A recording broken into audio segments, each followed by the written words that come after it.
Welcome! Here we are again with my hype man. Did you all know I have a hype man now? Do people know about my hype man? I gotta turn this music off.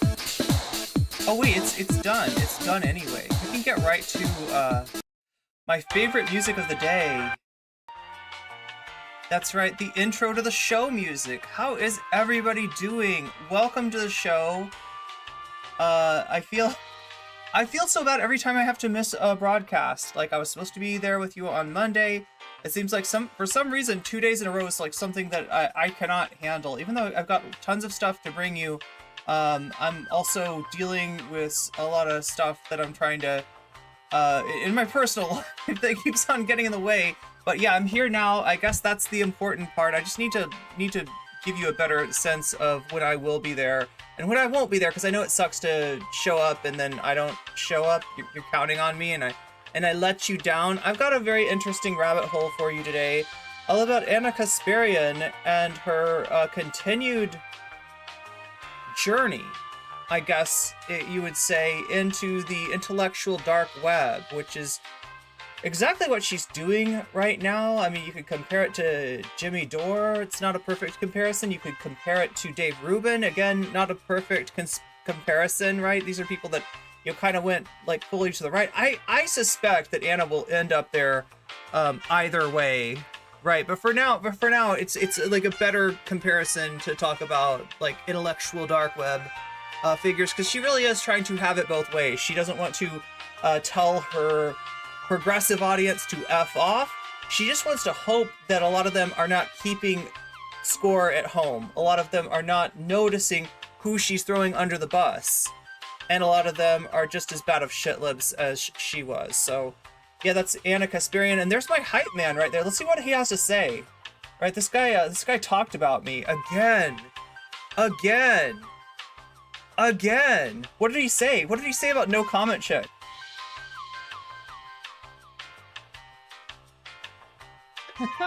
I watched a bit of nocommentchick stream the other night. He can't take it. The other thing about this is, to be honest with you, I've grown a bit... The last time we saw him, he said something about that he couldn't believe I was like still alive. He compared me to a cockroach. Not in a dehumanizing way, of course not, right? But in the sense that I can't be killed off. And it's just like, it's a weird thing to say, right? If you're just somebody who is like, oh, I didn't know she still streamed, right? You don't fuck with my content, maybe? You don't rock with my content? You just be like, oh, she's still streaming? Right? No, he didn't say that. I can't. He said she's unkillable, right? Which implies that he's been part of the effort to kill me off as a recurrent character, not, you know, in real life, of course. In Twitch, as a Twitch soap opera star, he is a little bit amazed at my ability to survive the onslaught from not just him, but just like almost everybody on Twitch politics a few years ago. And do I not have the? I don't have the. It needs to repeat. It needs to repeat. There we go. Repeat loop. There we go. That's what we want.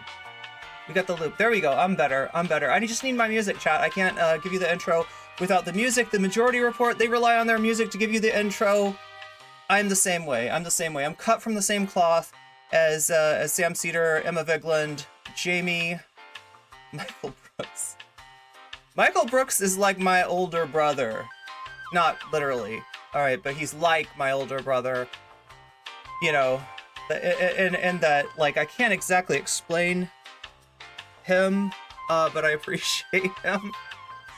In some ways, oh my god, chat. Sibling relationships are really complicated. But yeah, here's Chud Logic. You know, somebody brought me up in his chat, brought up the fact that they are watching nocommentchick. And listen, if you're here, I won't out you, okay? You all can watch whoever you want. I'm not gonna judge you because of that. It's curious how my audience gets around, but yeah. You know, you're allowed to watch whoever and whatever you want. You're allowed to disagree with me. Like, we don't have a litmus test here. Just be a decent human being to other human beings, to other beans in chat. Be a good bean, and you'll be just fine. But yeah, this is Chud Logic. He is just tired. amazed that somebody brought me up. Like Glup Shito tier drama. Okay, so Glup Shito tier drama. This is like saying... is he saying what I think he's saying? Are you all familiar with the phrase Glup Shito? Like I had to do some research to figure this one out because I'm not as big of a Star Wars fan apparently as Chud, but isn't Glup Shito somebody that they brought back that was like a fan favorite? Is he calling me a fan favorite? This is what I'm telling you. I got a hype man. Is he loud enough though? Can you hear him? Can you all hear him? The hype guy goes for drama clout. Basically, well, everybody understands, right, what I'm saying when I say he's my hype man. He is not talking about me in a nice way. He is not a nice guy. He does not like me. He holds a lot against me that really I don't think he should. Right? He has a lot more emotion towards me than I do towards him, right? But I just wanted to go over this since he's talking about me again. Chud, don't think that we don't notice. Don't think that this stuff doesn't have a way of getting back to me, because it absolutely does. If there's no comment check chatters in your spicy chat, in your Chud Nation, then there is Chud Nation in my spicy chat, right? My spicy chat and your spicy chat, they are not so different, all right? So just watch out, because this stuff does get back to me, all right? And if you're not careful, you might make me a little bit more relevant than you want to. So just a warning from me to you, from one content creator to another, in very different weight classes, I'd say. But that's okay, Chud Logic, because I punch above my weight class. Did you know that about me? Yeah, I've got kind of a mean round kick. Do you know what I mean? It's like, as in, like, you know, Brianna Wu obviously is a kind of somewhat prominent person, and obviously I'm a niche internet micro celebrity that was in there. I would say nano celebrity. Wouldn't you, chat? What do you think about that? He just called himself a micro celebrity. I feel like he's exaggerating his size. Look, I was surprised. I was as surprised as you are, okay? Because I always thought that Chud was a pretty prominent figure himself, but when I looked at his YouTube numbers, not only did he not have the check mark, which I kind of assumed, like when he came into chat, right? He comes into chat, there's no check mark, and I'm thinking, that's a fake Chud. That's not the real Chud. The real Chud is a big streamer, right? He's a big boy. He's got the big boy pants. Chud puts on those big boy pants every morning, one leg at a time, just like the rest of us, okay? Chud puts on those big boy pants, right? And being a big boy like he is, he should have that big boy, he should have that, what do you call it? Oh my god, I can't remember. The check mark. What's it actually called? Anybody got the name for the check mark? Certification? Validation? Cloutification? Whatever it's called. I would think that he would have had that, but he doesn't, all right? He is only at like 25. He's smaller than Demon Mama, right? He's not actually that big, that prominent of a figure, right? So we're gonna have to downgrade you, Chud. You said that you're a niche micro celebrity. I say the proper term, the proper Greek prefix for you is nano. Chud, do you feel me? Nano. As in, not that big. Anyway, if he's gonna keep talking about him, if he's gonna keep talking about me on his show, but everyone else that was in there was just like Twitter posters. I'm gonna keep using him. Stuff like that. And the fact that no comment chick was covering this. No comment chick discovered the Brianna Wu stuff. That's amazing, huh? It's amazing that I'm still alive. It's amazing that I discovered the Brianna Wu trans medicalist group chat, the burn book of Brianna Wu, where all the trans meds on the internet apparently go to talk shit about streamers that they don't like. And I've experienced this myself, right?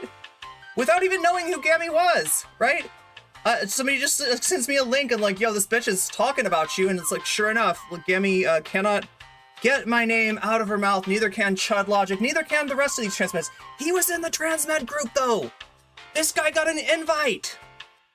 They brought him along. Does that shock you? Does that amaze you? I'm not as shocked as maybe you are. I'm a little bit. I know what circles he hangs around in, right? So I'm not super shocked, but. Oh, yeah, I've censored one of the screenshots. Yeah, it's just Twitter shit posters. Glup shit. Glup shit.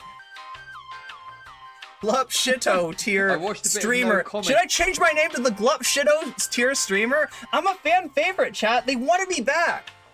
You literally can't get rid of me, Chud. Do you understand this? Do you understand that's what it means? I am a fan favorite. You're just kind of there. You're just kind of there doing your Z tier drama shit, and nobody really cares. Nobody really cares. Was Blair White in that group? I don't think they could get Blair White. I don't think they're big enough to get Blair White. Am I wrong about that? We don't know. And chat, I haven't done this much, despite me being the sneaky file lady that's got a file on everyone and everything. I have not taken the time to sit down and write down who we have confirmed in the Brianna Wu, Transmed, Burnbrook, Mean Girl group chat, all right? Obviously Brianna Wu, but yeah, we've got a number of names now, like a number of people confirmed. Some people have come out even after the fact, right? Some people that were not in those screenshots came out and said, I was in the Transmed group chat as well, and I don't appreciate you saying that it's a Transmed group chat, because even though I'm a Transmed, the rest of those people did nothing wrong. Whatever, I recognize those names. I know who those people are. If you're in that group chat, you are up to no good, all right? You are straight up, oh my God, I should have this. I should literally have this in my inventory of, what am I looking for here? We need that sound, that particular sound effect. I think this is it. Well, I mean, that's close. Mogus! No. I need this one. That's right. That's right. If you're in that group chat, you are sus. You are incredibly sus. Brianna Wu is sus. Chud Logic is sus.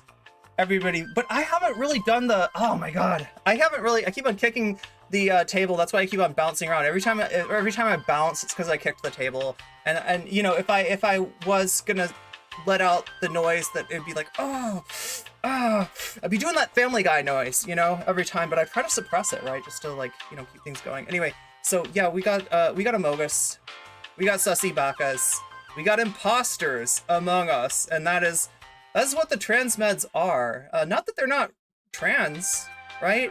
I mean, I guess you could be transmed and not be trans. Most of these people are trans, and they walk among us, and they don't advertise. They don't wear a shirt that says, I love transmedicalism. It's the shit, baby. Transmed. Like, they don't advertise, right? They know what we think of what they think of the rest of us, right?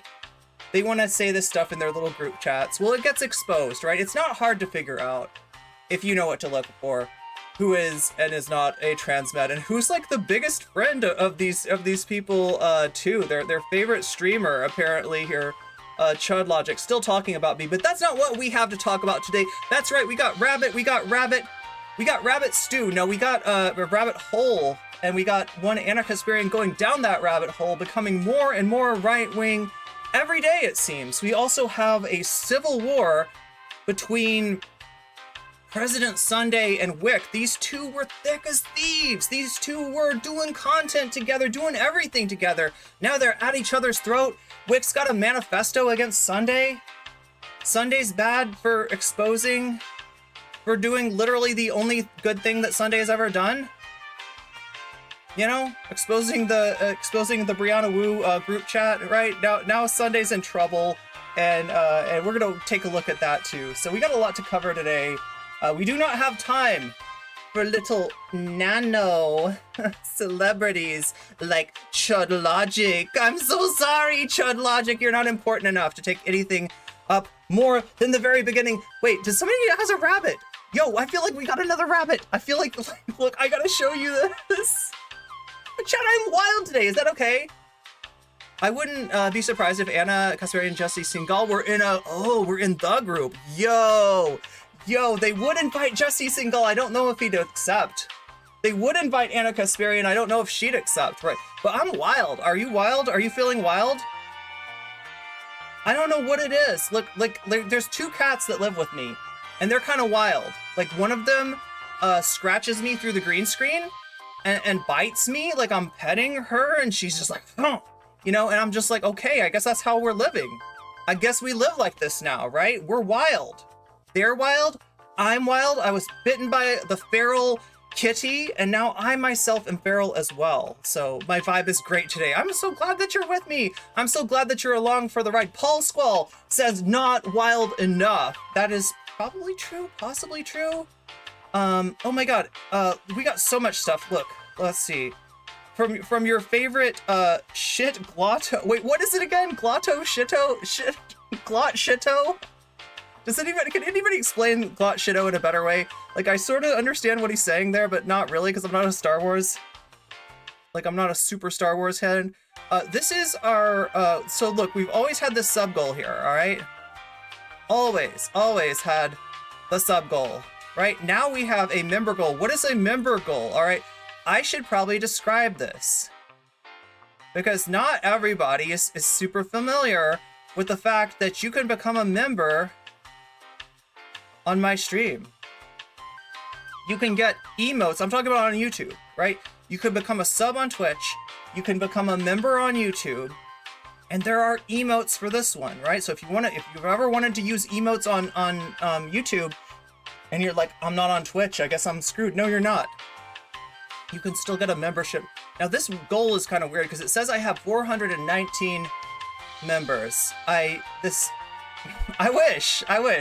If I had 491 members, if I had 491 members, I would be a micro celebrity because I'd be bigger than the nano Chud Logic, right? He doesn't have this many. It's just counting, I guess, the number of people who have ever become members on YouTube. But if you're wondering what that's about, right? Now, I don't know. Somebody check on mobile, right? I don't think you can do this on mobile. I don't think you have any ability, if you're on mobile, if you're on your phone, right? There's no, oh my god, I need to clean my screen, I don't think there's a join button. But if you are on your desktop, if you are on your laptop, you will find right next to the subscribe button, there's a join button. That's the button that makes you a member. All right, a lot of people are confused about this because they don't do a good job. They need to make that the member button or something, right? They need to change the name from join because nobody knows. What are you joining? Are you joining a group chat? Are you joining No Comment Chicks? Do I have a transmed group chat? And I'm just hating on these transmeds because like you know, mine doesn't have Brianna Wu in it. I don't know, chat. Find out. Flock around and find out. No, it's that's the membership button. It is cheaper, I will tell you, than a membership to Twitch. Okay, you might say that you're getting what you're paying for, right? Because it doesn't stop ads like the Twitch one does, but it does give you emotes and so much more, and so much more. And the more members we get, the more fun I can add, because I would love to do a members only show at some point, maybe a members and subs only show if we dual stream that is only for the special people that are supporting me monthly. But I always want to throw Patreons in there too. Yeah, we could do that. We could do member subs, Patreons. That could be a thing. What was I getting to? I feel like there's so much I need to get to. Oh yeah, let's blast off. Do you want to blast off? Are you ready to blast off with me? I gotta say it like a wrestling dude, right? Like, are you ready? Are you ready? Something like that. I know wrestling. That's it, blast off. We are live and alive. Everything that is true about Hasan is also true about me. No, that's not true. That's not true. That's definitely not true. I feel like there's a few differences between us as streamers, but let's just put it this way.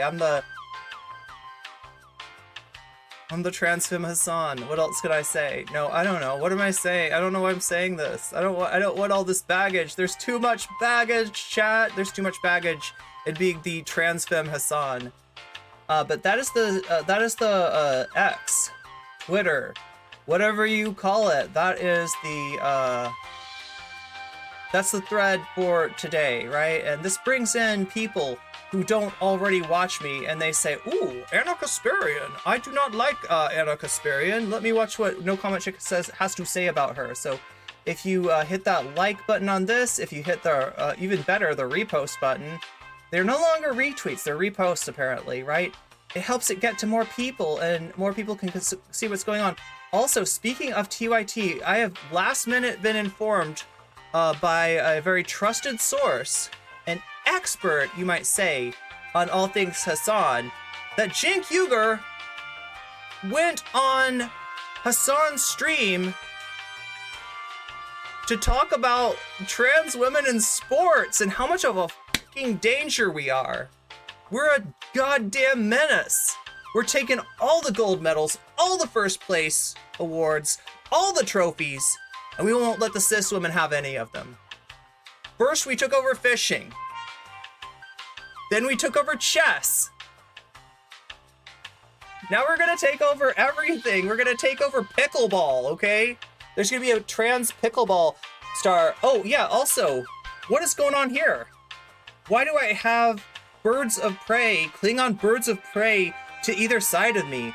That's because, in fact, that's because we have a sponsorship. We have a sponsor.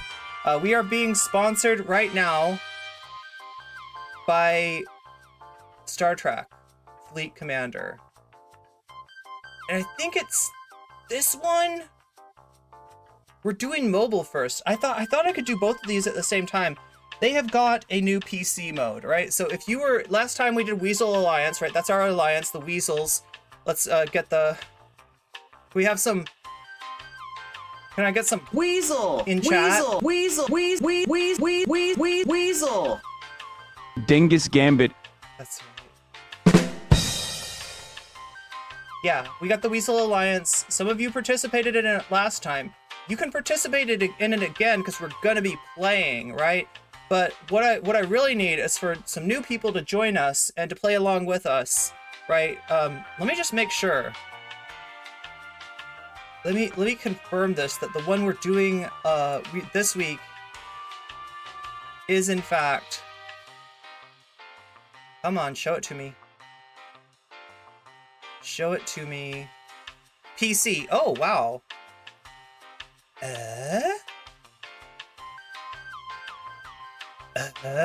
Wait. Why am I doing that myself? I should just be hitting. That's exactly what I mean. That's it exactly. Seriously? Like, okay. So yeah, we're doing PC first, right? If you were unable to play last time because you are a PC gamer and you have no interest in doing mobile, or you don't want to, whatever reason, right?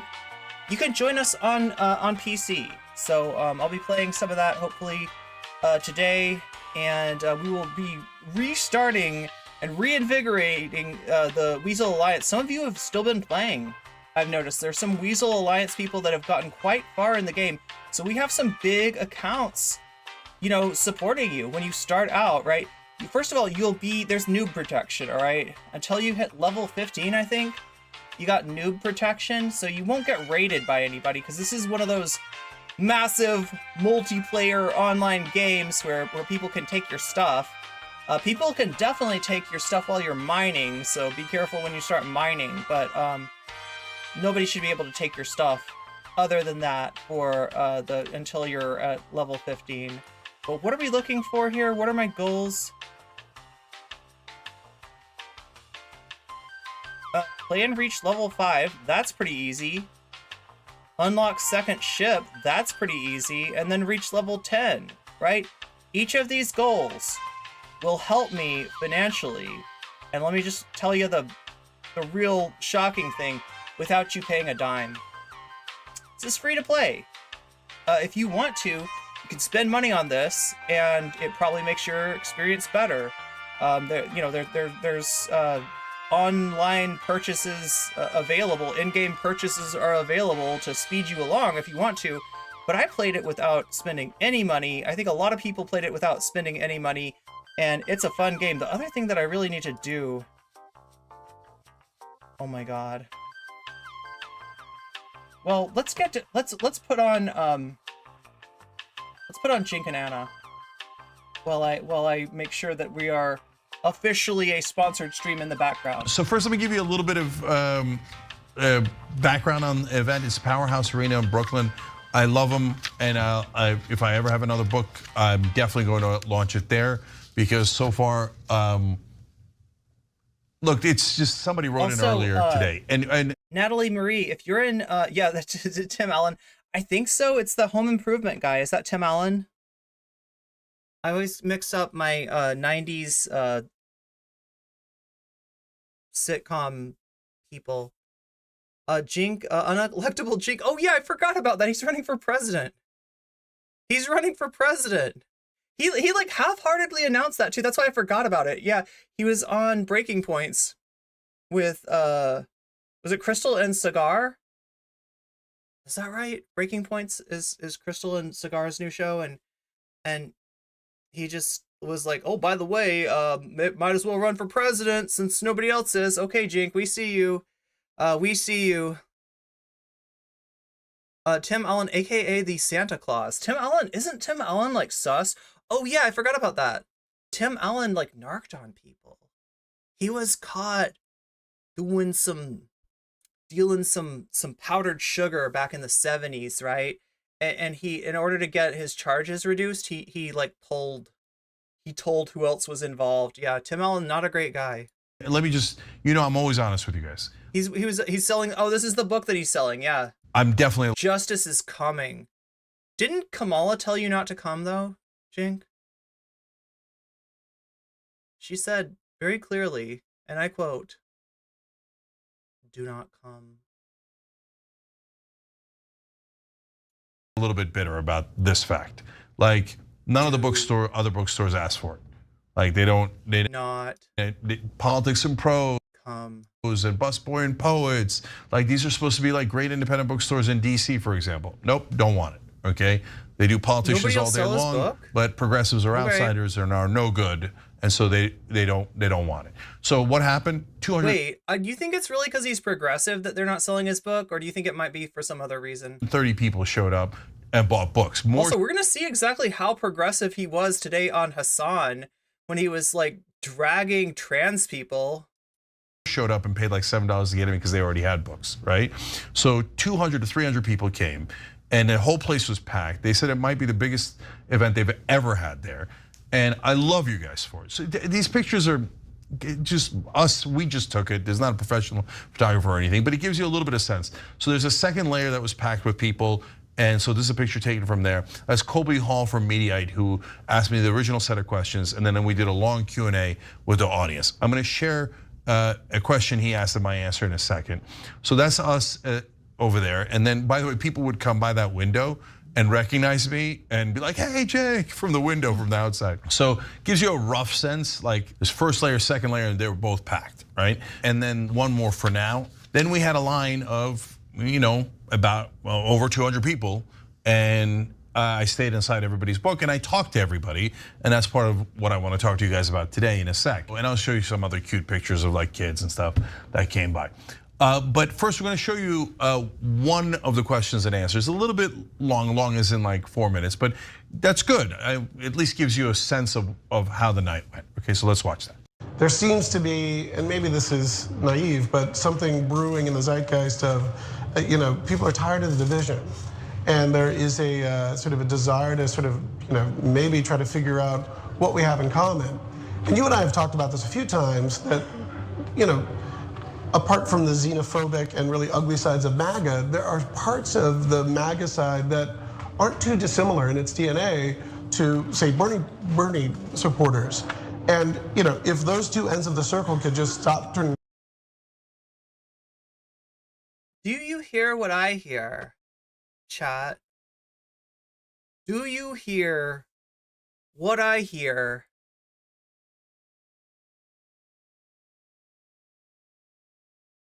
That's not just brain dead, okay? That is downright dangerous. I need to make a video about Naomi Klein's new book, right? Because this is diagonalism. The lens through which MAGA resembles our revolution is a diagonalist lens, right? The Democrats let us down. The Democrats had it in for Bernie. The Democrats, even if some of them might have realized that in 2016, and I would say in 2022, and 2020 also, right? An outsider like Bernie Sanders is objectively a better candidate than an insider like Hillary Clinton, the perennial insider, or Joe Biden, the freaking vanilla pudding of a man that everybody's settled on, right? These are the wrong, times to run an establishment candidate, and yet they insist on doing it anyway. But to conflate what Bernie's doing with MAGA and to see that maybe we could work together, that is a diagonalist take. And it's a dangerous one too, right? When the Democrats leave people behind, whether it be, Bernie supporters, whether it be graduates of historically black colleges and universities who were promised by Joe Biden student debt relief, right? Or whoever the Democrats let down, they open up an opportunity for the right wing, for the Steve Bannons of the world, these plotting right wingers in their little bunkers, to appeal to these people and to make inroads with these people, and they do it in the dark. They do it unseen. This is not being picked up by the Democrats, right? So yeah, did the Democrats, inability to deal with Bernie Sanders and the voters that he represents, did that open up some opportunities for MAGA? Yeah, it did. But oh my God, Bernie would be the first person to tell you that, he is not doing the same thing as MAGA, just on the other side with some other priorities, right? This is, oh my God, thank you, Buffy. Yes, we have the Cenk Hasan interaction apparently. Thanks to back Buffy. to one another, and can see that the power of that I group think that TYT is like an anti-left psyop. of people could really be very, very powerful and disruptive. How do you envision that sort of thing happen? Taking away Trump, taking away the obvious, really horrible, angry, ugly stuff of MAGA. How do we transcend? What's the transcendent moment that can bring that about? So let me look. If you want to tell me that improving people's material conditions will leave less room for MAGA, yeah, but that's not a progressive argument. That's a leftist argument, right? address the phenomenon first. I feel like Young Turks is the only outlet that is doing what I'm about to describe, which is saying, guys, we can do both. On social issues, we can tear each other apart, and we should. And because I'm not gonna ever lay down. If you, so for example, so MAGA will say, why don't you just come to our side? We're actually populist or whatever. I'm like, guys, Trump said I'm going to ban all Muslims from the country. My family's Muslim. So do you want me to agree to get banned? Trump also said get trans women out of sports. I'm a trans athlete. This guy had no problem throwing us under the bus. Do you not get that that's insane? No, I'm not going to agree to my own banishment. Right. And I'm not going to agree to let you guys steamroll gay people in this country, trans people in this country, black people in this country, etc. I'm not going to allow it. I'm going to fight you as hard as I possibly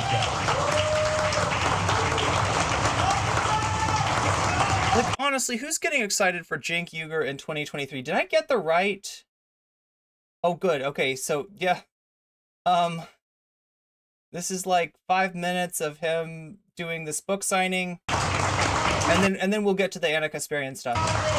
But I'm kind of glad we stopped and watched this. This is relevant. And now there's a cottage industry of fake left, the Tulsi Gabbards, Glenn Greenwalds, etc., that say, oh no, the right is great, the right is great. And the real problem is Democrats. I'm like, brothers, okay, your critique of the Democratic Party is fine, But how about the critique of the Republican Party? Like, we can't find one. Get out of here. Get out of here. That's not authentic. That's insane, right? Now, at the same time, you could then say, yes. But how about Natalie's saying 6 minutes in. You might have even said that. Maybe I didn't family notice. leave? Because do you want moms to have 12 weeks off after they deliver a baby? Yeah. Dave Mowell picked up on the fact that he said fake left, right? He talked about a cottage industry of like lefties like leaning to the right or saying that they're disaffected or they're doing dim exit or whatever. And you know, he's talking about these people. He doesn't realize, or maybe he does, that TYT is doing the exact same thing. Like, they are boiling the frog, they are boiling the lobster. They're pro-mother, pro-baby. You guys want more babies, right? The Republicans love babies. They love mothers. They're supposed to. I love babies also. Yes, I love babies. Okay. So, can we agree on paid family leave? I know the polling. I already know the answer. So 84% of Americans are in favor of paid family leave. 74% of Republicans are in favor of paid family leave. I go on Patrick Bet-David's podcast. He's a right. Yes, you did go on the PBD podcast. That is correct. Wait, yeah, this is where he brought this out. He shoved that back in your face. Jink, you didn't learn anything from the PBD podcast? Look, we didn't cover this because I don't have time to cover, believe it or not, every little misstep that Jink and Anna make. Okay, I've got other things to cover. You know, there's plenty of bullshit hypocrisy to go around, if I'm being honest, right? And it's not just with Jink and Anna. But yeah, he goes on this show and he's like, certainly we can agree on this one little thing of, you know, the childcare, right? This is like, you know, you like babies, we like babies.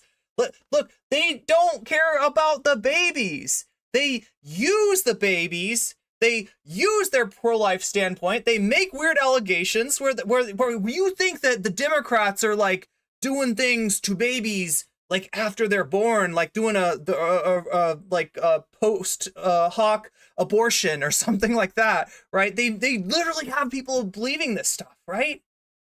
So yeah, I mean, that's where the care about babies comes from. They don't actually care about babies though.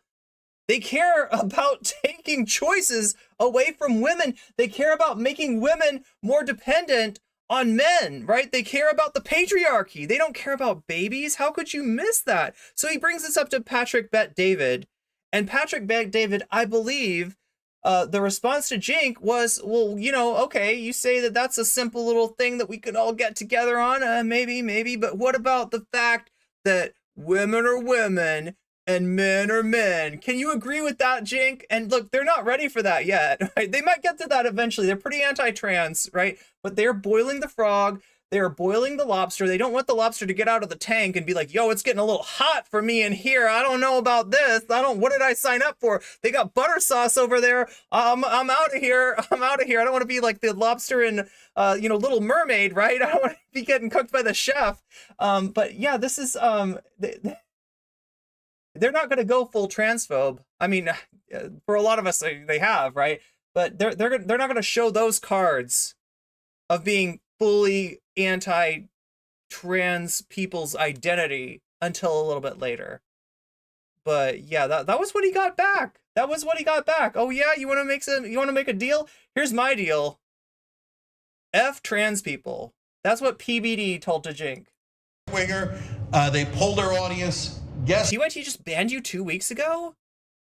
I feel like half of my chat is banned at TYT. Damn. I mean, we got any former TYT fans in chat? Butter sauce is okay, but there is garlic too. Yeah, there's all kinds of stuff, right? Yeah, it's clarified butter. That's what you eat a lobster with, right? If I remember correctly. Not that I eat lobsters. what percentage said yes, we want paid family leave? I eat frogs.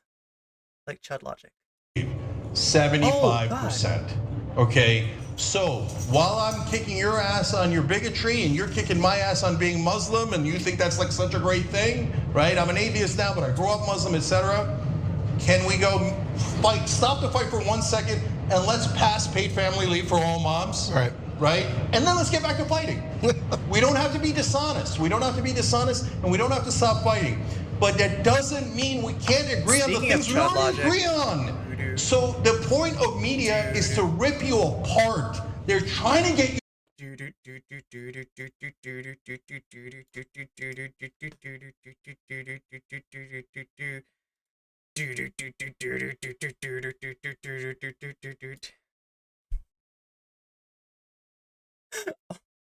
I'm sorry.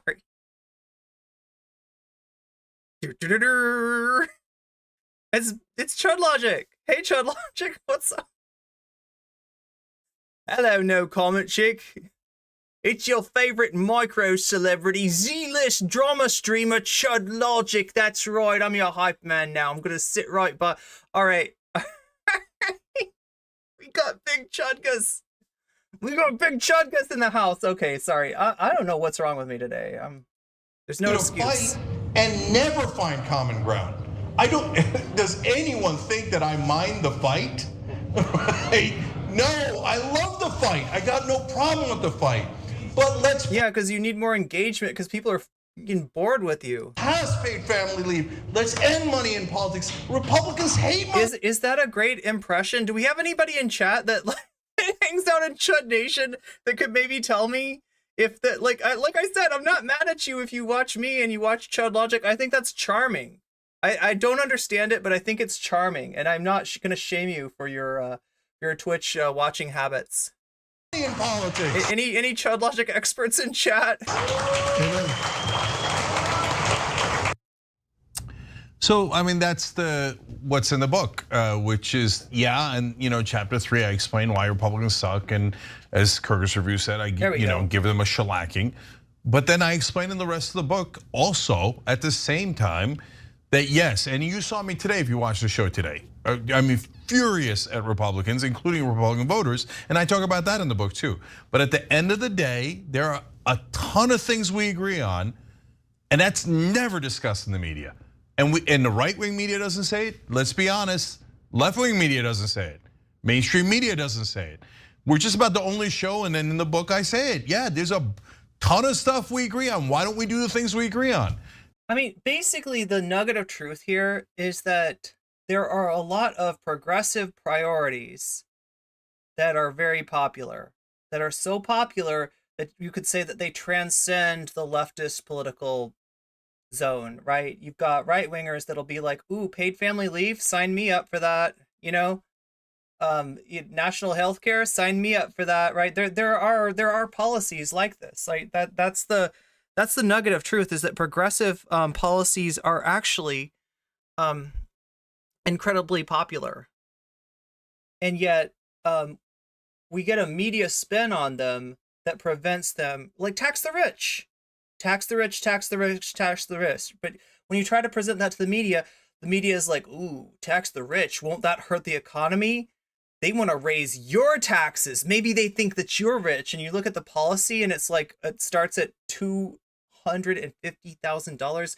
Not just meaning that if you make over $250,000, that you're going to pay like an exorbitant tax. What that means is that if you make $275,000 a year, 25,000 of that money is taxed at a higher rate, right? There's all kinds of lies. There's all kinds of obfuscation. And yeah, the media does have a right-wing bias. I'll say it again. The media has a right-wing bias when it comes to economic issues. Because corporations don't want those things. The only people who disagree are the corporations. And so that's why that's why I keep mentioning chapter 4, because I'm so proud of explaining to folks. Do we need to look at that PBD thing? Do we need to look at some of those PBD? We prefer Big Dingus. How we lost the Democratic Party. That's right. How we lost democracy, and that we actually live under corporate rule. It's like if you just hear that sentence, you might think, oh, Dingus Gambit. Oh, well, that sounds like an exaggeration or hyperbole or something. No, I show case by case. Exact receipts on how they planned it, how they executed it, and how they won. All the way from the original memo through the Supreme Court decisions to the Democratic leadership decisions. And with quotes where the Democratic leaders say, yeah, I turned and started serving business interests. Yo! And we think it's Welcome Raiders, welcome streamer. Wait. Oh no. Did I have my stuff turned off? Are we gonna miss the raid alert because I can't find it in Twitch alerts? There we go. Yes. Yeah. Welcome to my stream. Welcome Raiders. Welcome streamer. What are we cooking today? Well, I'll tell you. We're cooking up some rabbit stew, if you must know, right? We got Ana Kasparian and Cenk Uygur going down the rabbit hole, going down this intellectual dark web wabbit hole. They're going down the wabbit hole, right?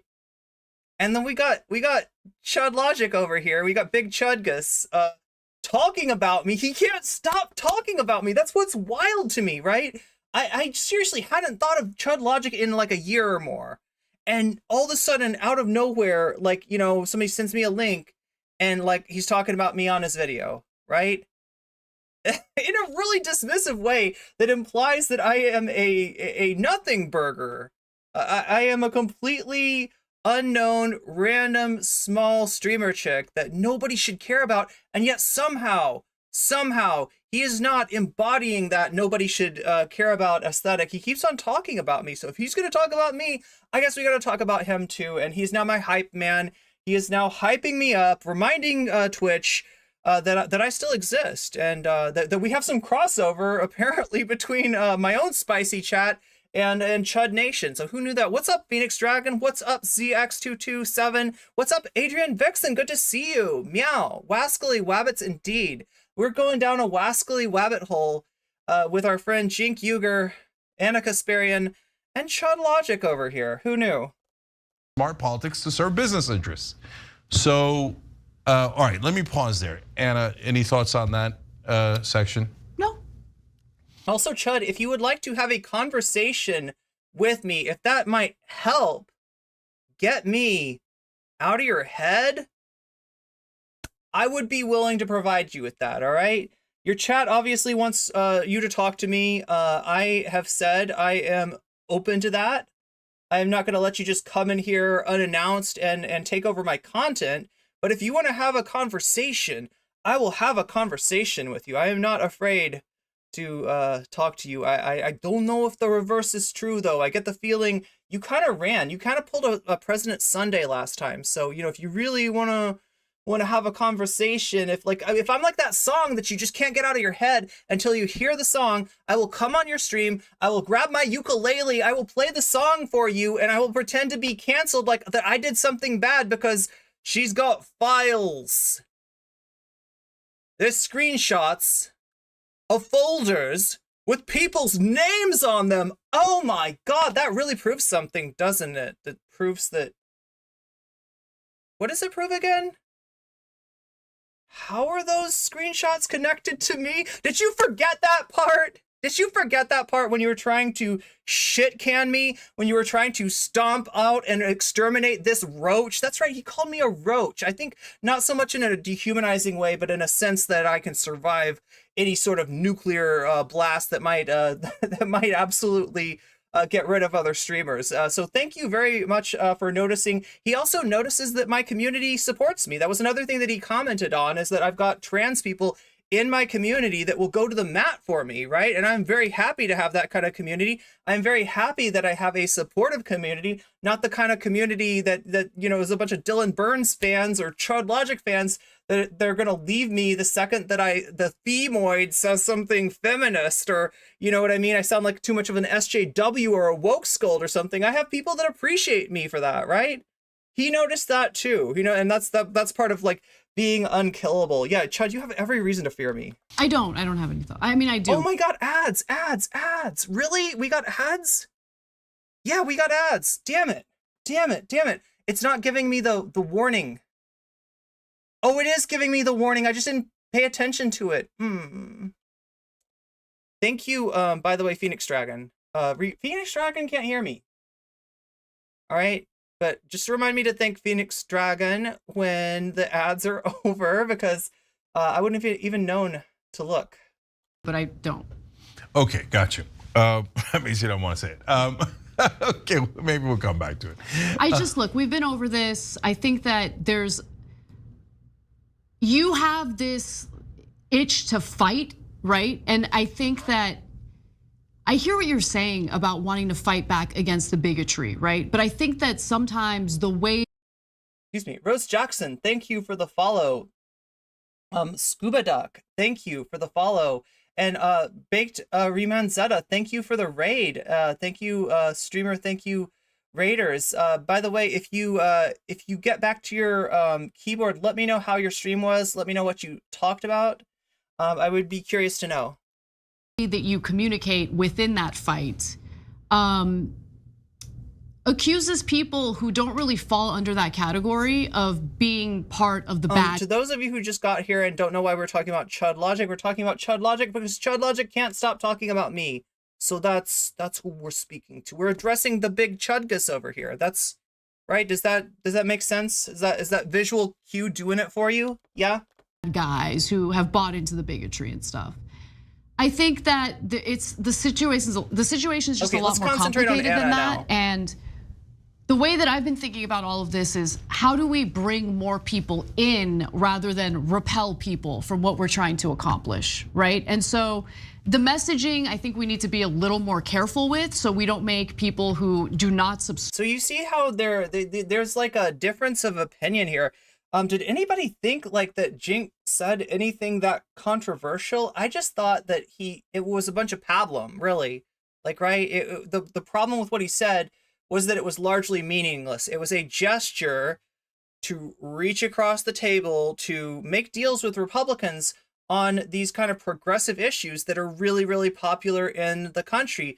Problem being, right, that even if right-wing voters support those things, right-wing politicians don't. And all it takes is one of their parasocial daddies coming out and saying, they're not raising taxes on the rich, they're raising taxes on you, or whatever, or this Medicare for all thing is going to bankrupt the nation. All they got to say is something like that.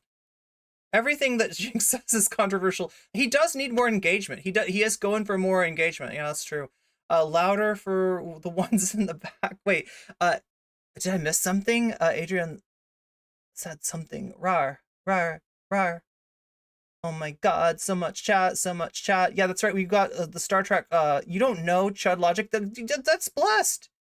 Shasha, you are living a blessed life. Many of us are probably jealous of you right now. The fact that you don't know who nano celebrity, not micro celebrity. He's really overstating his case. You know, he's not a micro celebrity. He's a nano celebrity. He's a tiny little blip. He's a Z tier drama streamer from the blast from the past, right?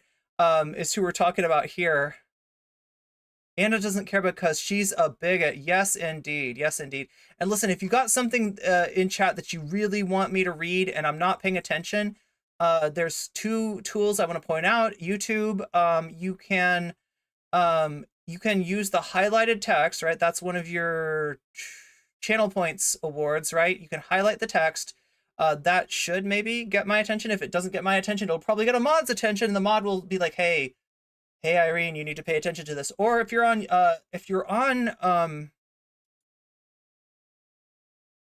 YouTube, you can always super chat me.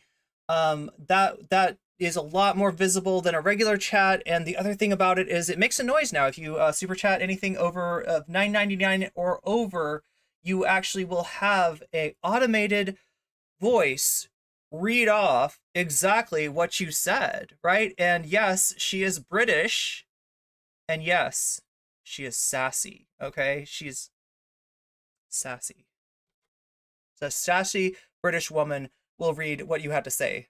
What are we watching, TYT? They are so problematic. Oh my God. No, but they're my favorite. No, they're not. You caught me watching TYT. Oh no, curses. No, we're watching TYT because they are going down a reactionary arc right now. A rabbit hole of sorts, if you will. If you can tell what the theme is for today. We got rabbits, and this micro nano rabbit over here, big Chudgus. So we're exposing what TYT has been up to, because like contrary to popular belief, they did not stop having bad takes after bonus holes and birthing persons, right? They're still doing it. They're still doing it. And we're gonna see what Cenk is up to on Hasan's. Apparently Cenk was dragging trans people on Hasan's show today. So we're gonna see what's up with that too. And we're also gonna check in with, so wait, now people don't know Chud Logic? That's awesome. Okay, wait. One in chat if you do not know who Chud Logic is, okay? Right now, everybody, one in chat if you're just like, Chud Logic, who is she talking about? Who's this Chud Logic person? I don't know who this Z tier, and two in chat if you do. Two in chat if you're like, I know Chud Logic. I watched Chud Logic. I saw it when he talked about you the other day because I was in his chat. I was right in the Chud Nation, you know, I don't know, for whatever reason, doing opposition research maybe. So some people know who Chud Logic is. You wish that you didn't know who Chud Logic was. That makes sense. God, I am so distracting, right? The reason I'm bringing him up is that, yeah, he's been just talking about me lately. Like, just has some kind of thing, right? Where he can't resist. Like, somebody in his chat says, I watched this on nocommentchick, and he's like, oh, nocommentchick. Oh, well then, talk about a woke scold. Talk about a woke scold. The Legend of the Woke Skull. That's what I am. I'm the Legend of the Woke Skull, but only through the lens of NCC. Yeah, we're going to look into Chud Logic. We're also going to look into one of Chud Logic's former friends, a man named President Sunday. President Sunday is not the leaker, right? We don't know who the leaker is of the Brianna Wu transmed mean girl burn book of a group chat, right? But we do know that whoever that source is, they gave it to President Sunday. President Sunday has been running with it, and I mean, he's got some attention, right? We've got some movement, and I want to make sure that you understand, like, that this is this might be bigger than you think, okay? And why that is because you got President Sunday, Vosh fan. You got Demon Mama, actual Vosh orbiter, right? In terms of having her website administered by Vosh's sysadmin, right? We're part of the White Leaf Network, as we say. Making criticisms, real clear criticisms of Brianna Wu, who is a huge... Don't say it. Don't say the word. Don't say the word. Just don't say the word. Okay. I don't know. I don't need to call her a huge anything that starts with a B, but like, no. She's a mean girl. What do you guys say? She's a super meanie, but that's what she is. No, Brianna Wu is very much in with Vosh, very much in with Destiny. And if you noticed, right, Vosh and Destiny are back together, huh? Everything that Destiny did that was too far, like from talking about what he wanted to happen to BLM protesters, right? Which was nothing nice, right? Something very violent and horrible, you know, to you know, his transphobia and everything. I guess it's okay. It's all water under the bridge because Vosh and Destiny are back together again, thanks to Brianna Wu, right? And Keffels has even announced an amnesty for Destiny community members through a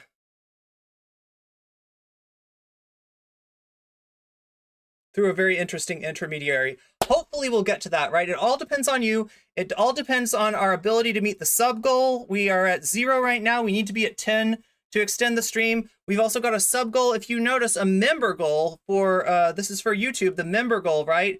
If we advance this to 100%, in other words, we reach 501, then we're gonna watch some stuff that is literally too spicy for Twitch. So whoever makes their goal first, 10 subs, 10 memberships. This one's easier because these are cheaper.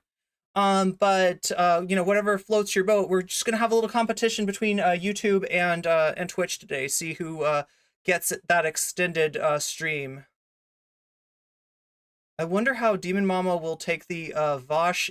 Well, we did go over that, right? That was the last stream. Demon, more of the. Actually, no, maybe she didn't talk about that. That's a good point, Jules.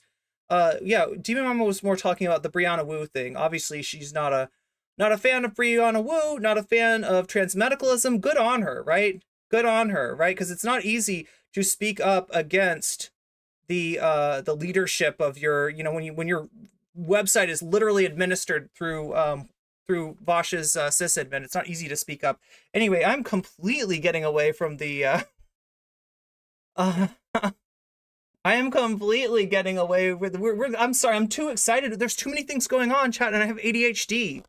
Subscribe to the bigotry, feel as though we're accusing them. I just want to chase their white rabbit. Of engaging in bigotry. You hear what I'm saying? I do, but so it's that one's super complicated. We've talked about it a little bit in the past, but it's good to talk about here. And by the way, we'll take your comments too on your thoughts on all of this. But and look, the one, I'm sorry to interrupt you, no, but it's like okay. the one other thing that look, part of the change that I've experienced over the last, I don't know, year, 2 years is coming to the realization that. So if you don't know, during the pandemic, you know, Ana started doing research into intellectual dark web stuff, right? Claims that the leftist media, the liberal media is telling you lies, right? City Bike Karen did nothing wrong. You know, just all that stuff. And it's usually on these one-off stories, which honestly, I wish the media would get away from. Like, okay, City Bike Karen,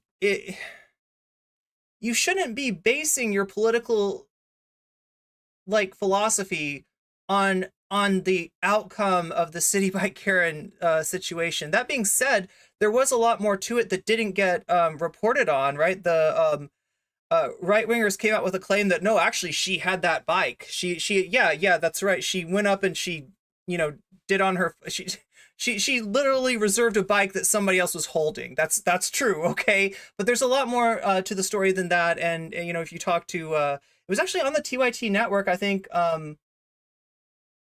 one of their shows, they actually went through and talked to the sister of the some of the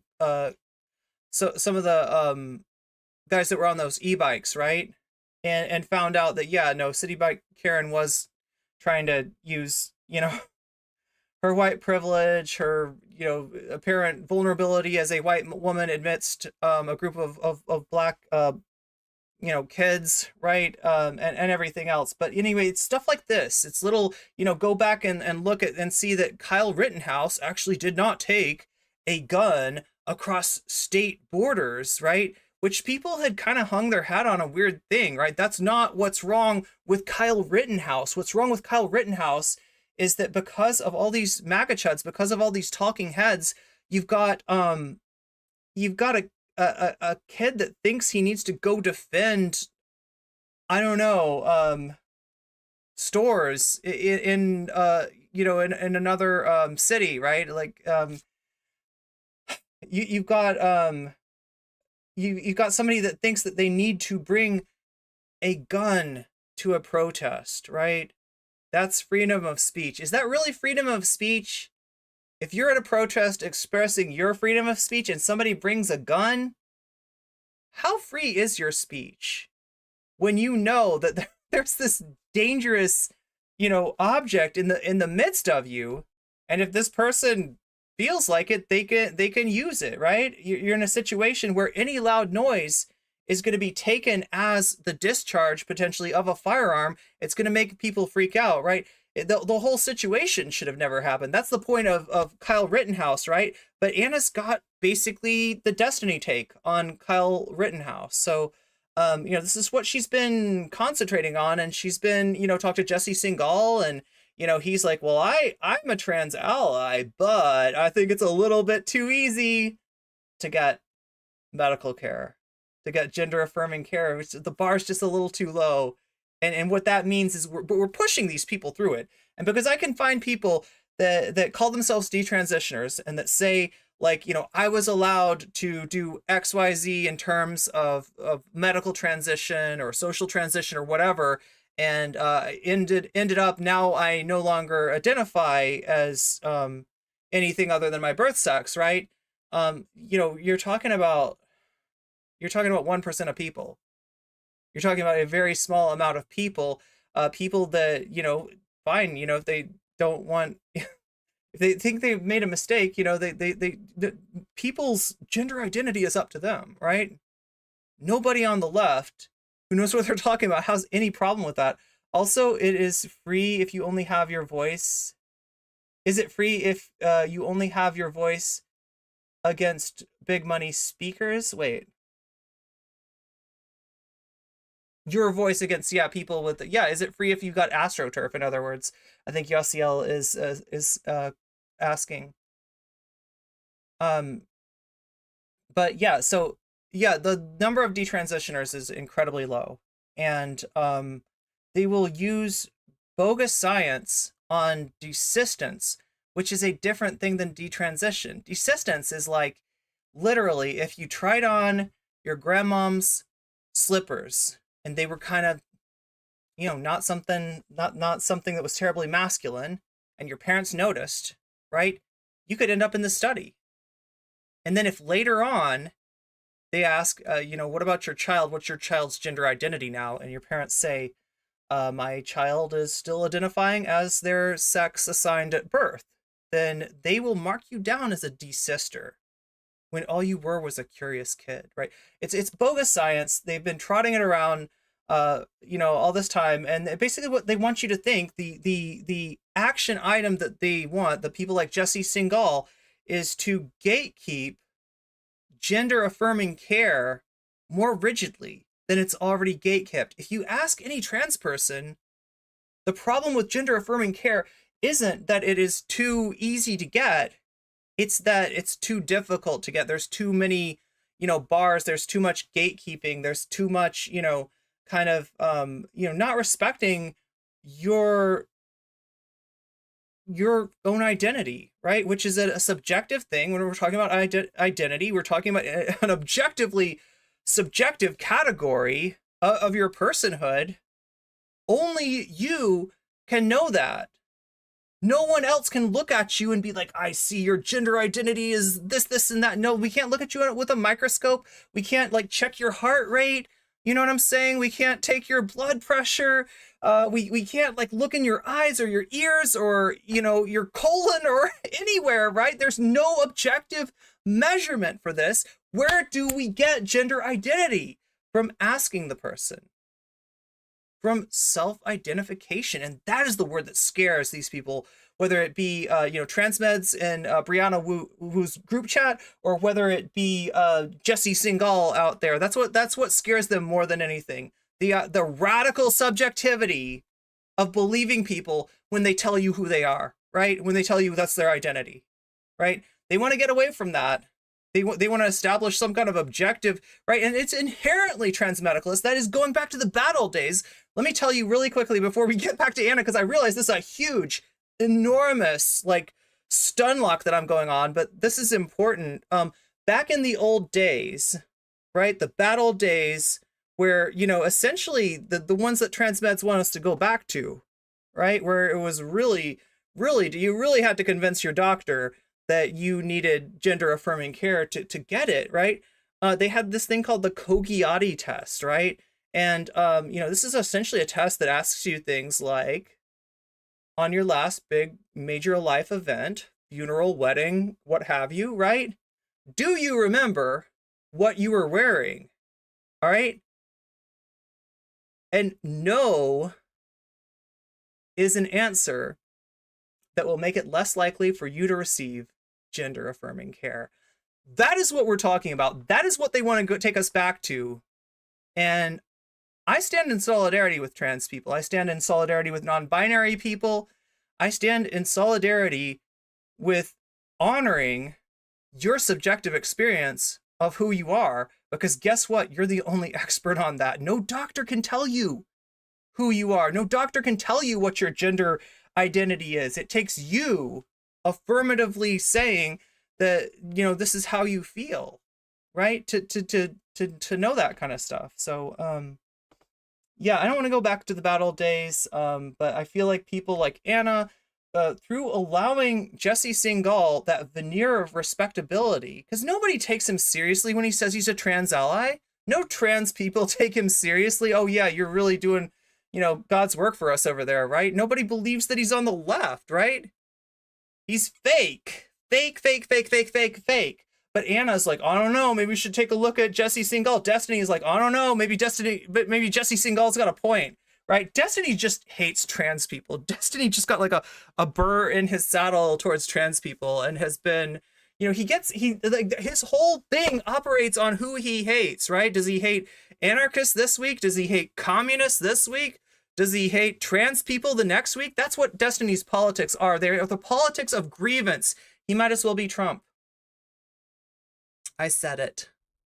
I'm sticking to it. Watching transphobe Anna get dunked on is some of my favorite content in these dark times. I'm glad to be able to provide that for you. Why do cis people never have to prove that they're cis? Exactly. Whoa, what the fuck? Yeah, seriously, Dweeb Chan. That's exactly it. That's exactly it. It's all of the burden of proof is on us, right? In terms of our identity, none is on. Being cis is uncontroversial. He's so clearly evil. I loved when Sam took him down. That was pretty cool, but not Anna. Anna was not a fan. That a lot of the stories that scared me about the bigotry in the country, right? Like the very specific anecdotes and stories that have been reported in the media were either embellished, exaggerated, actually completely unfounded, all sorts of crazy hoaxes. There's a story we didn't get to today, but I'm definitely gonna cover it at some point this week about Ibram X. Kendi's Center for Natalie Marie's giving us a preview here. What is it called? It's the Center for Anti-Racist Research, which had received $43 million in grants. And no one knows where that money is. The entire staff has gotten fired. I feel like she talked about this with Destiny. Wait, when did this come up? When did this come up? I remember hearing about this story and Anna being like chomping at the bit about covering it. Okay, there's no transparency in regard to where that funding went.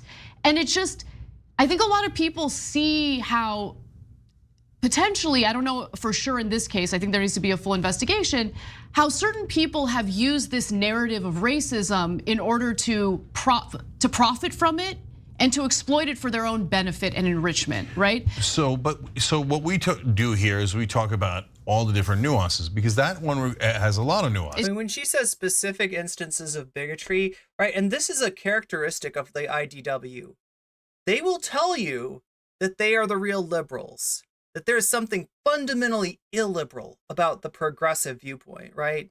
And that they're the ones that are really the sticking to it, like liberalism, changed and it's like they will also tell you that they are truly the ones that are pro-science, right? They believe that a man is a man and a woman is a woman, for instance, right? They believe all these, essentially, they use the fact that their mindset on things like sex and gender is stuck at a 5th grade reading level as a flex. That is not the flex you think it is, okay? For any of us that understand the complex mechanisms behind things like secondary sexual characteristics, which guess what? Is more than just the SRY gene, all right? It's not just that, it's not your chromosomes. Sorry, wrong. You failed my test. If I'm your teacher, right, and I give you that test and you answer it like a Jesse, like some kind of IDW, transphobe, you're gonna get that question wrong. You're not only wrong on gender, which, I know it's like a social construct, so you can't treat it with any reality. It comes from the person's inner subjective experience, so you can't give it any validity, right? But you're wrong on sex too. You're wrong on biological sex. You're oversimplifying that. You don't know what you're talking about, right? So yeah, this is. It does, yep. So first of all, that story we'll do on another day so you get the full sense of it. But is it true that some people took advantage of the racism that actually exists to profit off of pretending to fight back against it? Unfortunately, yes, it has happened a number of times, okay? So there was devastating articles about Black Lives Matter leadership. But yeah, Natalie, she mentions that she's not sure to the extent that racism exists in the US. Of course she's not sure, because her measures of whether racism exists, whether transphobia exists, all these things are generally like City Bike Karen, like cause celebra incidents that happened. And that then she goes on and picks those out, like detransitioners, that Jesse Singal has talked to. Okay, well, Jesse Singal talked to all these detransitioners. That must mean there's a whole bunch of trans people with regrets. And then you actually look at the data, which not exactly what they want you to do. You look at the data and you find out that the numbers are really low. But when you cherry pick incidents like that, right, which is what they like to do, and like, look, this is the problem with the mainstream media. TYT, you want to claim that you are different, that you are this insurgent, upstart media network that is flipping off the mainstream media, that is flipping off the establishment. You got the same problems as them. They focus on anecdotes.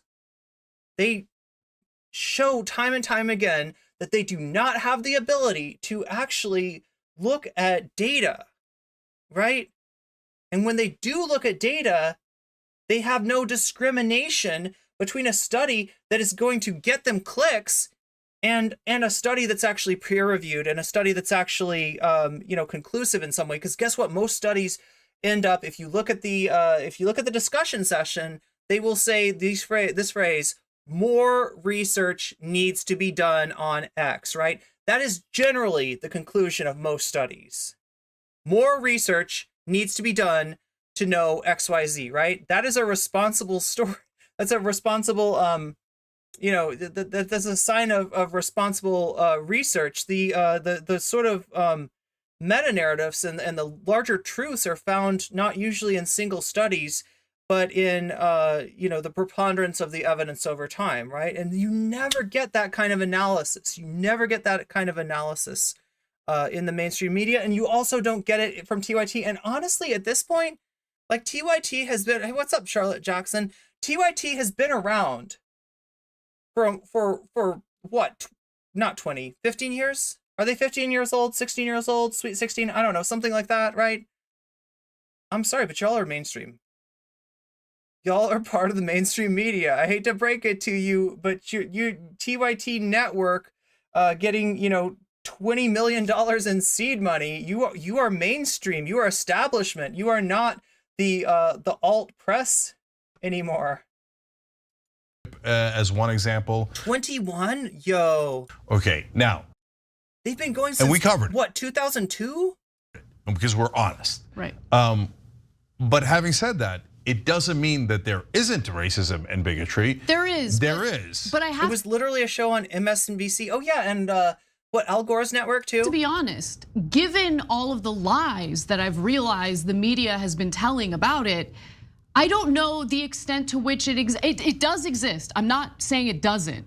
But sometimes I worry that Cenk is a serious capitalist. He lives every day as a capitalist. That the media, in an effort to sell papers and in an effort to get eyeballs watching their programming, intentionally sensationalize and exaggerate the extent to which it exists in American society. It leads to more division. It leads to more people hating each other and being paranoid about various groups of people. I think it's sick. And so I hate that this is happening, and I hate. Also, notice how she's feeding into the, like, right, you'd think that what she'd be talking about if she's a heterodox thinker is like liberal left-wing stuff, left-wing group thought or something like that, right? She's conflating that with mainstream media. Notice what she's doing here, right? This is backing up the lie that the mainstream media is selling you Democratic Party policy. That is so far from the truth, right? And all you need to do, if you want to logic test that, is look at their sponsors. Look at where the money's coming from and ask yourself, do these corporations have a vested interest in what, like preserving the social safety net, raising minimum wage, raising taxes on the wealthy as a means of redistribution, promoting healthy understanding of things like modern monetary theory? Or is that the exact opposite of what they want? Yeah, they're lying to you. That I've come to this realization, and it's based on actual evidence and in-depth reporting on it, because I don't know what to believe because I don't trust the media. You get what I'm saying? I do, but again, both things can be true at the same time. Let me give you an example of what I mentioned on Karen Hunter's show. She's on SiriusXM Urban View. Rashad Richier, our one of our hosts is also on it. And Karen, I think, would admit that she's more of a establishment or mainstream Democrat. Like, she's one of the people, when I say Nina Turner, she is repelled by it, okay? And so we don't have to hate each other, etc. And Karen's, of course, an African-American woman. And so we got, okay, difference of opinion, but she, of course, she's deeply concerned about racism. I'm deeply concerned about racism. And in the midst of that conversation that we were having, I said, but wait a minute, guys, you can't attribute the whole MAGA thing to racism because, and this is true, you could look it up. Obama, after he won his first election, his poll numbers, which it feels impossible to believe at this point, was at a stunning. What does POC mean? It means person of color. It's like a way of saying, somebody who is not afforded white privilege, right? If you're, it's just a kind of shorthand for that. 83% approval. 83%. Is it economic anxiety? So obviously a giant chunk of Republicans and independents had gotten past the racism enough. Did they though? Because Obama didn't present an anti-racist platform. Obama presented colorblindness. Obama did everything he could to ease any kind of anxiety that he was going to call anybody to account on racism. This is, it's part of Obama's legacy. To say, I really like Barack Obama, okay? So now, but is that the whole story? No, of course not. I mean, look at the example that I gave there. Did Trump say we should stop all Muslims from coming into the country? He did. Did the Republican voters love it? They did. So both of those things are true. And that's why it's complicated. So, and now you go to the next layer of it. And by the way, as we see, and did they march in Charlottesville? So Cenk is gonna tell you that if you don't think that you're racist, you're not a racist, right? Like if you are not consciously racist, if you're not like, yeah, I believe that there's a difference between the races and look at these crime statistics and let me get my Klan hood out and let me get my Confederate flag. If you're not one of those dudes, right? According to Cenk, and unfortunately, according to a lot of libs, you're not a racist. Unfortunately, racism is not so easily solved, right? You can sweep your crumbs underneath your carpet. It doesn't mean your room is clean. And that's what racism has done in the modern era. It hides behind the veneer of civility, right? The kind of racism that gets recognized is the kind of racism that goose steps down the street, is the kind of racism that carries a tiki torch and says so-and-so will not replace us, right? That's the kind of racism that gets picked up on and that gets identified and that people like this are against. They don't notice that is the uncool kind of racism, and because it's the uncool kind of racism, you don't see it as much. It still exists. It definitely exists, right? When you're talking about a Confederate flag, you will see Confederate flags in Union states. Your freaking grandparents fought for the Union, maybe died in the Civil War, but you're gonna carry that traitorous flag because you think you're celebrating somebody else's heritage? Like what is this, right? But like, I mean, a lot of this stuff, is all too common. A lot of it is all too common for people to say that I am not racist, but then to manifest what is very clearly implicit bias. Yeah, racism doesn't have to be conscious, and racism does not have to be rude, right? Racism is part of the establishment. It's part of the system. That's why we call it systemic racism. A lot of people are having trouble grasping that concept, and progressive news sources like this are not helping at all. Saying the Jews will not replace us. They did. Was that the majority of Republicans? No, right? But was there enough of them to cause a lot of trouble throughout the country? Yes. You see, all of these things are true. Oh yeah, you see love. DEI programs make them very uncomfortable. True at the same time, right? So Look, that leads me to the story that I often tell. This happened twice, and I bet you I can, if I got into a conversation with Republicans who were generally good-natured and I got along with them, it would happen dozens of times, if not hundreds of times. The guy on the plane that we were getting along great, I tell him I'm an atheist. He's like, oh, that sucks. I say, I used to be Muslim. He's like, well, okay, that's better that you became an atheist, right? And the little old lady that we shot the pilot with, she's a Republican. I say I grew up Muslim, but I'm an atheist. Same exact reaction, same reaction every time, which is, that's a shame. What is his point here? What is his point? People don't like him being an atheist, but they'd rather him be an atheist than be a Muslim? What is his point? What is his Sam Harris-ass point here? That you were Muslim, okay? I'm just so sick of like the endless obsession over our identities, over our nationality. We got the identity ID poll. I'm so upset with the endless obsession over identities. Oh my God, I've got all the privilege that I could possibly want. What do I care about your identity when I can just throw you under the bus without even acknowledging that that's what I'm doing? Over our rate, we're freaking Americans, okay? We're Americans. Yeah, we're a holographic girl. We're gonna go over the Cenk versus Hasan thing in just a bit. Period. Yeah. I'm sick of it. I'm just sick of the conversations about it. I'm sick of the controversy surrounding it. I'm sick of the division. I'm sick of the toxicity. I don't care. I don't care if you're black. I don't care if you're Asian. I don't care if you're Armenian. This is an argument for not just color blindness, but like, in fact, oh my God, I didn't even realize it, but like, yeah, that phrase itself is a little bit not super inclusive, right? Like color blindness is, what people will say when they want to they want to shove their head in the sand like an ostrich and pretend that we live in a post-racism reality. That if I ignore racism, it won't exist anymore. That's what that's called largely. Obviously, you could probably say that in a better way without invoking, people's ability to see. But this is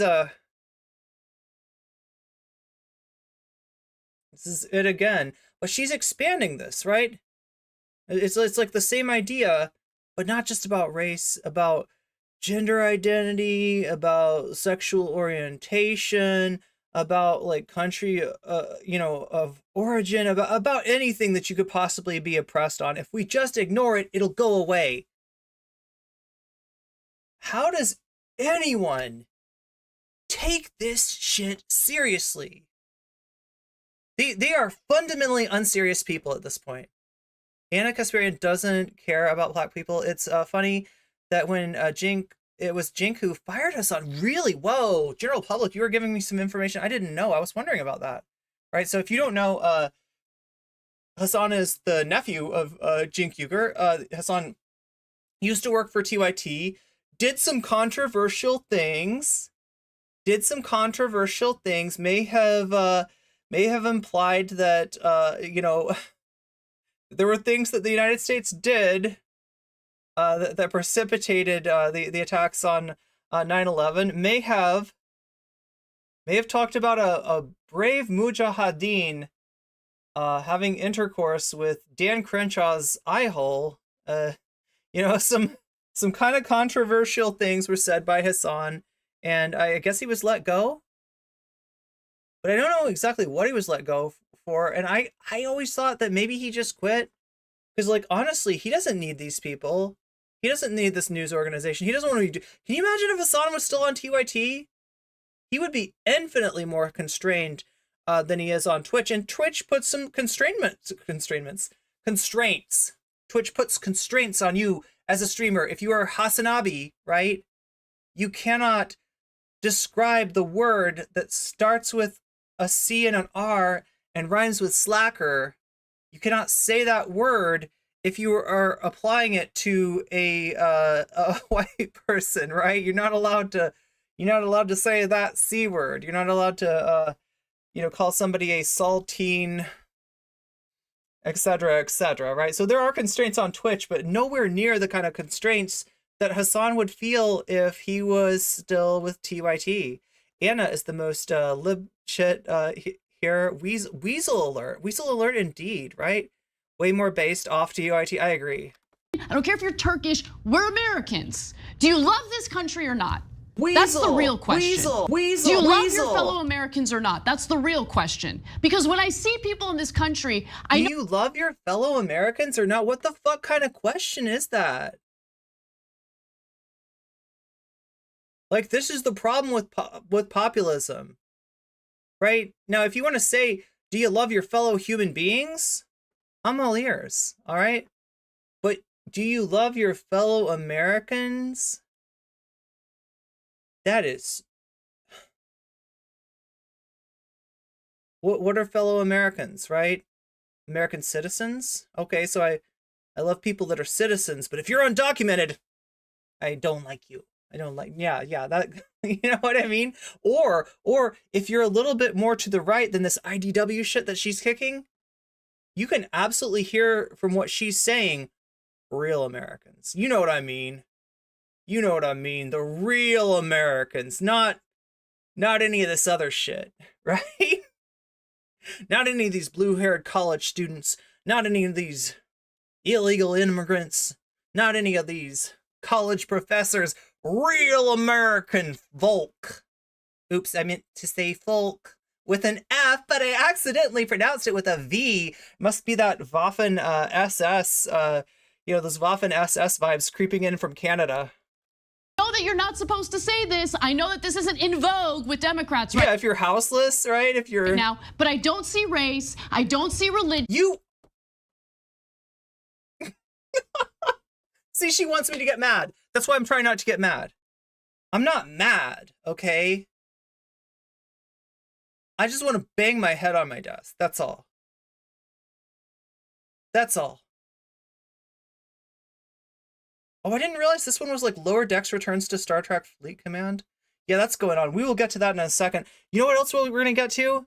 We're going to get to the top of the hour ad break, right? In about 15 minutes. I'm letting you know way too early because I feel like otherwise I'll probably forget. Maybe not. No, it does like ping me. It does let me know, right? But what I'm talking about is on Twitch, and you may have experienced this already if you're on Twitch. Sometimes you get ads, right? It used to be twice an hour. Now it's once an hour, but guess what? It's for twice as much time. So the ad breaks now, I hate to inform you, are 3 minutes. 3 minutes of ads. That does not sound like fun to me. If it does not sound like fun to you, if you are not having fun watching those ads and you no longer wish to see them, you can get out of it with a Twitch Prime. That is connecting your Amazon Prime account, if you have one, to Twitch. You get a free sub. It costs you nothing. It gives me money. It puts money in my pocket. It advances our sub goal, more importantly, and it makes the stream longer, right? And it makes everybody happy. It's a win-win-win-win, except for Amazon, who's, paying me money that they should be paying me anyway, frankly, right? There's that. You can also pay for one for yourself. It is $5 a month. I don't believe we currently have a discount. We did for a while. Diamond Joker, thank you for the 5 gift subs. Oh my God, Letter Hack. Flo B, Dame Owl. Everybody's getting gift subs. Thank you so much, Diamond Joker. That you beat me to it. You literally beat me to the punch, okay? And I'm a kickboxer. I'm not used to this. I get beat to the kick sometimes. I never get beat to the punch. But this time I did get beat to the punch because Diamond Joker is showing us the other way that you can get out of the ad break. And this is not a for sure thing, right? But if you're active in chat, my theory is that people who are giving out gift subs and community subs, etc., etc., etc., they're more likely to see you. They're more likely to see you, and if they see you, they might see that you don't have a little, Persona 2 avatar next to your name, and they might realize that, they might reason that you are subject to the top of the hour ad break. And in that case, you might just get out of it through the generosity, through the immense generosity and kindness of someone like Diamond Joker. Thank you so much for the 5 gift subs. What's going on? nocommentchick is selling Twitch subs. That's what's going on. The value extraction portion of the stream. No, I'm just warning people about the top of the hour ad break. Yeah, ZX227, you just got you just got a gift sub from Diamond Joker 23. Tails and Wings got a gift sub. Letterhack and Flo B. All these people will no longer see the ads at the top of the hour. So let's get back to what we were doing, which was covering Ana Kasparian. Ana Kasparian and her descent down the intellectual dark web rabbit hole. Look, Ana, I'm being incredibly generous here in not calling you a grifter. All right? I don't know what's in your heart of hearts. That's a subjective part of your being, right? Do you believe what you're saying? Is this a way for you to pivot to the right wing? Is this like a calculation that you're going to get more social media clout, more money, more backing with a more right-wing viewpoint? I don't know, Ana. But to give you the benefit of the doubt, let's just say that you are on an intellectual dark web trip, so to speak. You have followed the white rabbit down the hole, and now everything is upside down. Let's just put it that way. Fightingale, what's up? Good to see you. Subhype indeed. Yes. She's tripping. Yeah, you got my reference then. Oh my god, I'm so on today, chat. I think it's this wait, what does this look like? This looks horrible. This looks like I'm drinking swamp muck. Like, chat, I'm a straight up bog witch right now. Look at that. This isn't void coffee. This isn't even voiding. You can clearly see this completely as the muck that it is, but it's actually very delicious muck. It is it's matcha, which is what happens when you take green tea and you grind it down with a pestle really hard, and then you mix it up and get all frothy. You get matcha, and it's incredibly strong, and it's kicking my ass right now. So.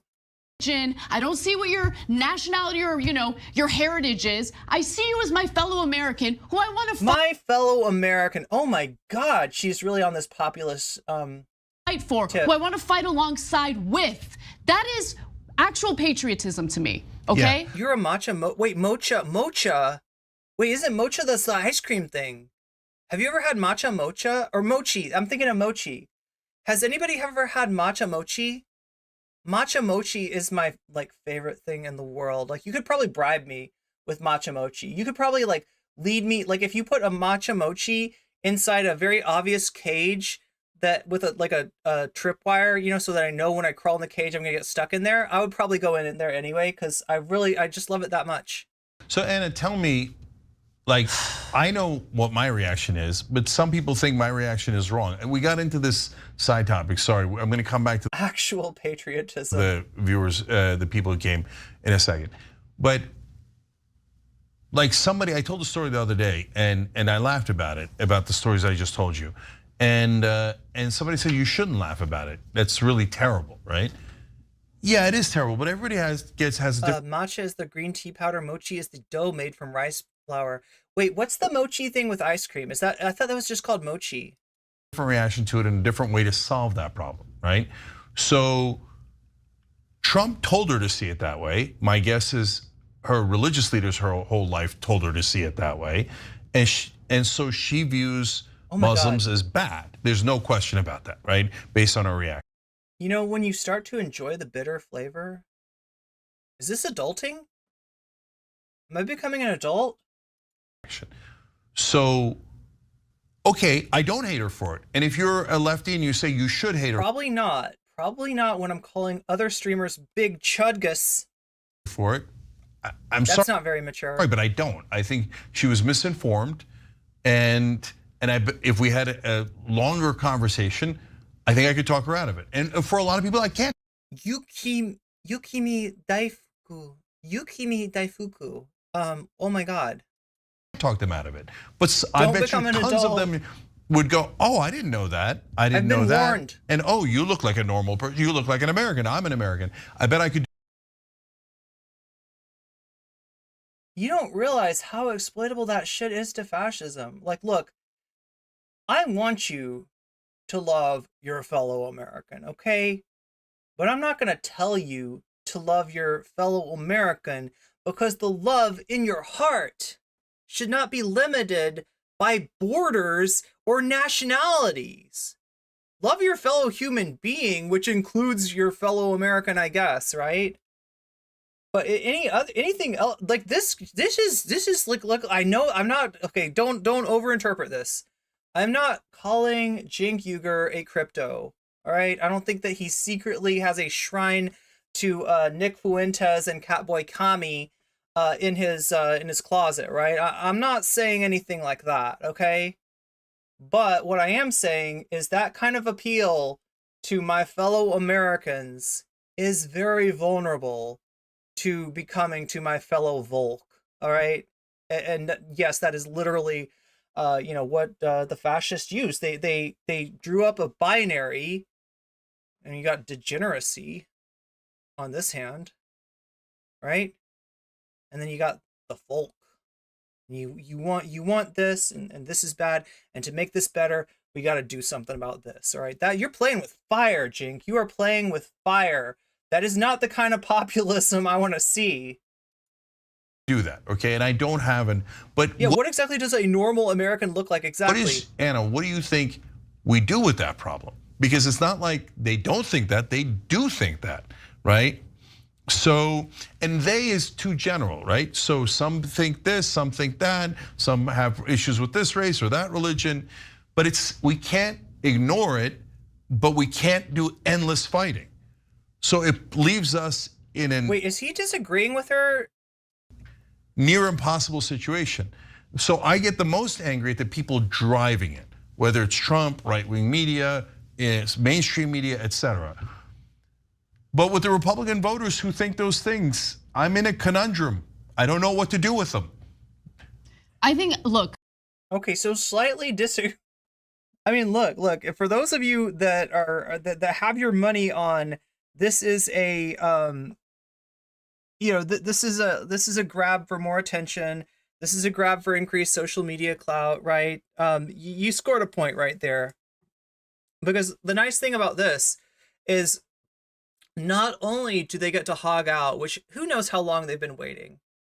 Like, who knows how long they've been like, oh God, I hate to be a progressive news host. I want to say this about trans people, but I'm not allowed to say that. Like, look, back in the day, this motherfucker used to use transgender as a slur almost, right? He would look at women and as a way of calling them ugly would say, I don't know, I think she's looking a little transgender there, if you know what I mean. This guy's a dude, this guy's a fucker. Okay? This guy is an absolute fucker. And I gotta stop saying that word because YouTube hates it every time I say that. Every time I say that word, any word but that one, right? That's the forbidden F word fruit, right? This is they don't, the algorithm's not feeling that. Okay, so I'll try to stop saying that so much, but like, it makes me mad because I almost bought into the narrative that Cenk Uygur had grown and changed. Because that was the line he was selling us for a few years there, right? That he was a conservative guy, back when he was in college. And he wrote a few things that he wished he hadn't written. During the show, whenever trans people would come up, this guy would make fun of us. Right? This guy got weird about trans people, okay? But he's a progressive host in a moment where progressivism has largely validated trans people, right? And for a while he was like, God bless, go forward, do your transgender thing, whatever. I am not bothered by it at all, right? But as soon as you got the Matt Walsh and everybody grifting on the transphobia thing, right? As soon as that worm turned, this guy was right back on our asses again. And we're going to see a little bit more of that today in his debate with Hasan, where he hogs out. I should let you know, even though I already called out the ad break, that the actual ad break is coming up in 3 minutes, right? That's 3 minutes and 7 seconds until the ad break. So you do have that amount of time to get yourself out of it And you do that by putting a little Persona 2 face next to your name. That can be done from a Prime sub. That can be done from paying for a sub, or that can be done possibly from a gift sub if you are lucky enough to get one, which is going to happen more often when you're active in chat. You're not going to be able to convince everyone, but I think it's important to understand, even when you vehemently disagree with people, where they're coming from, what motivates them, and what drives them. And I genuinely believe that people are motivated. I feel like I've got a clip of it. I never wanted to play it because I thought that maybe it wasn't relevant. Like chat, whisper of a dream. But unfortunately, that dream did not come true. And what was in his dark little heart was transphobia after all. Based on what their moral foundations are. Not And just him, the but left and Anna. right both have different moral foundations. When it comes to the right wing and the left wing, though, the one moral foundation that they do share is fairness. So appeal to their desire for fairness. Is it fair? I don't know about that, Anna. I don't know about that, right? If you call fairness that Brianna Wu's born into a situation where she can get the seed money to start up her game development company, and the rest of us have to struggle. I don't know. Is that fair? Is that some people would say yes? Right? You end up buying into this idea that yeah, all people are equal. All of my fellow Americans are equal. But some of us are just a little bit more equal than others, and that is if you have money. Like, in fact, let's just say it this way: your net worth is how much freedom you deserve to have. So if your net worth is negative, if you owe student loans, for instance, what does that say about you?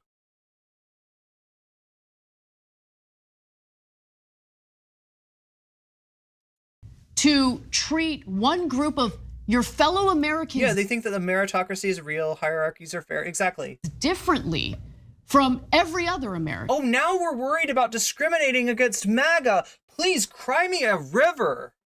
Cry me a river. Oh my God, these poor MAGA people. Some people might not like them because they literally are cheering about taking our rights away. Because they are literally cheering about deporting some of us from this country.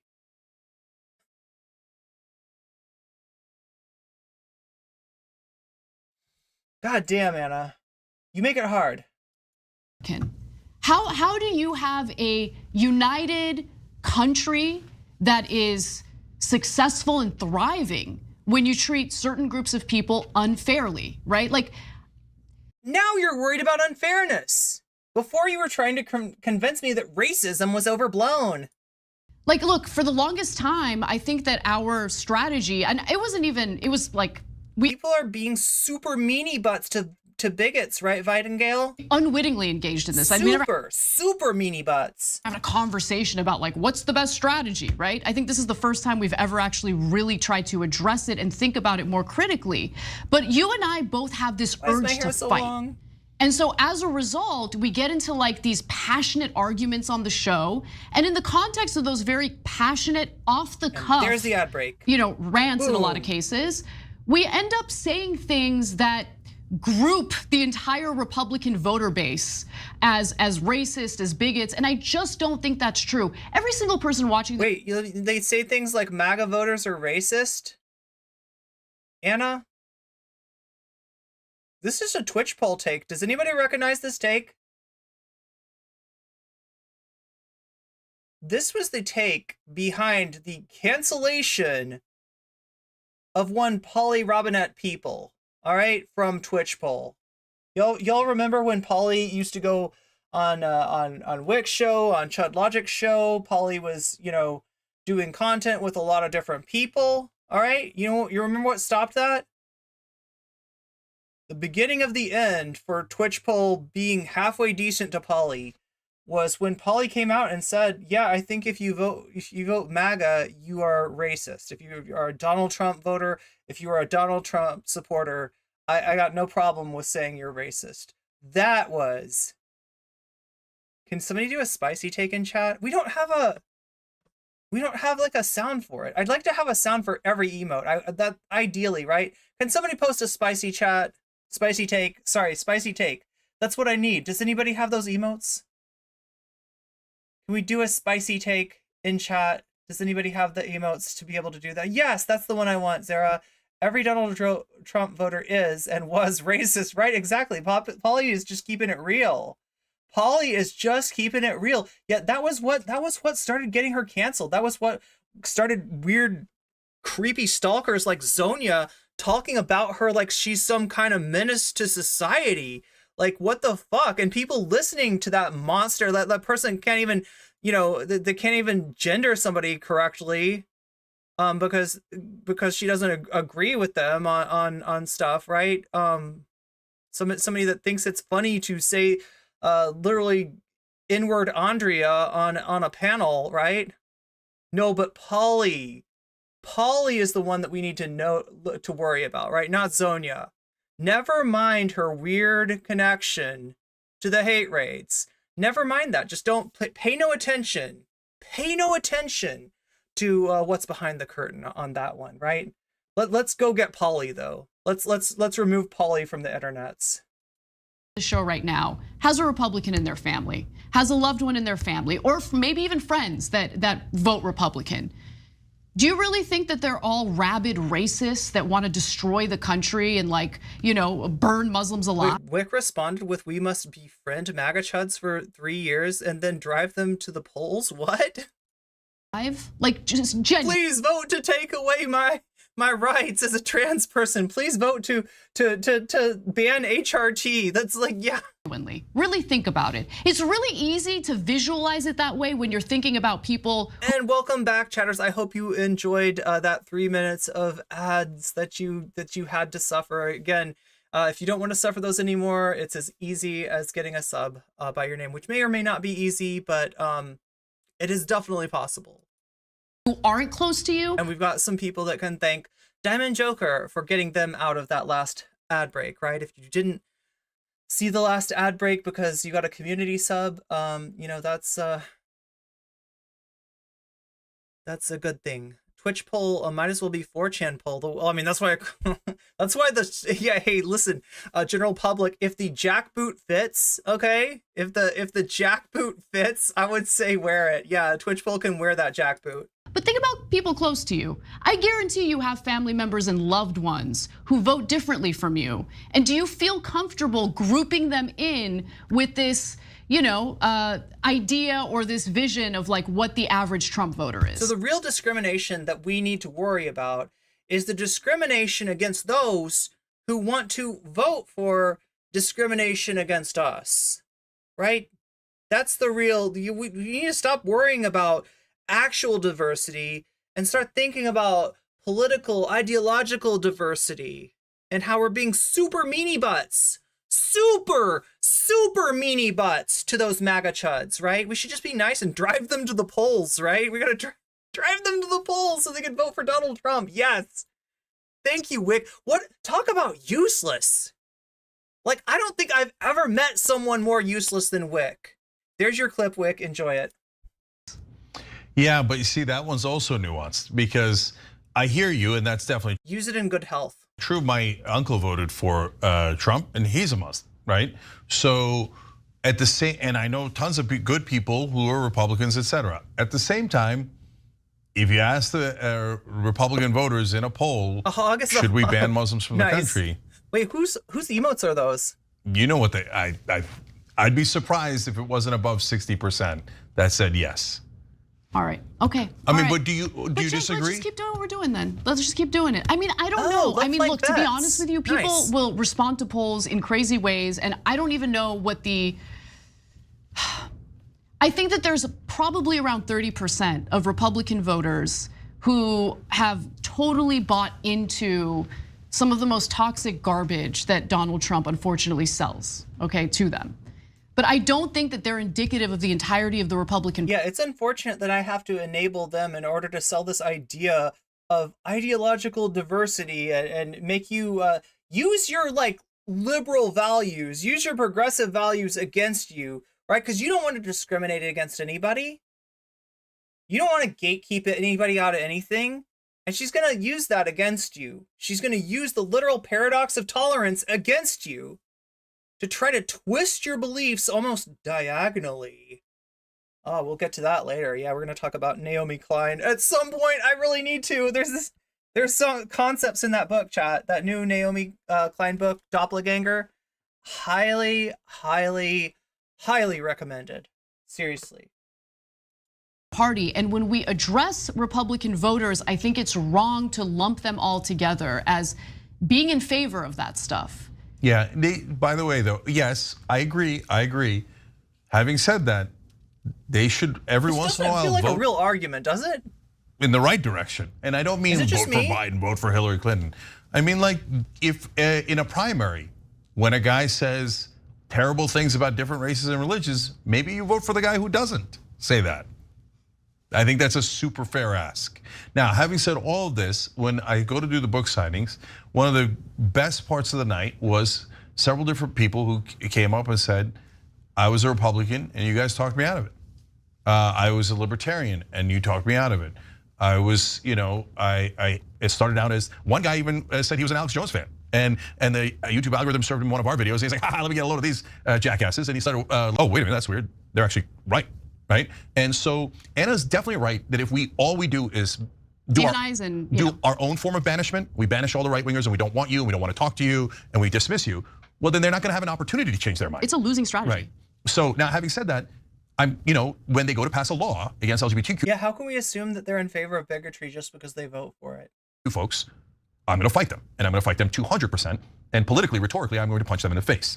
And so, I mean that of their political leaders. But if you're in favor of that law, brothers and sisters, I'm not going to unilaterally surrender to your bigotry. Sorry, not going to do it. Okay. So, and it's an unfair ask. It's a super unfair ask to say, oh, I'm going to pass a law against gay people, trans people, et cetera, in Florida. Now I want you to bow your heads and say yes. Well, no one here is asking for that. So let's be abundantly clear about it. No, I'm not saying you. I'm saying the Republicans who say. What do you think, chat? Nobody's asking for that. Why don't you just agree with me, right? Not yet, anyway. Oh, I'm not going to agree with you. No, that's not a fair ask. So, all right. And so, guys, though, one of the reasons we're doing this not until she hears people saying birthing persons a few more times publicly and talking to you is because. Is it just me, or is it like every time that she hears something like a phrase, inclusive language, she just gets that much more right wing? I want you to understand that in your own personal life, as much as we get frustrated and as much as we need you to fight back electorally and go canvass and do all these different things so that we win and the good guys win, etc. I also wait. There's a post left flank. Oh no, not post left, not post left. Let's not bring that into it. Post the left flank. There's a left flank booty moose. No, mouse. Right, mouse. In your personal lives, be open to people because it turns out, yes, you can convince booty mouse people, but you've got to have receipts, you got to have facts, you got to be open to them, etc. Right? You got to strike that balance. And as you see in this conversation, the balance is very difficult. Okay? Yeah, it is difficult. And so, tons of people look. The number one thing that people said that I want to emphasize here, I meant to talk about this more than anything else. Although now we've got such a limited time, but is hope that we gave them hope. Wait, she's telling us that 30% of them who vote that way. I thought she was saying 30%. Only 30% are bigots. Is she saying 30% aren't bigots? Do you guys watch us in your living rooms and people say we gather the family and we watch you while we're having dinner, or we watch you in the living room, the bedroom, wherever they watch, right? And we watch together. And there was here. Let me show you some more pictures. Yeah, I should give hugs to the Nazis that want me dead because I might win them over with my hugs. Oh gee whiz, I never thought about that. And thank you. Look, that is some privilege speaking. That is the voice of privilege, right? That thinks that. Booty mouse is actually squid ears, huh?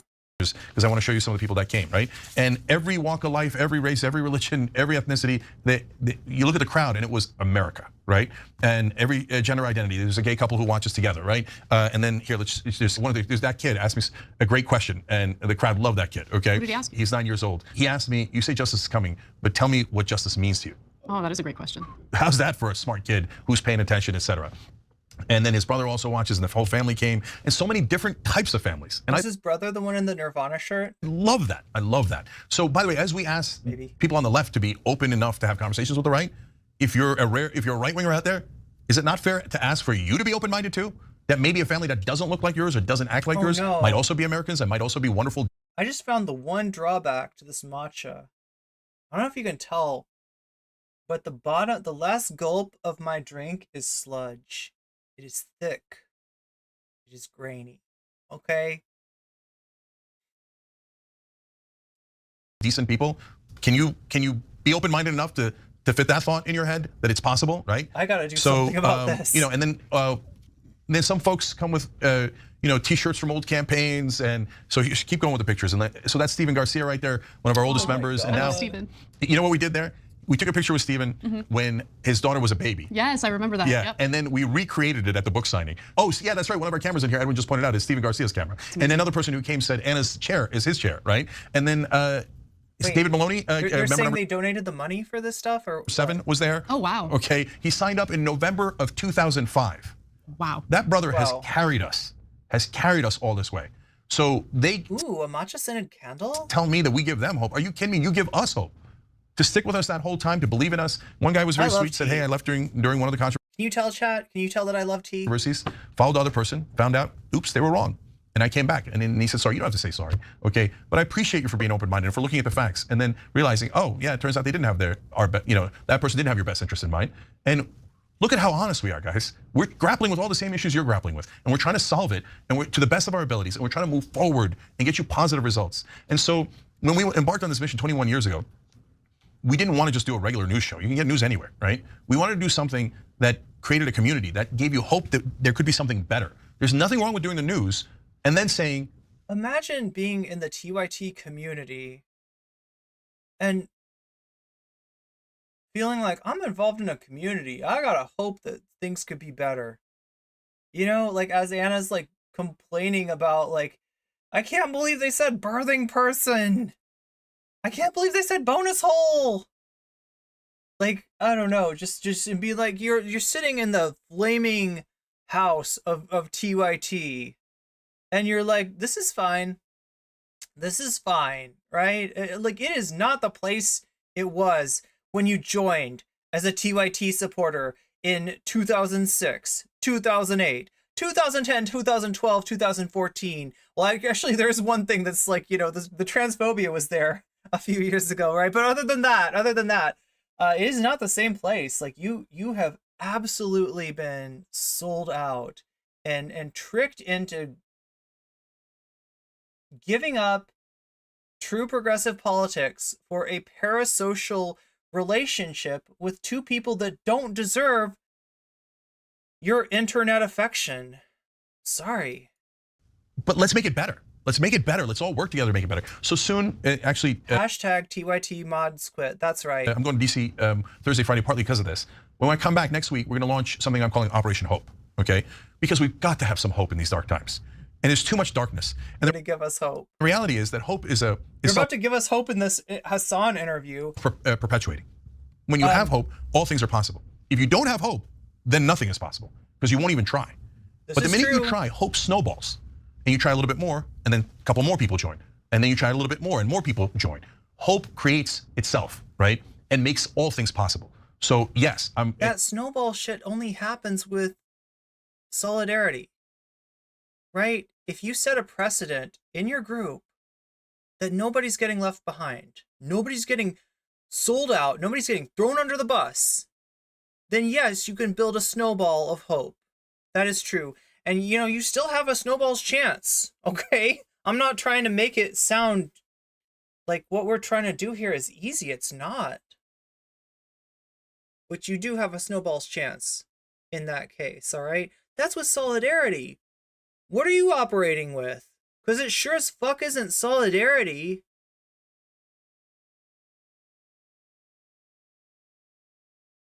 No, you're letting your privilege get in the way of your solidarity is what you're doing. and others criticize us for it. They say you should only do the news and you should be robotic and impartial, like we saw Wolf Blitzer on the Sean Fain clip. Like, all right, union leader, I don't care about the auto workers. I don't care about any of the issues. I will now ask you things in a robotic way. That's not what we do. Mm-hmm. But guys, at the same time, you cannot play around with the facts. You have to present the facts as they are, not as you wish them to be. Okay, facts come first always. So as Anna explained in the bonus episode last Tuesday, we got the Do they really call it the bonus episode? That's too good. 3 H's, okay? Honesty, hope, and then we're adding happiness because we're nuts and we think we can maybe even help you with that. Because why not? Let's give it. Yo, TYT is becoming a lifestyle brand. I wanted to talk about this somewhere. I'm trying to remember whose stream I was watching when this came up, right? I feel like the Republican Party, MAGA, Donald Trump, etc., they've become a lifestyle brand. Oh my God, I wish I could remember what this was. Was I watching Majority Report or something? This totally came up for me. The fact that and look at red pill content. If you want to see a real clear example of this, how is red pill content sold, right? It's not just like, yeah, F the women, you know, like, right? It's like Sneeko, like, you remember those little kids that were like, yeah, fuck women, like, and Sneeko's like, did I teach him that? Did I teach him that? It's not just sold through that, right? It's not just sold through that. It is sold as a lifestyle. Oh God, yeah, it was because somebody, I think it was Majority Report, because some chud out there was saying that Republicans are happier and they're healthier and they like to get outside and they like to exercise and yada yada yada, right? It's not true. People are people, and some people make it to the gym and some people don't make it to the gym. Some people are lucky enough not to need to make it to the gym. Right? You know, there's all kinds of people out there, and I don't think it really tracks with your, I think if you looked at the facts, you know, the statistics, it doesn't really track with your political leanings, but they want to sell this idea that, hey, the happy people are over here. The healthy people are over here. All of that degeneracy, you know, all that lifestyle that you've embraced is making you less happy, less well-adjusted, you know, like they literally were like, yeah, I think Republican women look better. And it's like, some, maybe, like people, like I said, people are people, but that's not the point. Okay. They don't care about the facts of the matter. They don't care if they can find a study to show you, like, right, the Republicans are happier, healthier, you know, better adjusted people, right? What they need is to sell you a brand. And it's a lifestyle brand, right? Because that's what's working for red pill content. That is what MAGA itself is using. MAGA, think of it as the blob, okay? It's the blob. It comes out of Trump's ass and it starts glorping around. It's all like looking for something to eat, and he sees, oh, look at this. You see these natural health people over here, right? They believe in conspiracy theories already. Ah, this is good, right? They've left their logic and reason behind. They're purely vibes based, and it goes like nom nom nom nom, and it eats up natural health. And that is what happened. That is what happened to your crunchy uncle and your crunchy aunt. That is why they are MAGA voters now, right? Because Bannon found a way to get to those people. And yeah, again, you could talk about diagonalism. You could talk about the way that you know, while some of the, you know, theories. Oh my God! That's the first time that's happened, Janella, since I've had that new this new YouTube alert. Thank you for joining the cat cult. Welcome. So that look at that advances us one. We're 492. I don't know why this goal works like this, but it does, right? We're 98% towards the goal. Thank you for signing up. Janelle M. Okay, I don't know why I was mispronouncing. I was wanting to put an O in there somewhere, but no, Janelle M. Thank you for joining the cat cult, and thank you for showing me that my YouTube alerts actually work. Remember when Haas and Hinkle actually presented as trying to appeal to the left before becoming MAGA communists? I do indeed. Same vibe that you're getting from TYT. That's an interesting thing. Because we're talking about the Nazgul vortex there. This is a phenomenon I have been covering for almost my entire streaming career. And I've been laughed at before, right? I've been told that the Nazgul vortex is this like niche little thing that doesn't really matter, and why are we even talking about it, right? It operates in so many different ways. It's not only MAGA communists. If we look at the trajectories of a lot of different leftist figures, right? We can find this descent down the rabbit hole from class reductionism, from like, you know, Mark Fisher's exiting the vampire castle, you know, all the way to the latest Red Scare podcast, right? A group of podcasters who actually became MAGA chuds and very trad. They were trad and MAGA at the I don't keep tabs on Red Scare, okay, but that's a great example. The Nazgul vortex, it's not just for Haas anymore, I guess is what I'm saying. So you know, I mean, you've seen that trajectory in a lot of different people, and you can see it in people like Vosh, honestly, like to a lesser extent, not comparing Vosh to Haas or Jackson Hinkle, but you can see that momentum, you can see that trajectory, you can see that kind of movement in that direction. Because it is the path of, it is a path of lesser resistance. The Red Scare podcast was awful from the beginning, though. Yeah, it got worse somehow, general public. It managed to get worse. Can you imagine that? Good job, Dasha. Good job. You made it worse somehow. Wow. Shot, right? You know, I mean, I used Red Scare because I think they were calling themselves leftists at the beginning. They were just saying that they were dirtbag leftists and I don't know, acid Marxists or so, you know, like all that shit, right? All that Douglas Lane shit, and now they are willing to say with their chest that they love the right wing. They love their MAGA. But like with Haas, I think it was an act. I honestly think Haas was always MAGA. I think he was just keeping his power level hidden. But again, it's hard to know what's in his little heart of hearts there. So back to something you said earlier, just remember Jink admitting that he's mainstream. Oh, when he was on the PBD. Well, I mean, yeah, that's I mean, he's coming out with it. They do still play at this idea of themselves as being like insurgent alternative medias, tankies. Yes. Well, wait, were you with Hinkle? And okay, so here's one thing that kind of bothers me. All right, and the problem with Haas is not that he's a Marxist-Leninist. He's not. He's a Duganite. Alexander Dugin, look him up. You'll find references to the Russian National Bolshevik Party. You'll find references to the Eurasian Conference. And you'll also find some discussion about his role in the Putin administration, right? You know, the weird right-wing, like anti-woke shit that Putin is vibing on right now? That's Duginism, okay? And that's where Haas, that's where the mainstay of his political philosophy actually comes from, is Alexander Dugin, who literally was part of the National Bolshevik Party. And like, for some reason that wasn't good enough for him. He had to create something even worse, this like weird the fourth philosophy, right? Of like, you know, capitalism, what was it? Capitalism, communism, and liberalism, communism, and fascism or something like that. And he was like, you know, we gotta take elements from, you know what I'm saying? We gotta take elements from all of these. And it's like, thank you, Dugin, for reinventing fascism, you dumb fuck.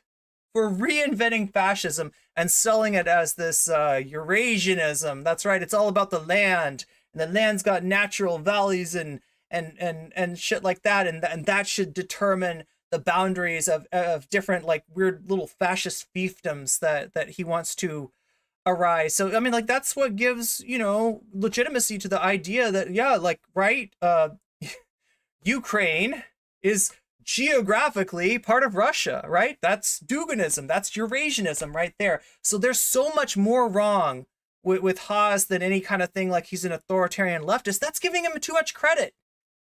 He's not a leftist. He's just an authoritarian, and he's a right-wing authoritarian, right? So that, yeah, that's like, it's a real common, it's a real common conflation of those two different things, but they are really different, and it's important to recognize the difference therein. Whatever we've learned, we want to share with you. We're doing that in some of the bonus episodes for the Fourth political theory, thank you. What did I say? The fourth political... members. But tomorrow, next week, we're going to launch Operation Hope for everyone, okay? And we're going to try to do the best we can. But my main point for all those hundreds of people that came and that told me their stories, and some of which made me cry, and some of which made them cry. You know what? I'll tell you one last one. Ooh, you got a video about the right-wing understanding of the Nazgul vortex. Let me grab that. Okay, so we're almost done with Jink here. We're almost done with Jink. I want to have a little conversation with chat. I want to start doing that, right? Is that a normal streamer thing to do? Am I being a normal streamer? I don't know. I feel like I'm a weird streamer. I gotta be more normal. I gotta be more mainstream. Being mainstream means giving chat some time to direct the conversation. And I want to do that after this. We are also going to get into Cenk Uygur versus Hasan on trans women in sports. Oh my God, that's a debate I didn't ask for. That's some curse shit that I'm going to have to deal with. And then we get to watch the one bit of popcorn we have, chat.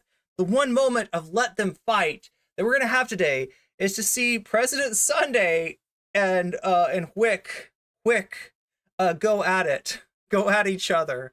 And yeah, this is, I mean, look, the only reason I want to take a side on this is that, like, this is the one time that President Sunday's done like a good thing, a thing that actually takes some courage in terms of coming out with the Brianna Wu stuff. There's nothing really in it for him. All it's doing is alienating him from Vosh and from the rest of the power structure. So I mean, I don't know what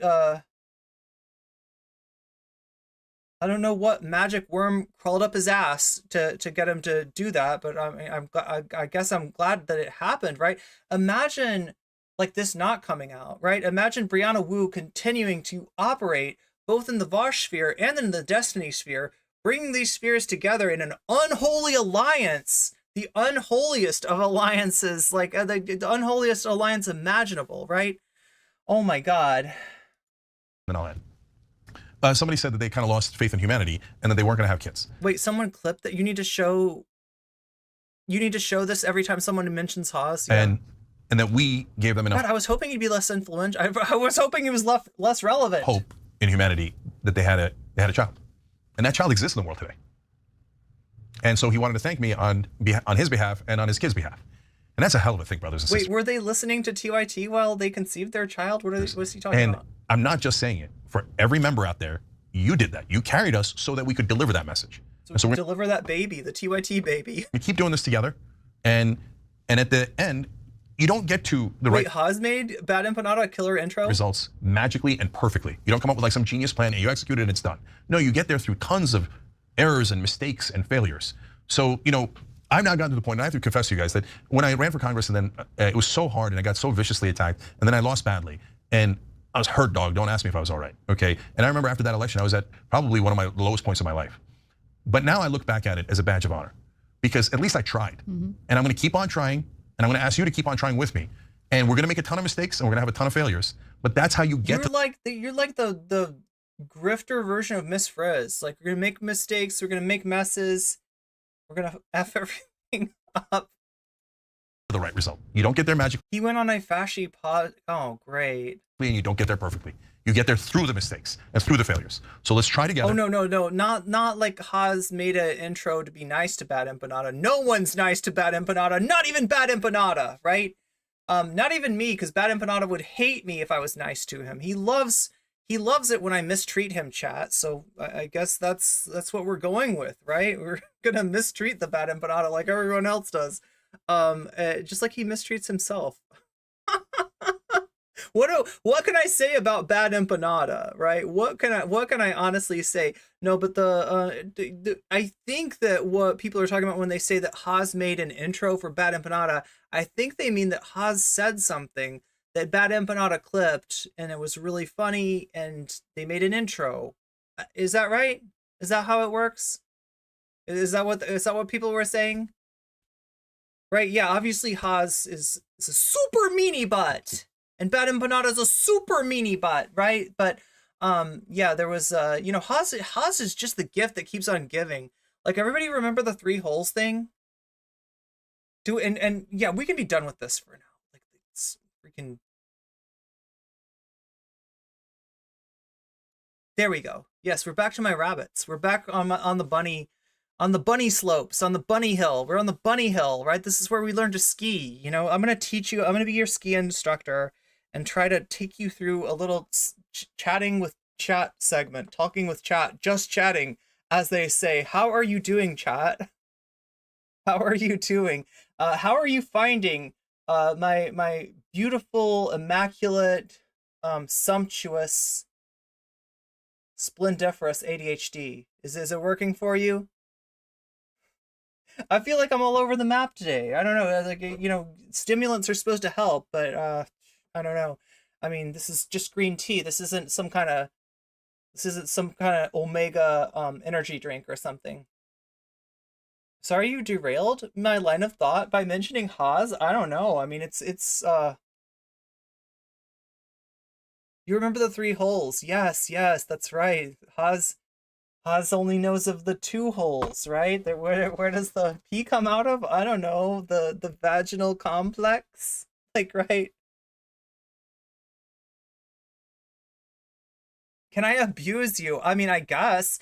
Oh, supposedly, yeah. Supposedly I'm a super meanie butt, right?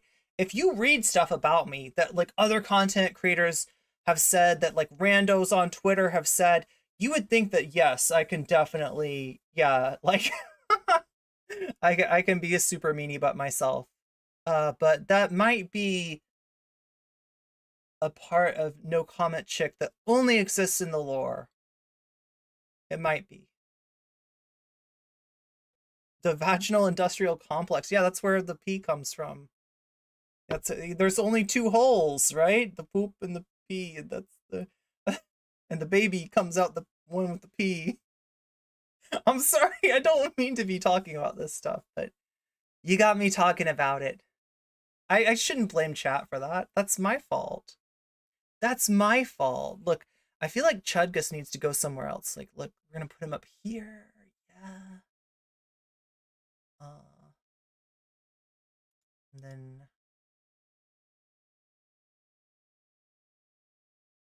wait, I can do a stinger in this? Oh my god. What am I trying to do? Transform. There it is. Ah, that's what I'm talking about. There, see, you gotta be facing me. Always facing me, because he's obsessed with me. So he's always gotta be facing me. It's like sex ed in a typical American school. That lore about you being a super meanie butt isn't canon. It's not canon. It's not canon. Either that or I was under a spell from the wizard Bobbity, and I had a M on my emblazoned on my forehead. Blame us? You want me to blame chat? Chat, like, how are you feeling today? Are all of you feeling this, like, wanting to be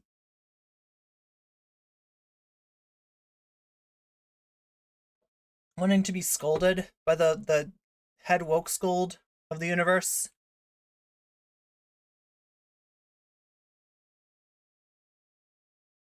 I mean, some of that lore is like wild though. Like, I like the one where I'm a meanie butt for not finishing Final Fantasy 13.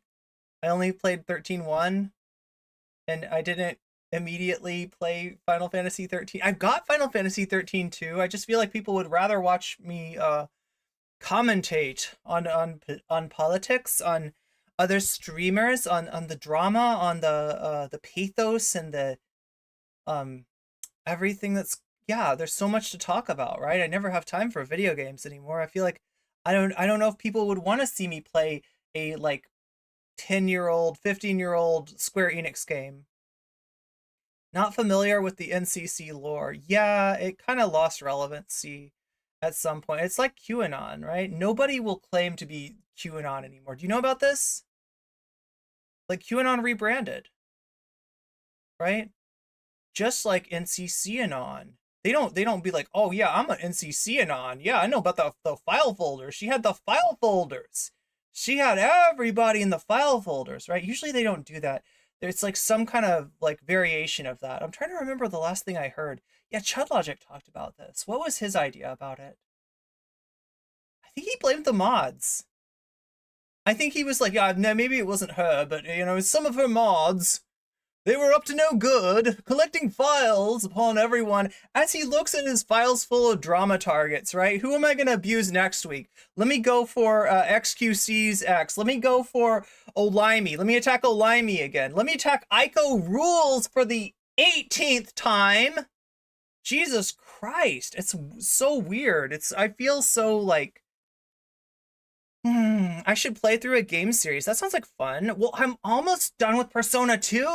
I don't know if anybody wants to see that. Talk about a game from 1999. That's like 25 years old. That's a 25-year-old game. Damn.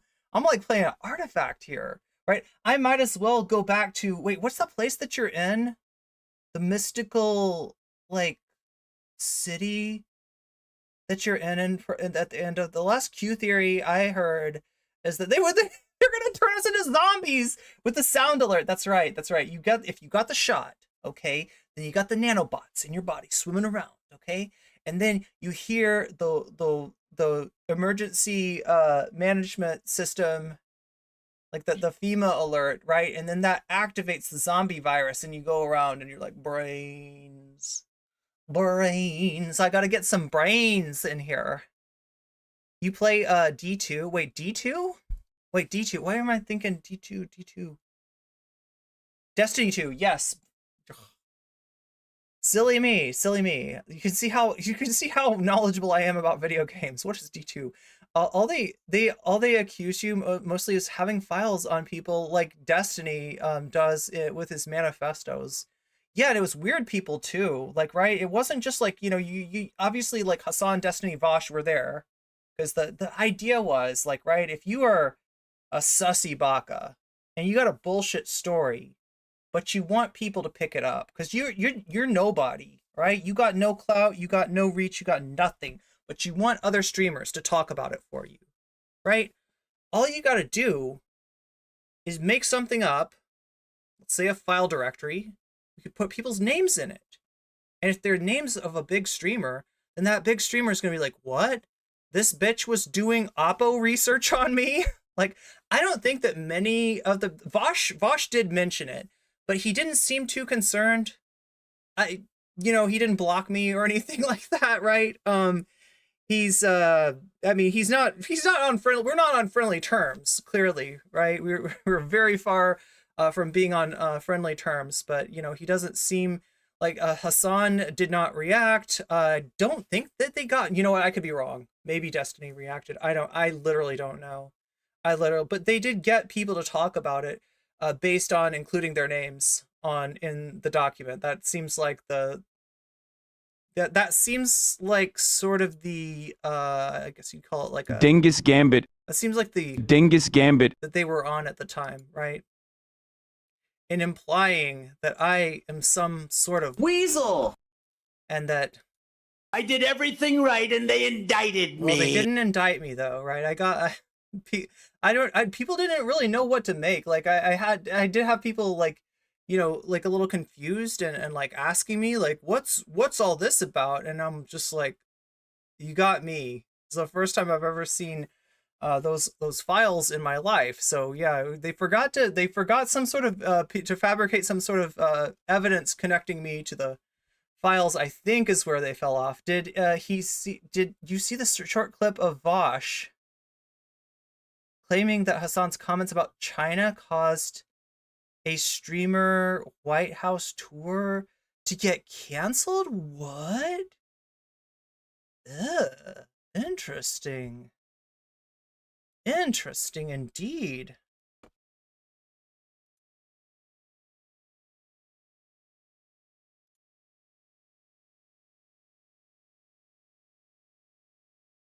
Sure. Oh, and Vosh leaks why streamer White House collab was canceled. What is this? Interesting. Wait, let me turn this on for you, because you're gonna want to see this, chat. I do believe. Look, Chudgus, I gotta move you. Is that okay, chat? Is it okay if I move Chudgus?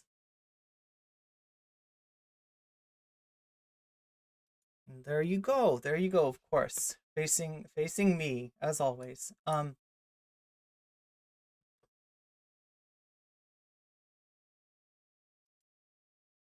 It's Vosh.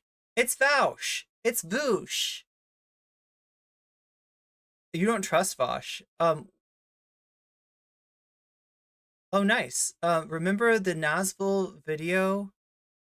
Oh, yeah. Wait, let me grab that too. Wait, Shakespeare, can you repost that? I'm not sure if I got it in my copy buffer in time.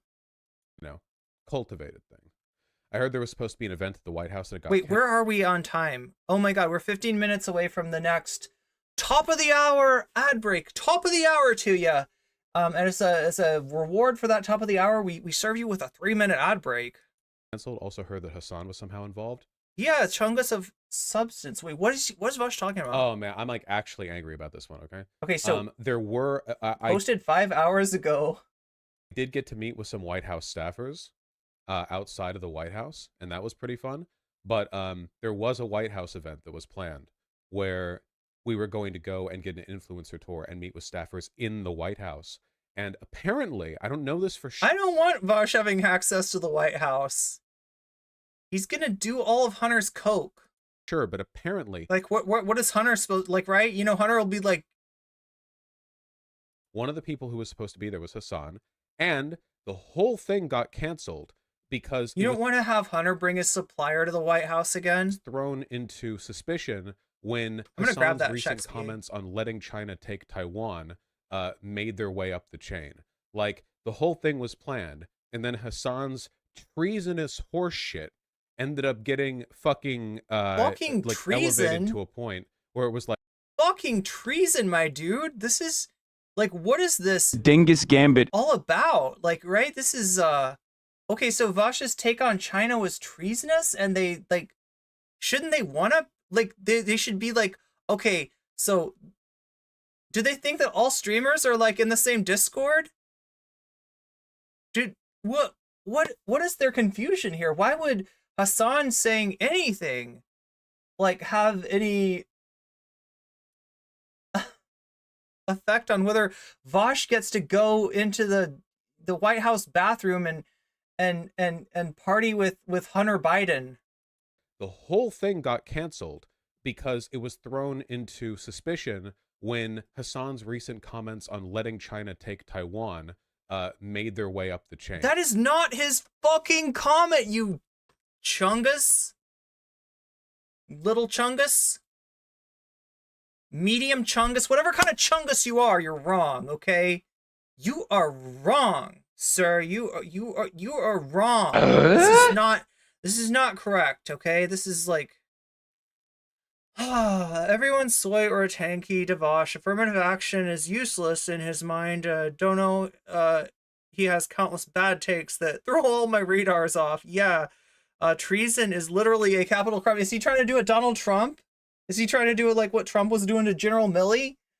And say this is treasonous, and you know what happens to traitors. You know what the crime is for treason. Ha ha ha ha. Wait, that is a wild that is a hyperbolic thing for him to say here. It's treasonous. Like the whole thing was planned, and then Hasan's treasonous horse shit ended up getting fucking Vosh, how hard are you glazing up the good old US of A? How hard are you glazing up the State Department? Like elevated to a point where it was like, whoa, hold on. Like we can't, you know, we have to be like they let this guy into the White House, and all of a sudden he's just like like way more scrutinous now. And then, you know, obviously nobody, Hasan, Destiny, myself, nobody is passing a PR background check, right? Like, if we're getting in there on that event, it's because nobody looked into it too closely, right? It's because we got security checks, not PR checks. It's because you made friends with Hunter Biden. So now everyone gets a PR check. And wouldn't you know it, Keffels did 9/11, Hasan did 9/11, I did 9/11, Destiny did 9/11. So I mean, Hasan did say that, like, Hasan did talk about the intercourse with the eye socket of a member of Congress. So, like, yeah. Do you think it was that? Do you think it was the brave Mujahideen? Look, if anything got Hasan, like, wait, so how is that? How is this Hasan's fault? He just said. He just said. Oh no, I don't have the...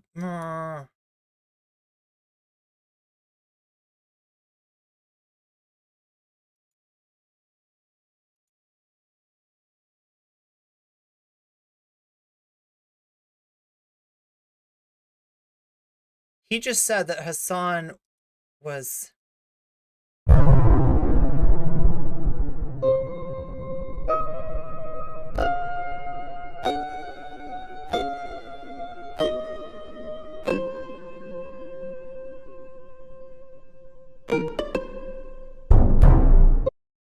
Sus. Yo, that was kind of epic. I don't know. I'm here for it. I'm here for those. Actually mad about that, by the way. He's actually mad about that. I still don't get it. Meet with some White House staffers. I still don't get it. Outside of the White House, and that was pretty fun. But we got the staffers. The staffers are good. Okay. There was a White House event that was planned where we were. He didn't get to eat his cookies. Going to go and get an influencer. He said we're going to give you cookies, and then at the last minute they said, "Nah, Hasan didn't say." Like Hasan repeated the United States State Department policy on Taiwan, right? The official stance of the U.S. State Department. That is all that Hasan said. All right. That is all that Hasan said. Let China take that. That's not what he. And meet with staffers in the White House. And apparently, I don't know this for sure, but read your comment. One of the people who he thinks that because of the Hasan White House staff looked into him and other streamers. Okay, because of Hasan, but how does he know that? Do you think that he's selling? Like, what do they call that in British when you're selling the pies of dishonesty? Is it pork pie? Selling pork pies? Is that the phrase? I have zero faith in this guy. Like, where did you get that information? Are you on a security briefing? They let you know that because of Hasan, yeah, we're gonna let you come up into the Oval Office and eat Oreo cookies with Hunter Biden. But at the last minute, we found out Hasan said, like, why would Hasan? He didn't say anything. He didn't say anything other than what the U.S. State Department's official policy is. What power does he have? Like, how would you be concerned? Even if he did have like that take on because what Vash is claiming is that Hasan was like, yeah, like China should just, take Taiwan. Like that's not what he said. That is not what he said.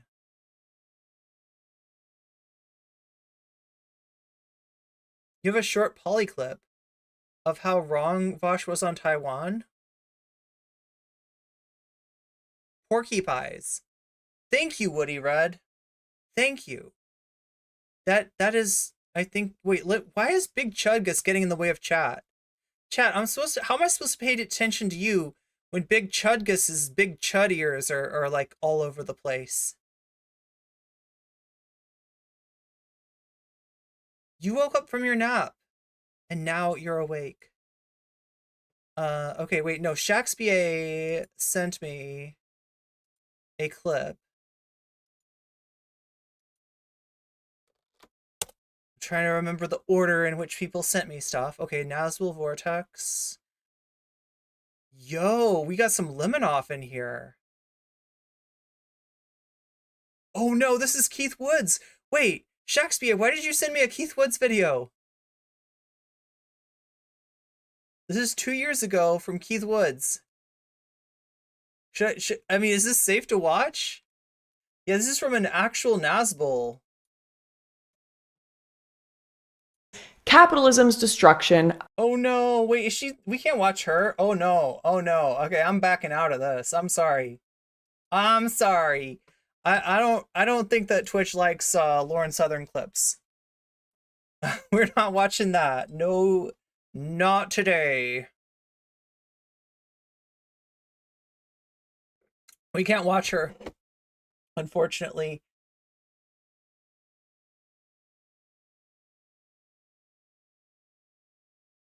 Yeah, no, she's a persona non grata. She is a persona au gratin.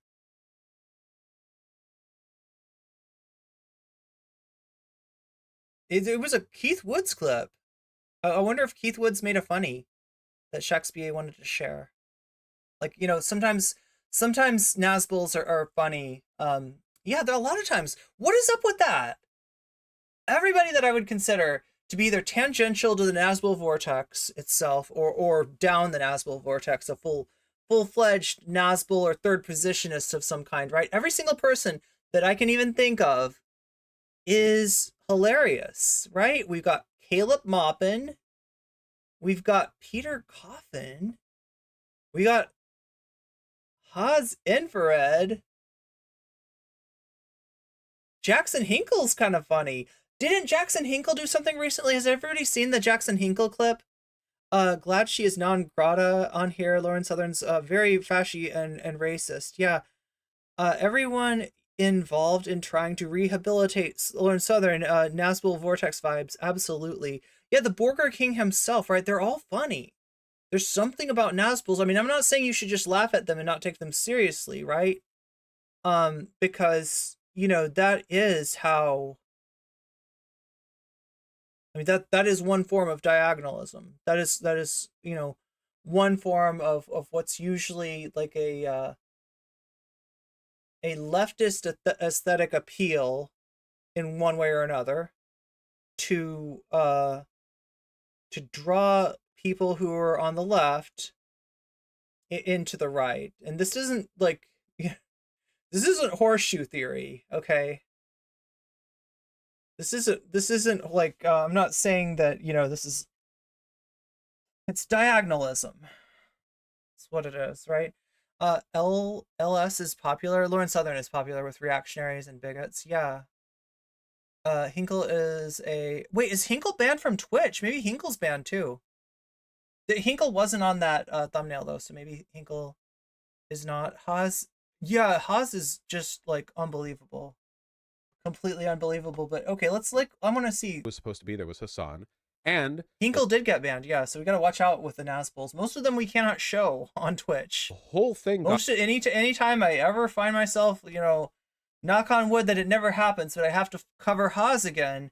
That's gonna have to be on YouTube. That's the same thing with Destiny. That's the same thing with what's his name? The dude that got banned off of Twitch for having that weird take about digital child exploitation material. I can't remember. I think it's like Dom Fockery or something. Got canceled. Can't watch any of them. Nope. Because it was thrown into suspicion when Hasan's recent comments on letting China take Taiwan made their way up the chain. Haas is not on Twitch, but do you know what is on Twitch? Ads. 3 minutes of ads are coming your way in exactly 4 minutes and 47 seconds. That is, unless you have a little Persona 2 avatar by your name, right? This is a sub. That's what we call in the business a sub. You can get a sub for free if you've got Amazon Prime. You may not know that, but you can. It's called a Twitch Prime sub, and it works just like any other sub. Only difference is it costs you nothing. I mean, obviously you paid for Prime, so, you know, there's that cost, right? But once, you know, you got it, basically, this is money that you can force Twitch to give me that doesn't come from your pocket. So I think that's pretty cool right there. Plus, if you give me a Twitch Prime, I know that you only have one to give, so it means a lot, right? It means a lot if like the one Twitch Prime that you have to give to anybody on Twitch, you park it right here. That means something to me. I appreciate that. Right, you can also get out of it through paying $5. It is only $5, as someone much wiser than myself once said. It's just $5 to get a sub. That gets you out of it too. That gets you all the emotes. That gets you everything, right? And the third way, the third possible way to get out of that ad break is if you're lucky enough to win the lottery of somebody giving you a community or gift sub. That can happen. That does happen. It's more likely to happen, though, if you're active in chat. So. Like, the whole thing was planned, and then Hasan's treasonous horseshit. Yeah, I gotta read them every hour. ended up getting fucking like elevated to a point where it was like, that's not a concern. What do you think that Hasan said? That he's gonna give like the Chinese Communist Party's secret information about the United States? Like, what is he gonna do? What are you worried about? I don't get it. Like, he's a streamer. He had a take. The take was literally the same thing as the State Department's take, right? That basically there is a strategic ambiguity that the State Department uses in order to somewhat affirm like Taiwan's autonomy, right? Which China, for now is honoring, but at the same time, not rustle China's jimmies when it comes to Taiwan and their their whole one China policy, right? So yeah, it's that's what he said. Even if he'd said that, like, China, even if he'd said he differently than that, right? I don't think it would be like it's not like a national security. It shouldn't have any national security implications. But what he's saying is that, like, after that happened, they were like, yo, did you know that Hasan said the exact same thing as the State Department says about Taiwan? Holy shit. You know what we should do is we should investigate those streamers. We should investigate Keffels. Keffels was going to get to go to the White House. Oh my God, chat. These jokes just like write themselves, right? In fact, I can't even mention that one, but it's definitely in some of your heads now. Right. But yeah, Keffels in the White House, Destiny in the White House, right? That's wild. But then again, wait, didn't Trump have like Nick Fuentes in the White House? So maybe it's not that wild. Whoa, hold on. Like, we can't, we have to be like way more scrutinous now. And then, obviously nobody, Hasan, Destiny, myself, nobody is passing a PR background check, right? Like, if we're getting in there on that event, it's because nobody looked into it too closely, right? It's because we got security checks, not PR checks. So, that's a self-report. So now everyone gets a PR check. And wouldn't you know it, Keffels did 9/11, Hasan did 9/11, I did 9/11, Destiny. You accused Hasan of 9/11. You accused Hasan of being a treasonous, treacherous traitor.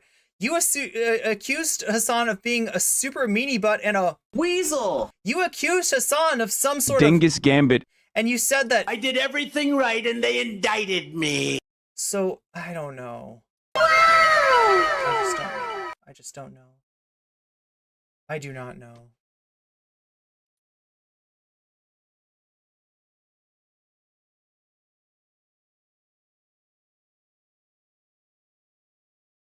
I do know, however, that there's an ad starting in 6 seconds, so you've got limited time to get out of that unless you just want to sit there and watch the 3-minute ad break, which,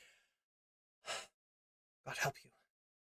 Wow, and wow, and wow, and wow, and wow,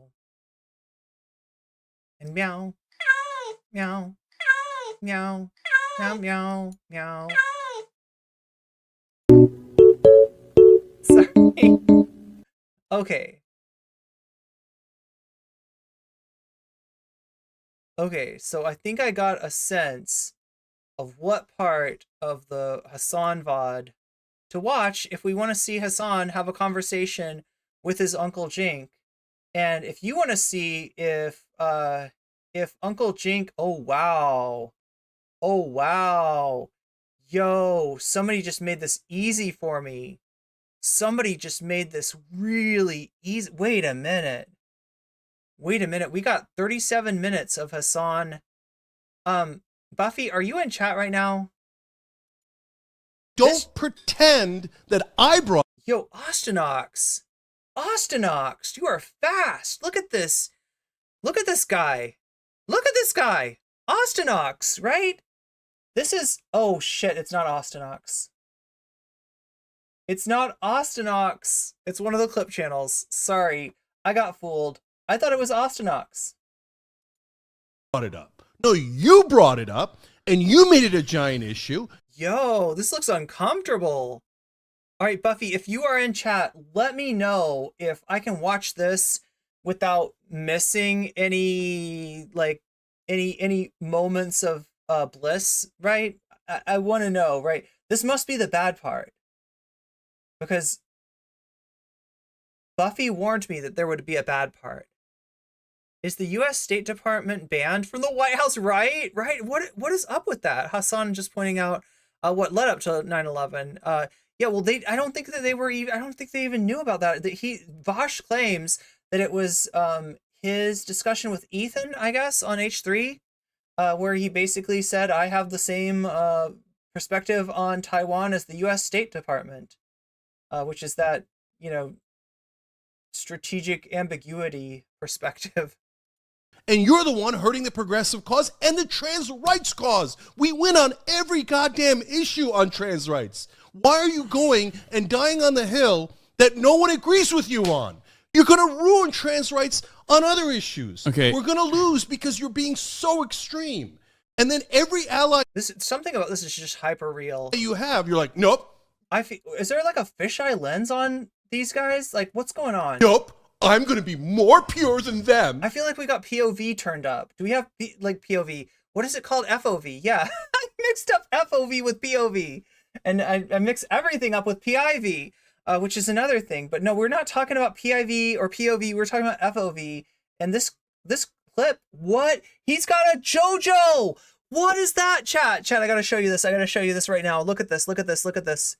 He has got a fucking man doll, a man Barbie of Jotaro Kujo right behind him. Do you see that? Do you see this beautiful collectible Jotaro? This yare daze Jotaro? Right? Did I do the voice right? Did I do the voice? I'm trying to learn. So I'm going to burn their bridge down. I don't want any allies. Okay, well then don't have any allies. Oh my god, I'm gonna Oh my god. lose Poor my Hasan. mind. Is this is it possible to link this? You wait, you didn't see the Jotaro? Here, I'll take us back to it. Not there, because that's okay, wait. Oh, yo, zoom in.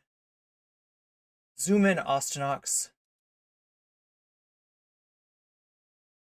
You can kind of see it there, but you can see it better when they zoom in on Hasan.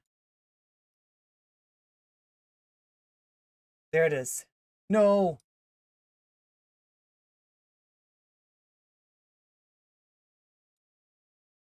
Do you see it? Okay.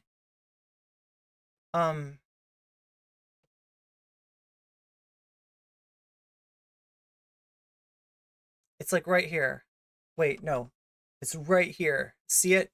I'm circling it. That is a Jotaro Kujo. What do you call these things? Like, I'm not much of a weeb when it comes to like collecting stuff, so I don't know what.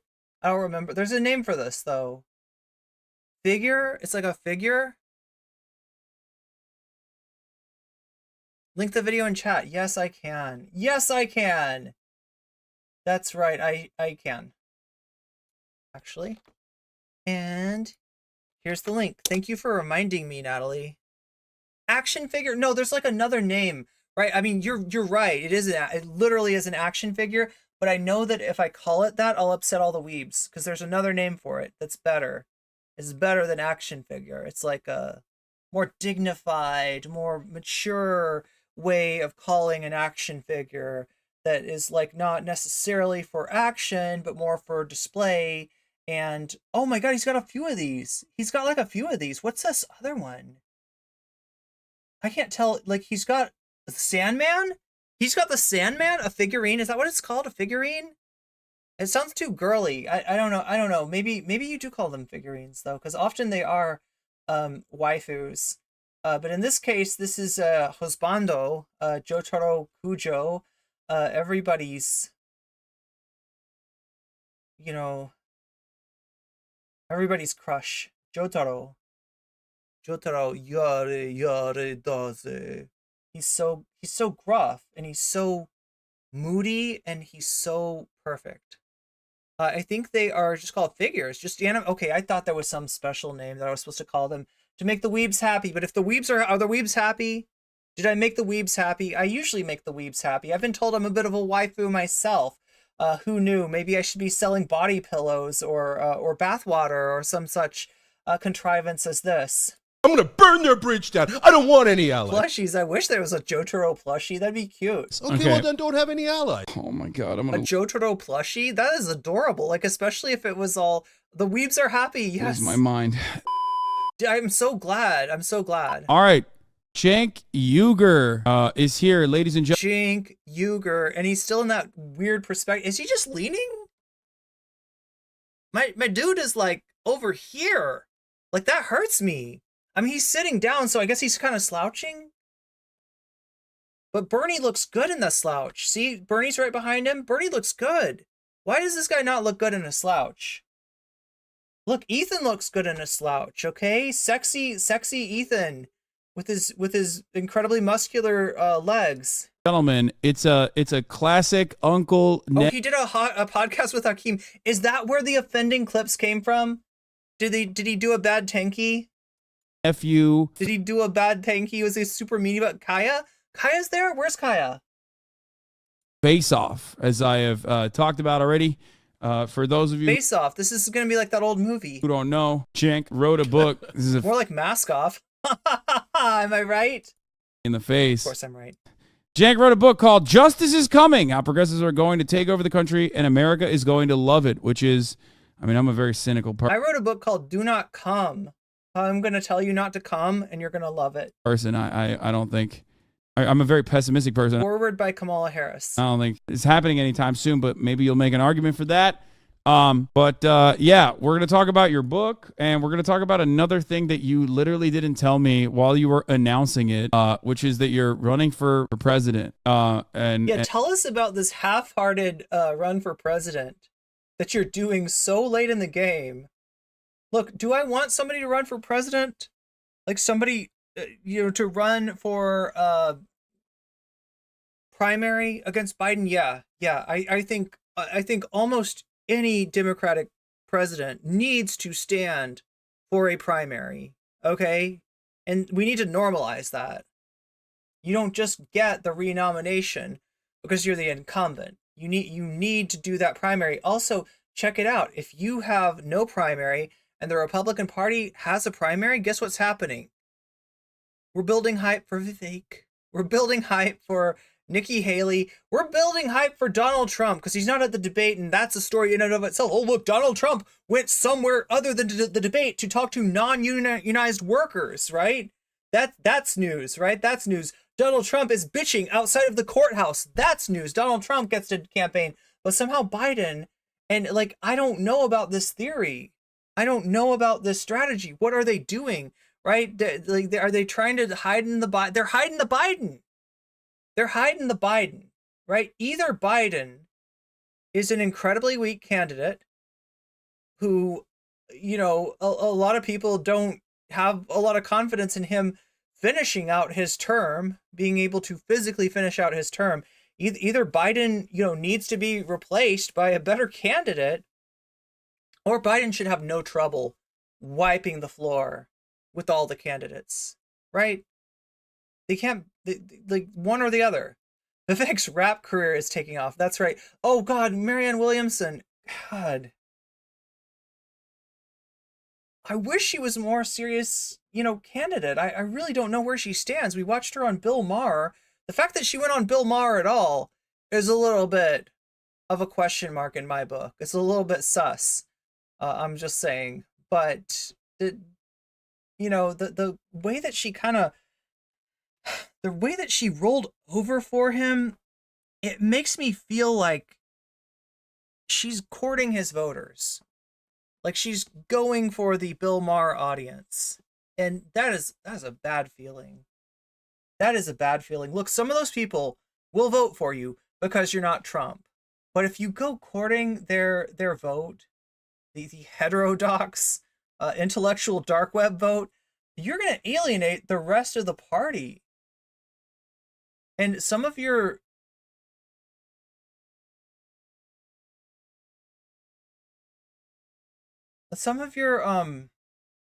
biggest supporters, potentially, the people who actually come out, volunteer for caucuses, volunteer for get out the vote, get on those phone lines, right, are marginalized people, unless you throw them under the bus time and time again to where they just feel like they don't matter to you, right? That's the problem with the Democratic Party. And of course, I'm going to ask you why. She was the only presidential candidate to be interviewed by Virgil Texas. Oh my God. Or even how. But that's it. That's those are some of the things that we're going to be talking about. Before we get into any of that, though, We're going to talk about JoJo. We're going to ask Cenk what his favorite part of JoJo was and why it is JoJolian. Do you think Cenk's a JoJolian guy? Or do you look, the easy guess is to say Cenk is a Golden Wind fan. He likes the mafia thing. He likes the femboys, right? That's the easy one. But I'm gonna say no. This guy's pretty up on his JoJo, right? He hasn't gotten into JoJo lands yet, but he has finished Steel Ball Run, and he is currently reading through JoJolian. Start off with the Democrats actually doing something that is unheard of, unimaginable, which is showing backbone. All smart progressives are going in the same exact direction, right? So show off that backbone. I've been on that direction. Yeah, so they are cutting things out. Hopefully we're not missing anything. Buffy, if you get here, let me know. If you feel like we are missing something, I will go back and try to pick it up on the Hasan VOD. But my co-host Anna's obsessed with the labor movement, totally believes that's the answer. Nina Turner, who's another host on our network, just announced today that she set up a new group with Chris Smalls to back the labor movement and to even get funding. Cenk is the part one guy. Yo, you might be right. For the labor movement whenever they go on strike, etc.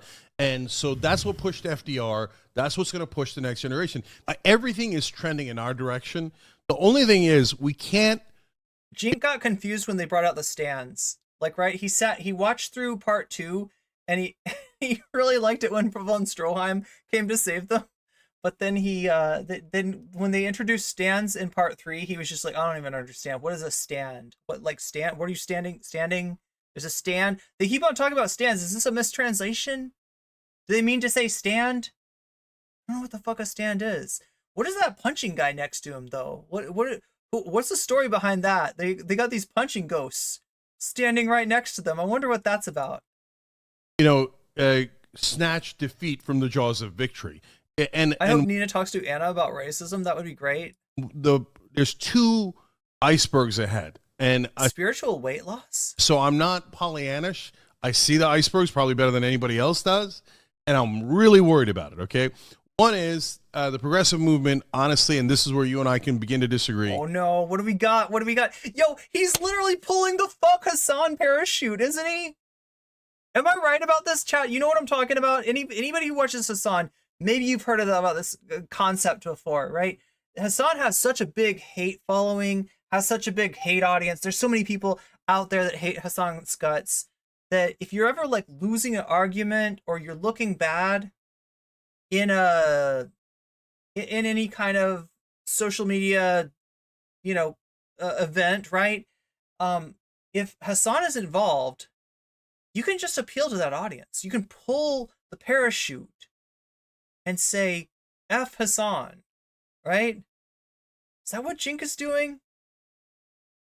Because I'm honestly not that surprised if it is. That's par for the course. That's why we call her the Orb Lady. Oh my God.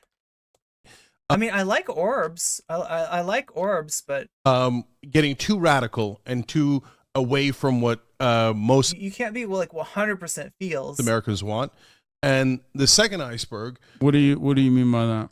Yeah. So look, what are you even talking about, Cenk? So saying things like saying things like put the de-esser on Cenk and turn it up to 11. How about that? Sports leagues, including professional ones, has to allow trans women. They don't have a choice. All trans women all the time. That's right. No No cis women are allowed to compete. etc. That pulls it like 2%. You say, hey, it's a moral issue. It's really important. Do you think the it's sports leagues are like the most important thing in the whole wide world? Do you think? But the question, Jink, is who's bringing it up? Who's bringing it up? Is it trans people?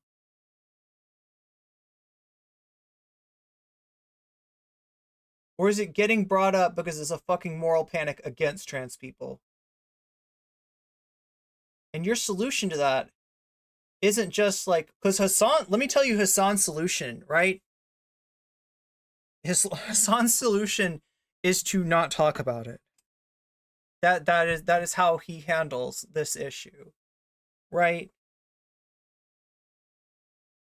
And we don't really need to talk about this issue. This is an issue for sporting leagues. This is an issue for governing bodies, which hopefully will be informed by sports science to let them know what the preponderance of the evidence says. Because I don't trust Cenk Uygur, Ana Kasparian, or Jesse Singal, or Destiny for that matter, to be like a fair arbiter of that stuff, right? Like, this is, and people, your heads might explode, right? Because like sports science sounds like one of those jock classes, right? It sounds like what the football team takes instead of a real degree in order to get better grades, but it's not. It's science. There's anatomy and physiology. Like, that's literally what it is. It's an extension of anatomy and physiology and kinesiology, etc. Right? That's what sports science is, and the preponderance of the evidence led most governing bodies that are not woke, okay? We're talking about governing bodies for sports. People who are into sports, right? And know sports science.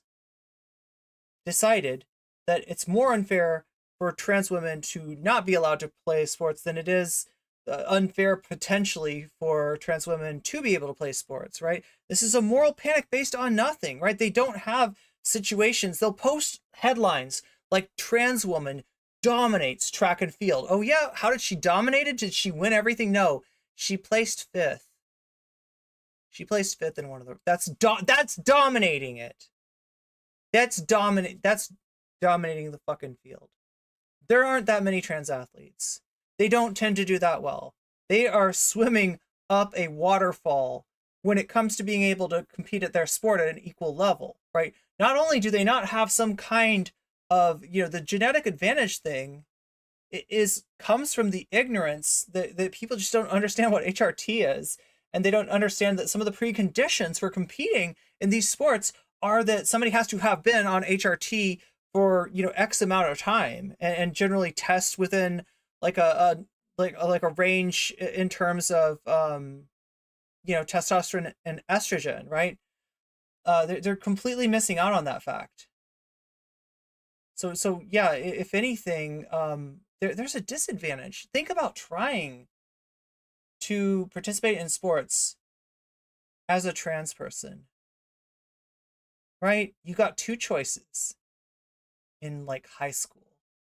You can, assuming that that you're trans, you can continue to participate in the, men's division and be in the, locker room and be in that situation, be misgendered, like, right, live a life where you are not out as who you are, right?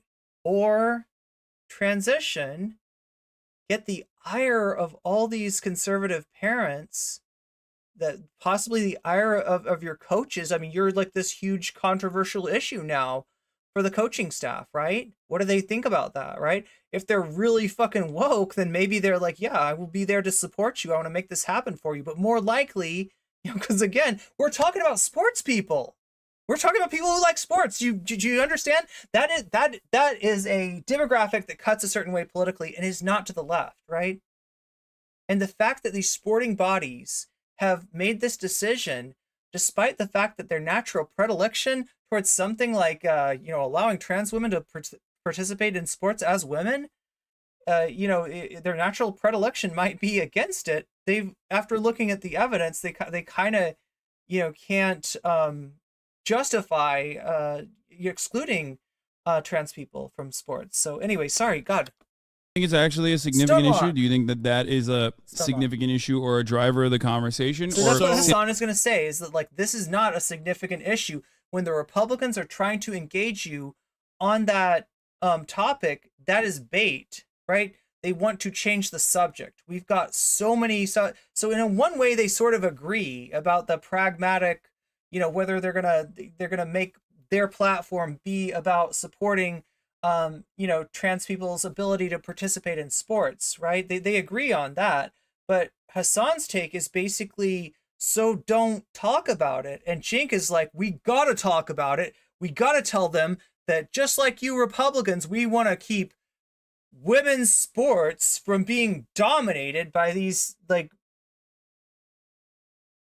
mythical trans athletes that are going to come along at some point and take every single medal, every single first, second, and third, and fourth, and fifth. And trans women, there's going to be no more sports for cis women, right? We are so far from that. That is the opposite of the truth. That is the opposite of the real situation. But Cenk's take is really trans people need to lay on the stone in this one, right? He's literally trying to sacrifice. And I guess he doesn't think it's that big of a deal, right? Just one little aspect, one minor sports. Right? What trans people need to participate in sports for anyway? Hey, what does anybody need to participate in sports, right? And you're right that it probably means a lot more to somebody whose life path, whose main interest is in athletics than it does to somebody who's not. Still want to play chess though. Yeah, right. Chess. They banned trans people from chess. What is up with that? So many tournaments since they are associated with. Oh yeah. And you don't even want to support that because even if they'll have you on some respect, it's solidarity to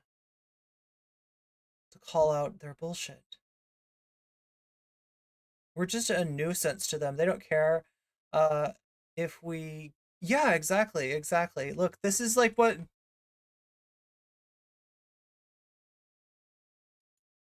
Cynically weaponized by Republicans with some liberals taking the bait and then having a conversation about it instead of being fuck off. Listen, I showed you the Chud Logic clip earlier, and honestly, I have some pretty thick skin when it comes to other streamers talking about me. I've experienced it all. Greek Geese in a trench coat, thank you for the follow. I've experienced it all, right? So I'm not really worried about that. What actually made me mad was the way that he talked about my community, the way that he dismissed my community, right? The way that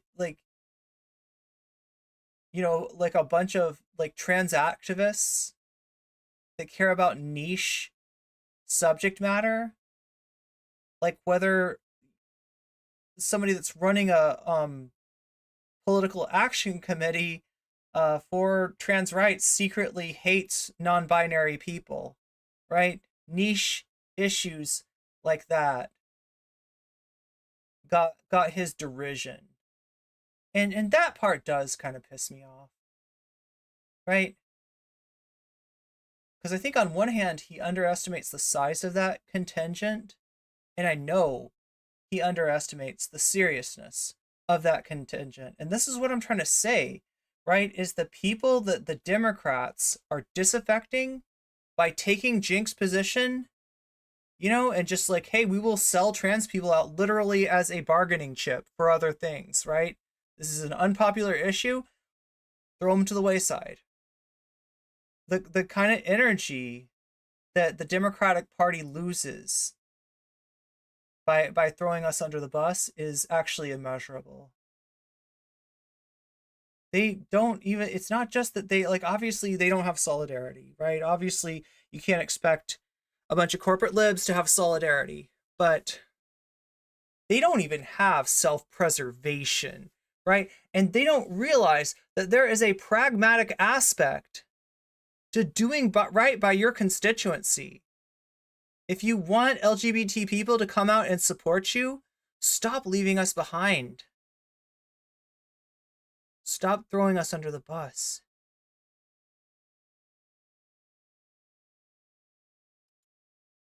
Nobody cares about this. Stop talking about this immediately. Yeah. Well, that's exactly what the right wing does. They weaponize every single issue. What I'm trying to get progressives to do is stop falling in the trap. So the minute they say it, but do you think, our side comes out and goes, no, this is the most important issue. And anyone who disagrees is a Nazi. You just called Nazi. I'm entertained by Hasan's facial gestures at the moment. Anybody else?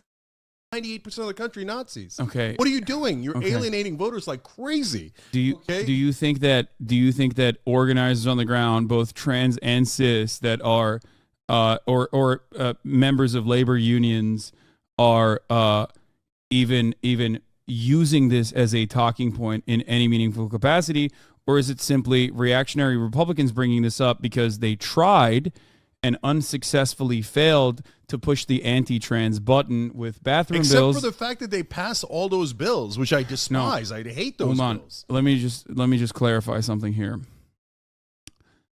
In the lead up to the 2016 election, you had the North Carolina bathroom bill that was anti-trans, right? You have to have the gender assigned at birth be the bathroom that you go to. That totally failed. Okay, That's right. That failed. That was so objectively a failure that Donald Trump came out and said, I don't give a fuck where Caitlyn Jenner shits as long as she's shitting in Trump Tower, right? Something along those lines. But I'm then paraphrasing. he tried to ban them from the mills. Am I the only one that's imagining a giant Caitlyn Jenner sitting atop Trump Tower and literally shitting down the building? I don't know. Hold on. Let me finish. That was Why do also I have to? Why is my imagination this active? No. Sorry, go ahead. Let me finish. Okay. Let me finish. Excuse me, Uncle Cenk. Let me finish. Thing is, I was playing team chess where it was one team against another team. The guy on the same team as me was being an asshole towards everyone. Oh God. Yeah, he tried to ban trans people from the military. That was also unpopular. So, what did Republican interest groups do? The family, moral family, Christianity fundamentalist groups. What did they do? They went back to the drawing board and they looked for a reasonable sidestep that would still be anti-trans, that would open the door to anti-trans conversations that they could push for, that was Skibbity Tower. Oh my God. more popular. What did they find? They found that Americans love the concept that is bullshit, meritocracy. What is the most meritocratic process in the entire country, maybe in the world? Sports. Americans love sports, and Americans believe that meritocracy is real, and it's especially real in sports. So they changed the narrative away from trans people can't pee and poo in the fucking bathrooms to trans people want to destroy sports. It was simply just another way. Trans people want to destroy toilets. Skibbity toilets. Way to attack trans people, which is precisely why I think a lot of people correctly looked at that and went, why the fuck are we talking about this? And especially Skibbity Trump Tower, yeah. This is ultimately marginal. You just want to fucking eliminate trans people from public spaces. Yeah, exactly. We should start an LGBTQIA plus BIPOC World Chess Federation. Good idea. And I have never given an ounce of legitimacy to that argument, despite what public polling says, because the reality is no one gives a fuck about it. Let me tell you something that's more important than public polling, however. Because you brought up... So far, I don't even see where we just... Okay. Would that be the top of the hour ad break? No, we're not even there yet. We got 30 minutes until you have to worry about having a little Persona 2 avatar by your name. So you brought up legislatures, state legislatures, Republicans like passing... I just always think that Hasan's going to give me the top of the hour ad break because that's what I remember. Like, just like, okay, look, Hasan eats like once a day. He, goes to the bathroom a normal amount. And yet when you think about Hasan's stream, you generally think about like how much he is not in his chair, how much you see the chair, and how often he's got food in his mouth while he's trying to talk, even though that's not actually like a big part of the time. You always think about him mentioning the top of the hour ad break, even 30 minutes before it's actually here. Incredibly, horrifyingly. I feel like we need a NCC Blue Sky Federation chat. Anybody on Blue Sky? One in chat if you're in Blue Sky. One in chat if you are on Blue Sky, the micro blogging replacement for Twitter. Anti-trans bills. Yeah. Okay. And they're passing this. We got Yet some Blue there Sky. is no viable single issue. We got some skeeters. Is that right? Am I saying that right? Blue Sky members, Blue Sky accounts, because you skeet, you don't tweet. Is that we call blue skyers? Blue skyers sounds weird. Does anyone want Blue Sky invites? Yeah, good question. Good question. Because if anybody does, I think a lot of us have some extra invites. It's just like, it's a little bit annoying because it feels like the clusters that are active in terms of Blue Sky are like already established, and that if you want to create your own cluster, you have to like consciously do that. Like a streamer would have to mention this on the stream and be like, how many of you are on Blue Sky, and then get you to join the Discord so that you could exchange links and follow each other, so that it doesn't feel like you're shouting into the void. Because you're not shouting into the void, you're shouting into NCC Sky. Yes. That sounds like a good idea, right? Right? And then I could have files on... No, just kidding. No files. Voter I promise no files this time. there that is like I'll be good. desiring these anti-trans bills. Although, if you ask Americans directly about like, what do you think about a 14-year-old trans girl like participating in a swim meet, they might say 56% might say, fuck that, that's wrong, we shouldn't do that. But the reality is there isn't any real momentum on the ground for anti-trans shit. Okay? Voters do not give a fuck about trans people overall. The overwhelming majority of voters actually have apathy for trans people. They just don't care about it because they think that there's no trans people in their lives whatsoever.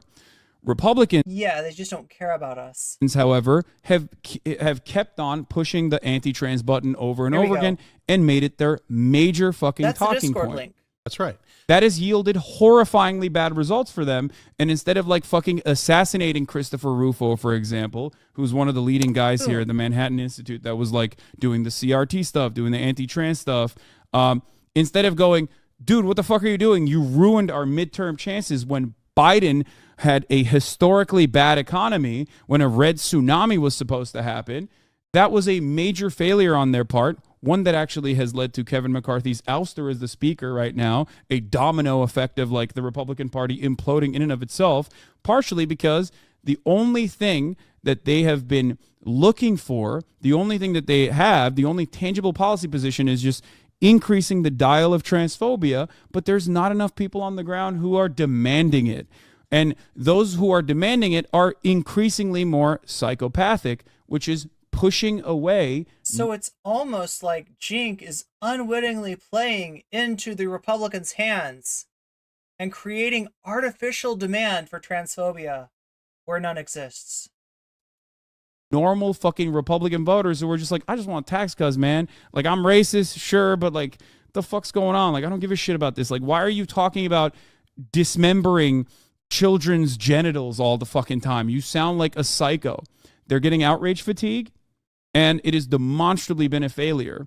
And that's part of the reason why you don't see Trump talking too much about wokeness or trans people. He like brings it up every now and then in his commentary, but it is far less than Ron DeSantis, wouldn't you say, who is an objectively less popular candidate. Yeah. So with the exception of Trump and... Anybody have deja vu? This is a new interview, right? Like, does it say it on here? Does it say when this happened? It doesn't. Like, this is not, I'm not watching like an old interview, am I? Because I have massive deja vu. No, I feel like I've never seen the Jotaro Kujo figurine. I haven't seen that figurine on his mantle before, so this must be new. This has got to be new. This was from, I am watching the right one. Yeah, I was just gonna make sure, Buffy, because this is on YouTube, so Hasanabe Productions, in fact, posted it up and it's 37 minutes. I just wanted to make sure that it's like we got all the juicy parts. So let me know if there's any juicy parts that we're still missing. DeSantis thing, which we can get into. I actually agree with everything you said. So now let me give it to you from my perspective and why I'm concerned about it. So number one, Republicans. He's drinking an energy drink. Bring this up because they're fishing and fishing. I love energy drinks. All their positions are deeply unpopular. So they're fishing for one position that they could finally get some sort of popularity on, right? So they dig all the way down to trans sports at the high school level, and they get over 70% saying, okay, no, meritocracy, we shouldn't do that, right? So if at that point... It's not just at the high school level. No, they've been doing this for a lot longer than Cenk realizes. Remember the moral panic against Fallon Fox? And maybe like a slightly less virulent one against Alana McLaughlin, right? This has been mainstream. Joe Rogan's been talking about this shit for years. You and I agree.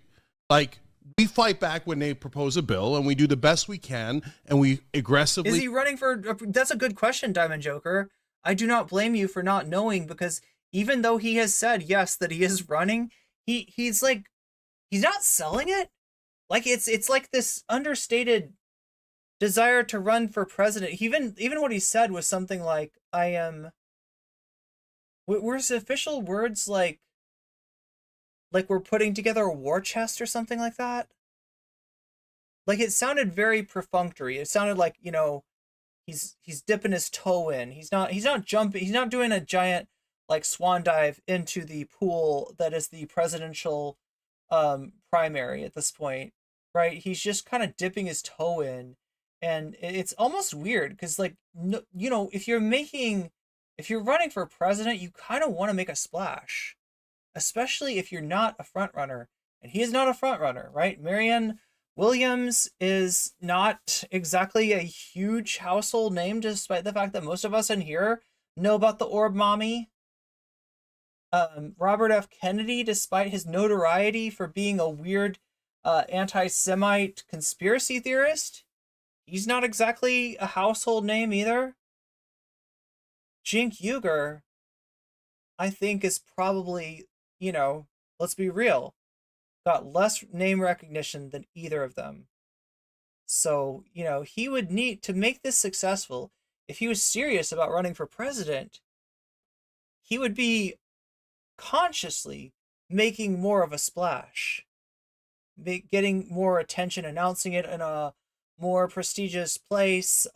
Like right there, a press conference. Can you do a press conference? Honestly, if you came down the escalator in a mall into the food court, if those still exist, are there malls?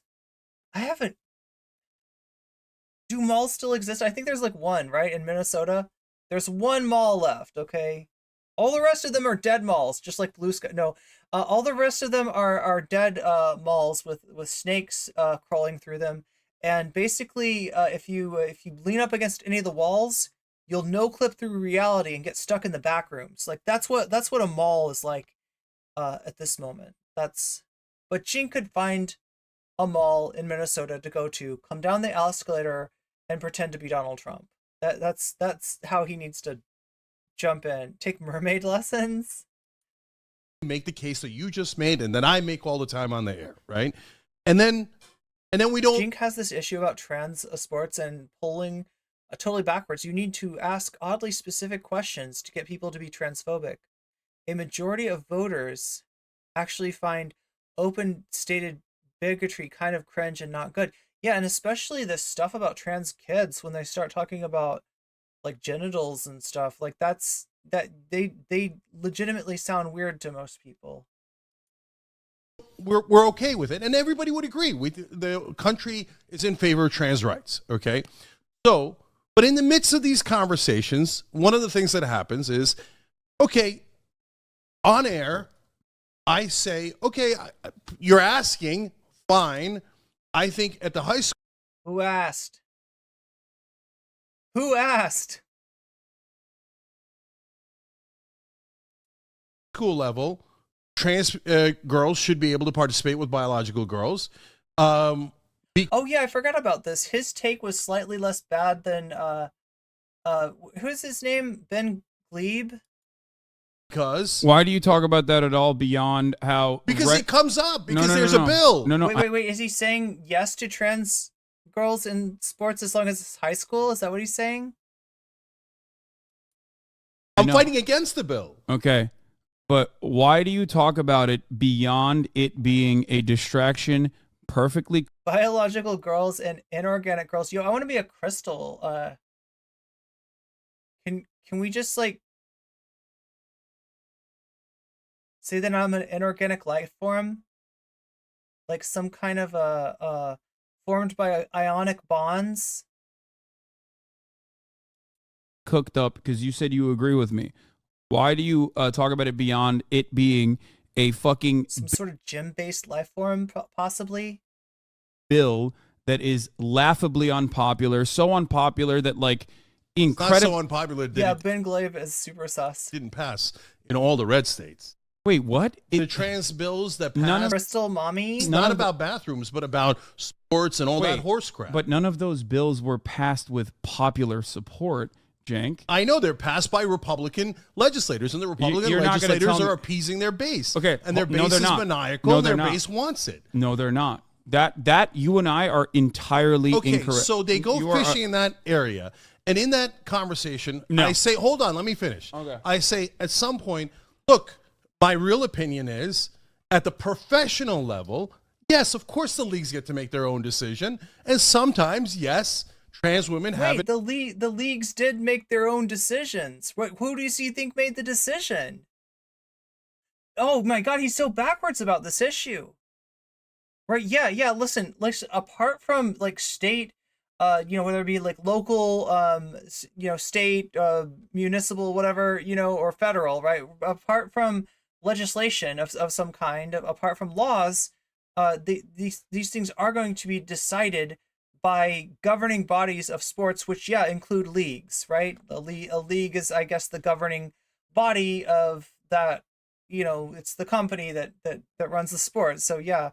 So they had, and they were like, yeah, it's okay for trans people to, for the most part, right? Leagues, governing bodies, etc. were like, yeah, trans people can participate. Here are the limits, right?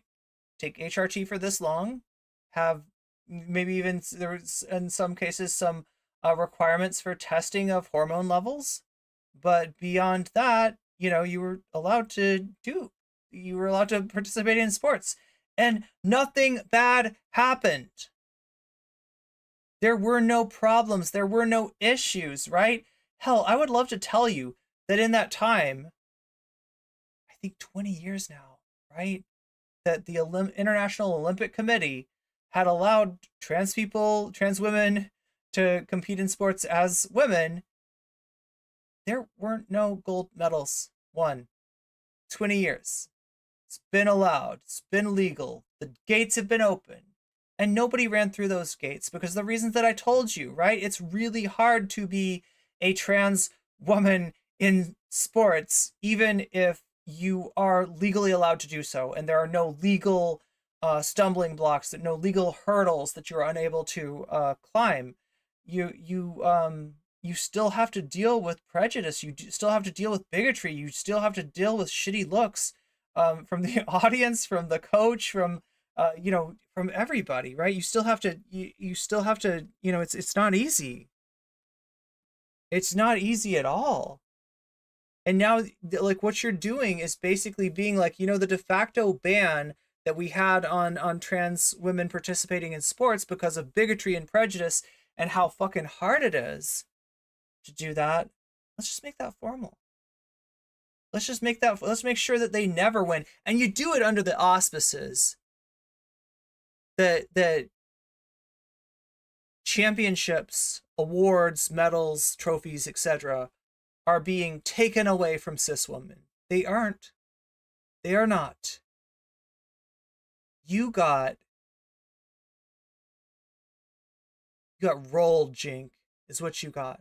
Okay? You got rolled into that assumption that this is a real problem by the right-wing bullshit machine. you got conspiracy theory brainwormed into that position you're taking here. Because you're not savvy enough to know the difference between an anecdote and the prevalence of what's actually happening. They got you, Cenk, because you're a fucking transphobe, and you always were. And like, look, we got clips of you. We got clips of you using transgender, I think, transgendered, as like a pejorative, as like a way of saying somebody's ugly or unfeminine or whatever the hell you were saying, Cenk. Like, it's on record. I would love to think that you've moved on from it. I wanted to think that you moved on from it.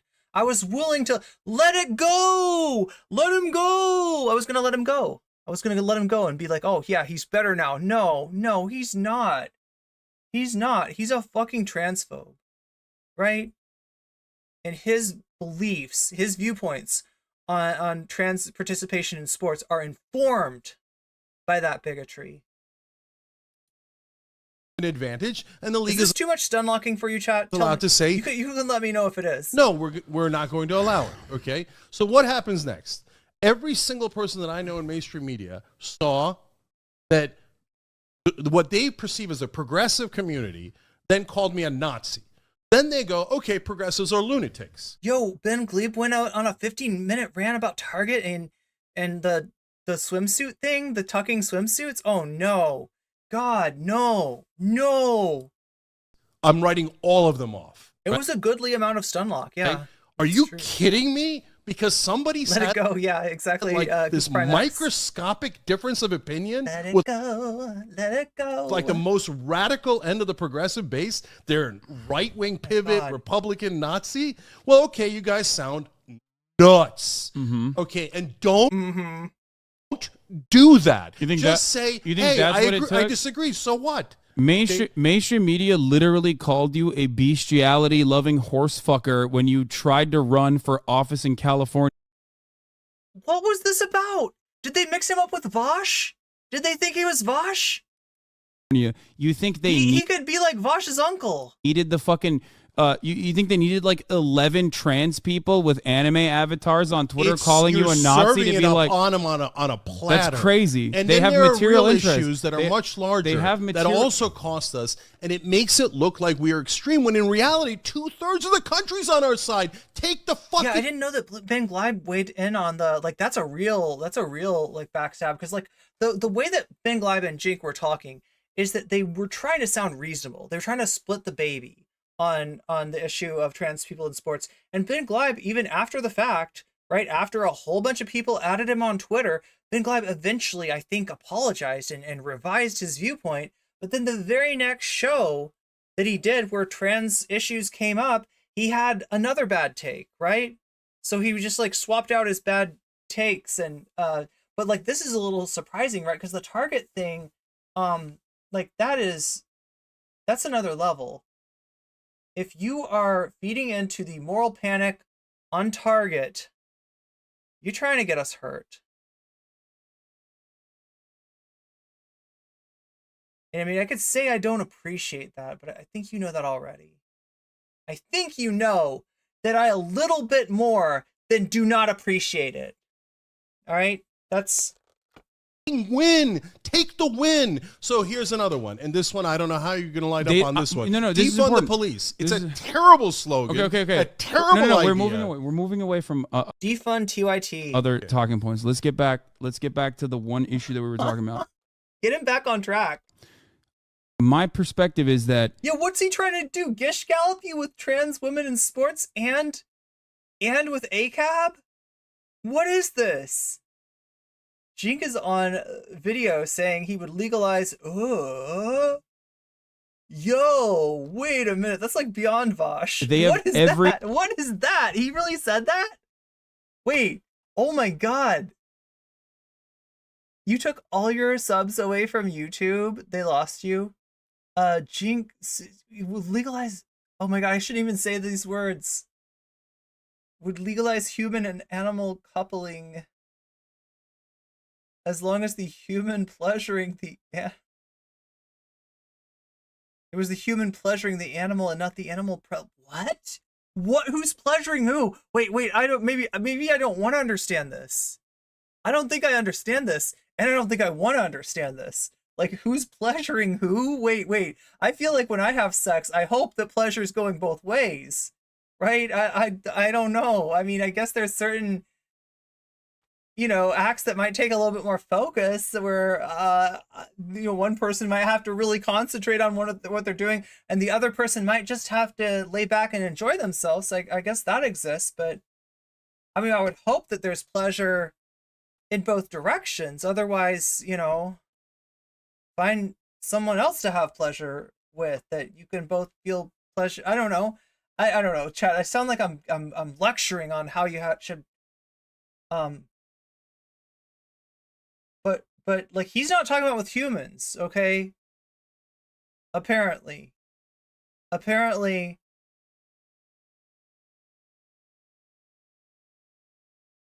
Like, I remember the stories though.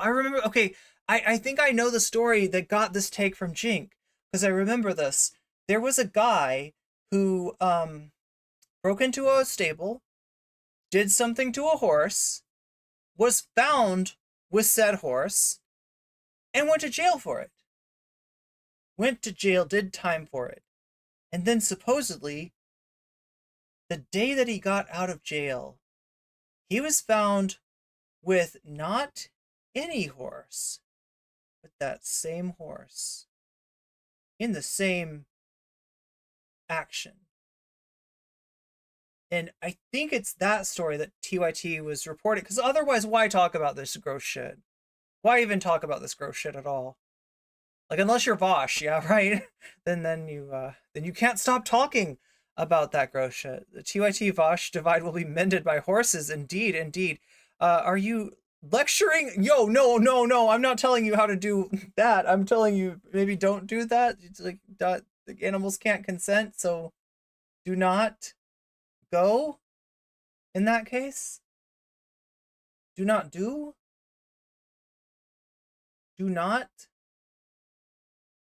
But Jink had a very different take, apparently. You found the clip. Oh, yeah, bring it. I mean, wait, do you think it's okay to watch? Because I've already had one clip that I had to kind of veer away from due to the presence of a certain Southern woman. Is this one okay to watch? He doesn't get, like... I think it's okay. No banned people in it. Okay, God. Well, I mean, that's important too. But I mean, just as long as he doesn't go into super detail, I guess. Super detail. As long as he doesn't go to super detail about it. Oh my God. What the fuck is this? They added PETA. They were warning PETA about Cenk Uygur. Hey, PETA, there's this Cenk Uygur guy. Whoa, this is a very old clip. This is a long time ago. Look at Anna. Look at Cenk. Oh my God, this was a long time ago. Look at that. Just look at it. That was a while ago. Damn, okay. I have decided what that boing boing chick was doing. She was doing a jaywalking. I'm so scared. Walking bestiality.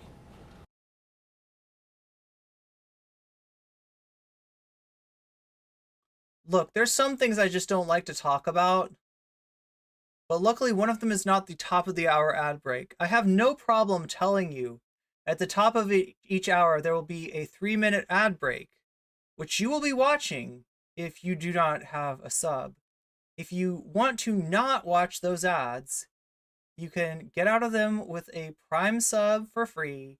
You can get out of them by paying $5 yourself, or if you're lucky enough, you may be able to get out of them with a gift sub. It's going to happen more often if you're active in chat, because that way the person sees your name, they'll see that you don't have a gift sub, and you will more likely be chosen as a target for one of those gift subs. So yeah, every hour on the hour, there is a 3-minute ad break. Like, yeah, it might technically be a crime, but let's not waste the court's time on jaywalk. Okay. You see what I'm saying? Yeah, fair enough. But what is he talking? Should we have to Rewind it the whole way? I have decided what that boing boing chick was doing. She The was boing boing chick. Who is the boing boing chick? doing a jaywalking bestiality. Like, yeah, it might technically be a crime, but let's not waste the court's time on jaywalking. Okay. You see what I'm saying? Yeah, fair enough. But here comes the controversial part.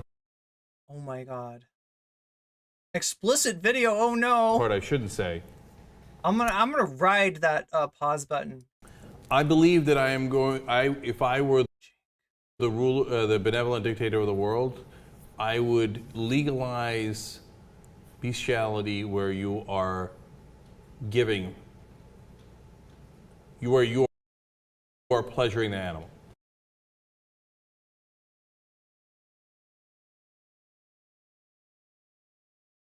I still don't understand what he's saying.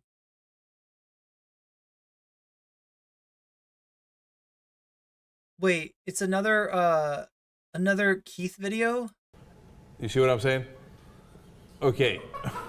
Okay. Now why? Why did that happen? It's the dumbest thing I've said. It really is the dumbest Toby Keith? thing you said. No, I'll tell you why. Because was the case that we That's gotta be a take, Meister. Is he even serious about this? covered where there was like a guy or a girl or something that was pleasuring a horse, and the horse came to a conclusion, right? What was the conclusion that the horse came to? That this was that it had not given its consent yet? Is that the conclusion? Because that's the conclusion I'm coming to. So who got harmed? You know that people. Oh my god, Cenk! Oh my god!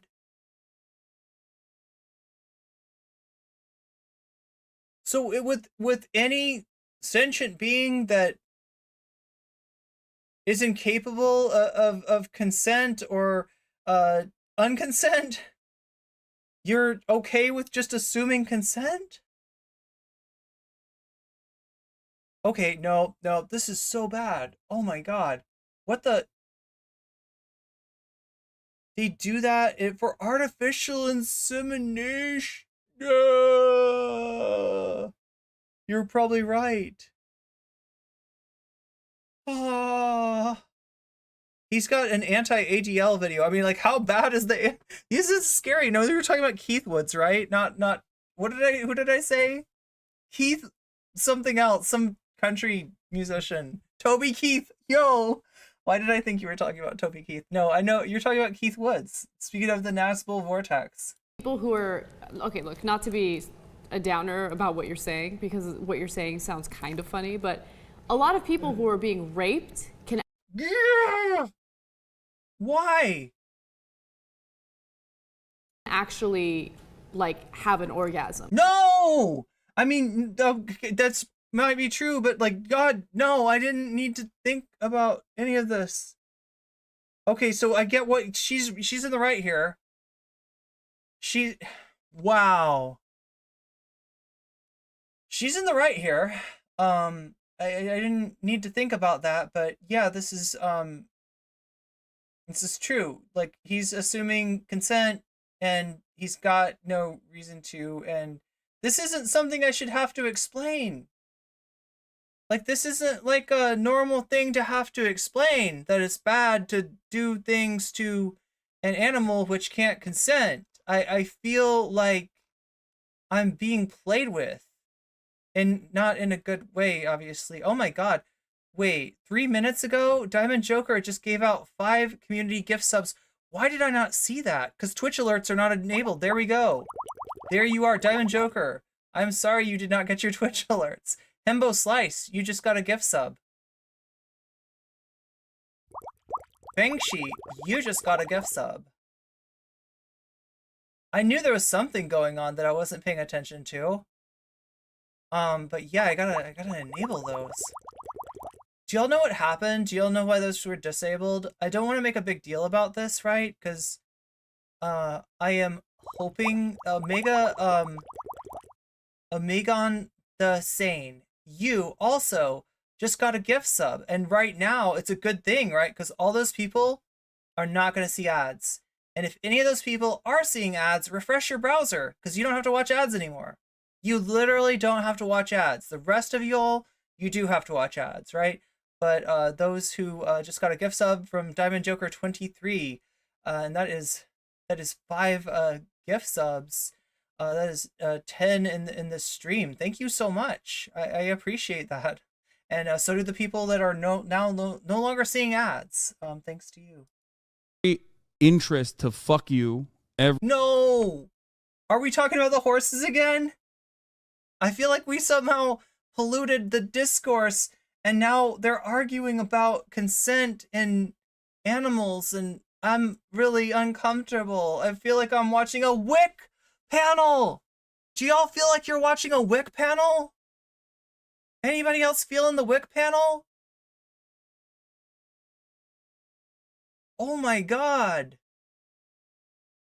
You're too much into the madness? Wait, what madness am I getting into? The point is to reveal how cursed Jink and Vosh both are. Maybe to their audience would be like, okay, I'm gonna watch someone else. If only. Jink is saying it's okay as what? I mean, like, that's something like that. Yeah, Woody Red, I think that's right. This is a WIC panel. This is a cursed WIC panel. God.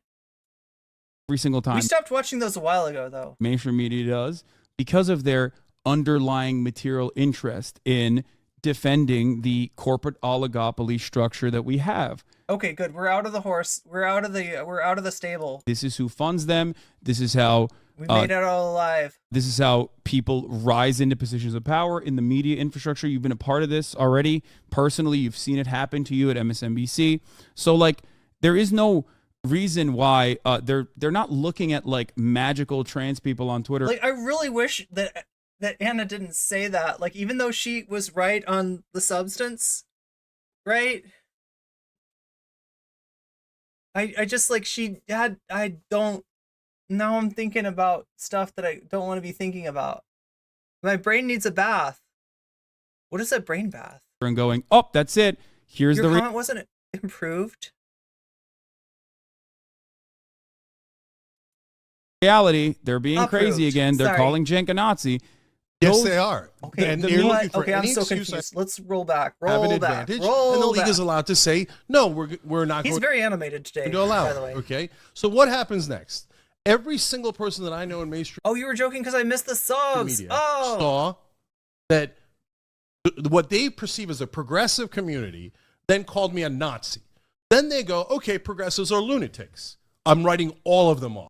what? But none of those bills were passed with popular support, Cenk. I know they're passed by Republican legislators, and the Republican You're not gonna legislators tell me- are appeasing their base. Okay, and their no, base they're is not. maniacal. No, and they're their not. base wants it. No, they're not. That you and I are entirely Okay, incorrect. so they go You are- fishing in that area, and in that Okay, we're back to the fishing. conversation, No. I say, hold on, let me finish. Back to the fishing. I say, at some point, look, my real opinion is, at the professional level, Oh, God, yes, here of we are. course the leagues get to make their own decision, and sometimes, yes, trans women have an advantage, and the league is allowed to say, no, we're not going to allow it, okay? So what happens next? Every single person that I know in mainstream media saw that what they perceive as a progressive community then called me a Nazi. Then they go, okay, progressives are lunatics. I'm writing all of them off, right? Are you kidding me? Because somebody's had like this microscopic difference of opinion with like the most radical end of the progressive base. They're right-wing pivot, Republican, Nazi. Well, okay, you guys sound nuts. Okay, and don't do that. You think Just that- say, you think hey, that's I, what it agree, I took? disagree. So Wait, I feel like this is like giving me. This is giving me Peterson vibes here. what? Mainstream media literally called you a bestiality-loving horse fucker when you tried to run for Oh. office in California. You think they needed the fucking... you think they needed like 11 trans people with anime avatars on Twitter calling you you're a Nazi serving to it be up like... on Oh them my on a God. platter. That's I love crazy. it. I get to be insulted by Chink and Hasan at the same time. It's like some kind of family event, right? Like of just They have there are material real He is super meanie butt to the trans person. issues that are much larger they have that material- also cost us, and it makes it look like we are extreme when in reality 2/3 of the country's on our side. Take the fucking win. Take the win. So here's another one, and this one I don't know how you're going to light up on this one. No, this is Defund the important. police. It's This a is- terrible slogan. Okay. A terrible no, idea. We're moving away from other talking points. Let's get back to the one issue that we were talking about. My perspective is that they have every interest to fuck you every single time. Mainstream media does. Oh no. Because of their underlying material interest in defending the corporate oligopoly structure that we have. This is who funds them. This is how people rise into positions of power in the media infrastructure. Okay. You've been a part of this already. Personally, you've seen it happen to you at MSNBC. So you know how Jinx said, "Don't do that. Do not do that." Like, it kind of reminded me of this video right here. This is Peterson versus communism on my YouTube channel. If you haven't seen it already, it's not as easy for me to be balanced Watch in my this. view. And then there's one other dimension to that too, is that I don't see the radical Get left ready. as penitent in any real sense. And this actually extends out into the liberal community more broadly, because in many ways, the entire world has decided that the Nazis that was just not acceptable. But we have not. it's not acceptable, chat. It's Listen here, Hitler. not acceptable. Listen here, buddy.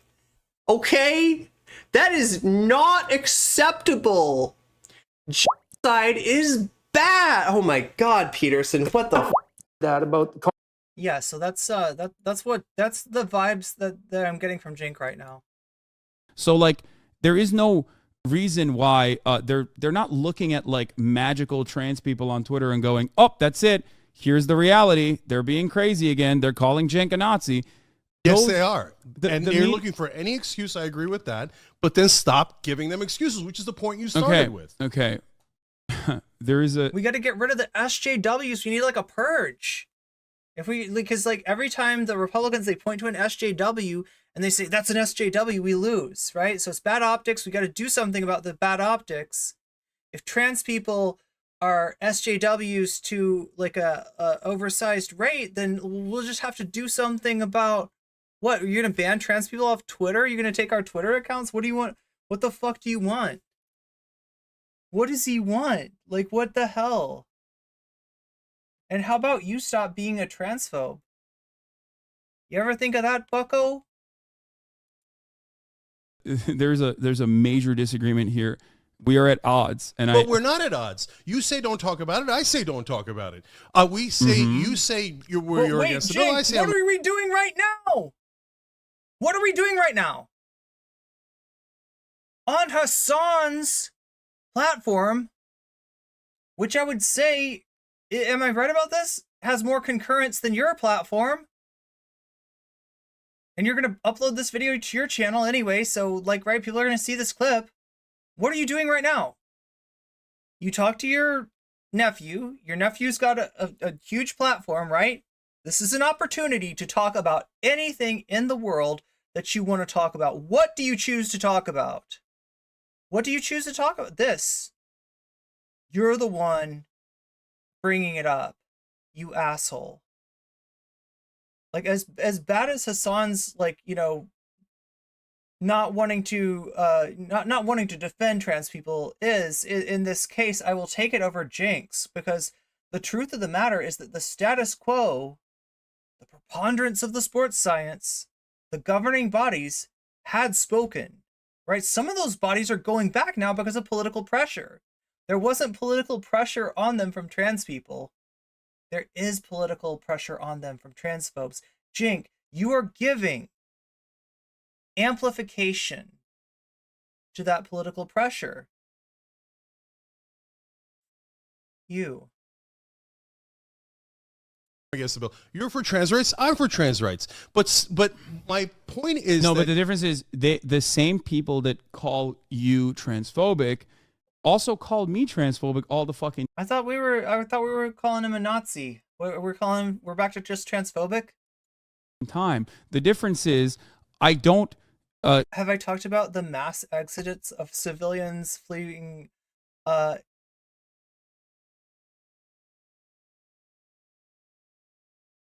Yeah, no, we have. Well, we did talk about it a little bit, but we haven't updated the situation. Change my perspective at the end of the day, I don't or change my or perspective. even offer it any fucking additional light, because who fucking cares? You just do what you think is right, Oh my and you God. keep pushing. And I think that it's very dangerous and very scary chunk of when matcha. you get moved by your base of support that you have worked tirelessly for 20 years and like building and solidifying, turning on you and saying you're right wing now. I think that is didn't happen though. Like I agree with you. It's 11 people on Twitter, so our audience is just as gigantic as it's always been. So you can go ahead and cry about it if you're among those 11 people. So I'm not worried about that. Haas, I gave it as a small example, and defund the police. Wait, is he trying to drag the mods? Weren't there like 11 mods that quit, or was it 12? Larger example. Okay, we'll get to that in a second. Progressives are getting pigeonholed by mainstream media and Republicans. Wait, pigeonholed? Are you back on the animal thing again? As radicals, when in reality we are the overwhelming majority of the country. So we need to focus and get our messaging right. And that's why looking at a couple random people and greatly emphasizing the impact that they have, and even attributing It's not 11 people. Wait, I hope you're not saying that to me, because yeah, I'm not. He is referring to the mods. Oh, Jink, yeah, okay. I just didn't want anybody to misunderstand me. Yeah, I'm not trying to make a joke of what happened to TYT's mods and the fact that they weren't listened to at all. I'm on the contrary. 12 of 15. Okay, so I don't know. I thought that maybe that was like a reference. I thought that he was trying to, like, cuz he picked that number, like 11 people, and I was wondering if he was trying to yeah, he didn't even read the mods letter. Yeah, leave the pigeons alone, Jink. Leave the pigeons alone.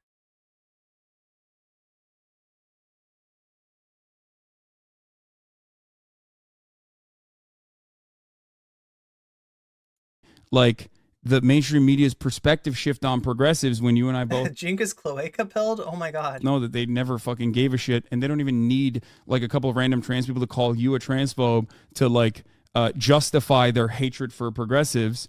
11 mods was the original mod number. Okay, let's go to. So he is trying to do that. He does that. That's underhanded, right? Because you're talking about somebody with a lot of reach, a lot of large platform, going after people with a much smaller platform in a way that is almost a dog whistle. Like, right? It's like not meant to be heard by the general public, and yet to those it is targeted to, they know that you like it when NCC covers important news. There's no reason to talk about that. Now, as far as well, it's huge news that Jink hates trans people. Nobody knew that. As far as like who could have guessed it? There was one other point that I wanted to make, because it was we were talking about state legislatures. This is really important, please.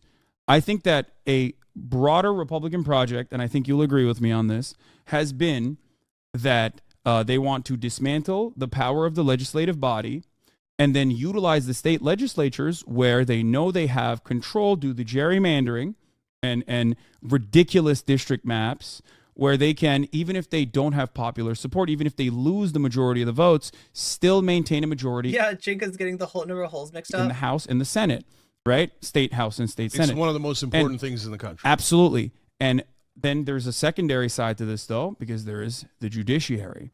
So they've also they've dismantled the legislative body. They have pushed their power in undemocratic ways through the state legislatures, and then also solidified that power and codified it by court packing, right? So they have this very open project within the Federalist Society, all the way up to the Supreme Court of the United States, where they have hyper-reactionary judges that they've placed in positions of power through appointments, right? So when you do that, there is no need for a democratic process, which is precisely the reason why saying that these Republicans are actually acting out the desires of their psychotic, bloodthirsty base when they're pushing for, trans bills that are getting passed in every single state legislature is objectively false. Why is it objectively false? Because one, Republicans have never cared about their base. Let's be fucking real. They just use the culture war issues as a way to like draw up support. But in reality, they don't really give a shit about what the base wants. If they did, then they would have never in a million years allowed the Roe v. Wade decision to be overturned, because that was a much better way to just keep dangling in front of the most active base of support they have, white evangelical Protestants, and never actually push to actively dismantle Roe v. Wade and completely criminalize abortion in red states. That's why they have a major fuck up right now, because they're suffering from their own success. So what then? So I don't think that pointing is the to state legislatures and bills that they've passed to say, no, there is actually a decent amount of support for anti-trans legislation from the Republican base of support is correct, especially when all signs point to the opposite. At the national party level, the Republican Party is currently going through a crisis. They're going to gerrymander the holes? An identity crisis. They have capitulated to incredibly bloodthirsty, psychotic fucking culture warriors for so long that they end up leading like Ron DeSantis, pushing for objectively unpopular bills, okay, by utilizing the state legislatures, and then suffering the consequences on the perception in the national party. Yeah. So look, again, there's a lot I agree with, but let's break it down one by one. So it can be both, Haas. It can be that, yeah, they've done the gerrymandering. Gerrymandering has done most of the work for them, and it made their seats pretty much impenetrable. So if the Republican legislators do something, it doesn't necessarily mean that the voters of that state want it, for sure, right? But it can be that also the vicious end of the Republican base does want it, and the polling indicates that they do want it, right? And so, but the polling indicates, yeah, if you ask MAGA Republicans what they think of trans people, it's not going to be pretty. However, if you ask what level, if you just ask them for a list of their priorities, right, it's generally not top tier. Your point here is I don't agree. I don't think they're. I don't think they're. Hold on. Let me be clear, because it depends. If you say, do you hate trans people? The answer is no in the polling for American people. They are in favor of trans rights. They're in favor of treating trans people in the same exact way about employment, healthcare, etc., which is wonderful. And again, 2/3 of the country is progressive. Okay, so when you go to ask them about bathrooms, no. When you ask them about the military, no. These people are willing to give their lives for this country, and you don't want them. What kind of a monster are you? So the American people are on our side on all those things. That's why they had to go digging for this stupid high school sports thing, right? And on that, I've seen the polling, and it's over 70% of Americans are on the side of banning them. Right now, I'm on the other side. I'm with the 30%. I leave the kids alone. I'm with the side, the side that's like making this more of an issue than it needs to be. Like, you're getting us banned, right? Because you think it's good for us. Oh my God, Cenk. Right? It's not. It doesn't matter if your daughter was going to break a record or whatever. What a hog. Just calm down. Stop checking the genitals of kids. You're sickos. Leave them alone, right? So, but having said that, what they're trying to do, Haas, and this is the oldest trick in the book, and they did this back in the 1980s, is they dig until they find something unpopular, and they make Democrats or the left wing attack them on it. So, for example, flag burning. So flag burning, everybody knows it's protected by the First Amendment. They know it's protected by the First Amendment, but they want to make it seem like we hate America and we hate the American flag and we all want to burn it. So they contrive this bullshit issue. No one's burning the American flag. It's happened like twice in the last 20 years. And then the Democrats can't.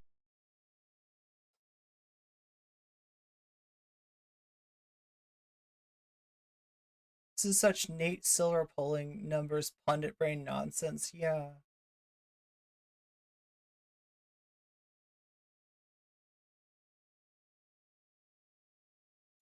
Can't help but say, well, it is a First Amendment issue. You can burn the flag. And they go, aha, you unpatriotic assholes, right? So so my point is the same point. I'm trying to think of this. I feel like, here's how it breaks down. If I remember, the flag burning issue, it's like something that came up in like the 90s or something. This was like and it wasn't in the sense of like any sort of radical left-wingers being like, yo, we should burn the flag. We should be able to burn the flag. Why can't we burn the flag? Can we burn the flag? Can we burn the flag? No, it was like it was right-wingers who were like, somebody burnt a flag and maybe a state made a law against it or something. They took it to court, and the Supreme Court was like, yeah, no, that's freedom of speech. They can burn the flag if they want to. And then the Republicans were like, yo, since the Supreme Court says they can burn a flag if they want to, we need to make a constitutional amendment that says that you can't burn the flag. We need to make a constitution. I don't know if that would work even, right? Because, like, correct me if I'm wrong, chat, but the Constitution starts with the Bill of Rights. And it has traditionally been, I think, the practice that none of the amendments to the Constitution can overrule or encroach upon the rights and liberties given in the Bill of Rights, right? And that would include freedom of speech. I don't know if that's, like, I think you'd be better off if you are some, person who wants to make burning the flag illegal. I think they're better off trying to, like, get the capture the judiciary as they have now and try to do it that way rather than through a constitutional amendment. But regardless, right, I'm actually going on a tangent here, all right? Because the important thing is that nobody's passing a constitutional amendment against burning the flag, right? Constitutional amendment needs to get the ratification. That means they run like a referendum on the bill and they have to pass it in like 2/3 of the states. It's a big deal. It's a big deal. Most of the time, it doesn't happen very often. It hasn't happened in a long time. There are a lot of things. There are a lot of proposed constitutional amendments, such as the Equal Rights Amendment, that are actually pretty popular, but have not actually come up for a vote. I think there's a way to do it in Congress too. But either way, you got to have, like, you got to get massive amounts of people to vote for something to get a constitutional amendment on it. So yeah, it's a silly thing for them to bring up. I don't think that, like, he's acting like this was this great PR coup for the Republicans. I mean, I can't tell you because I wasn't around, but I don't think that that's how it worked out, right? There was never a constitutional amendment. Can he point to an election that the Republicans won that they would not have won if it not for the issue of flag burning and the supposed support for flag burning that by the Democrats, which Cenk, it sounds like Cenk agrees that it's free speech, but just isn't willing, doesn't want to expend any political capital. And the other thing is thinking about, like, yourself as as having political capital. That's a little weird, right? Presidents have political capital. The court case Shakespeare is telling me was Texas versus Johnson in 1989. So that's what spurred the drive for and, like, look, that might even be something if it was truly popular, right? If you especially if you had, like, the numbers that you'd need to pass a constitutional amendment, that probably would have gotten George Bush reelected in 1992. That is not what happened historically. Wearing the flag is a violation of the flag code. Oh yeah, like what about humping the flag if you're Donald Trump? Oh, I see what you're saying. The SFPD logo. I didn't even see this back here. You're making, which is don't fall for that trap. So just say, hey, we disagree on this. Move on. You're saying don't fall for that trap and don't even defend it, or don't even. I'm saying defend on the bills, because when there's a bill, you have to defend. Yeah. But then point out super aggressively what the Republicans are doing wrong. Chelsea Manning has a question for you. Q for Cenk. is it possible that trans people are reacting the way we are because we hear people make these talking points, and the next thing we know, people are saying, this is why I had to become a conservative time and time again. And that right-wing slant is true for the likes of Dave Rubin and many others, even including like former TYT people. I think that's where a lot of people are defensive when they hear you talk about this. This is all like fan art and stuff. What I mean, like, besides we do see the Jotaro Kujo figurine back there. Or when they hear wait, maybe somebody bought him that. People fall into the trap of like did they get Hasan into JoJo? Jumping on every single non-issue that ultimately turns into discourse, like bonus holes or whatever the Chelsea Manning, I guess, is in the chat. That's, you know, my guess. He doesn't seem to have an earpiece in. Okay, so we got the bonus holes. If you're playing bingo at home, right, you can knock out, you can X out the bonus holes square. If you've got bonus holes as one of your squares on the bingo that you're certainly playing at home watching this, you can mark that off. Like some psychotic weirdo British person came up with at the fucking Daily Mail, right? If you are even pushing that discourse as though this is like real and applied and genuinely a threat to democracy because it's something that everyone is like forcing you at gunpoint to utilize, then all of a sudden you are a culture warrior, whether you admit it or not, because these issues are distractions and they're stupid as fuck, and that nobody should even... How do you get through to an Uncle Cenk if you're Hasan? Right, and I told you before what I think the limitations of his viewpoint is on this issue. It's not great either, but I will take the, you know, disinterest that Hasan shows over the desire to throw us under the bus that Cenk seems to have. Talk about it, let alone amplify it. I'll take it one step further, though. There is one other issue here, and that is the Democratic Party. Hasan went to Japan? Oh, that makes sense. There are many JoJo fans. That's true, even more than there are here in Japan.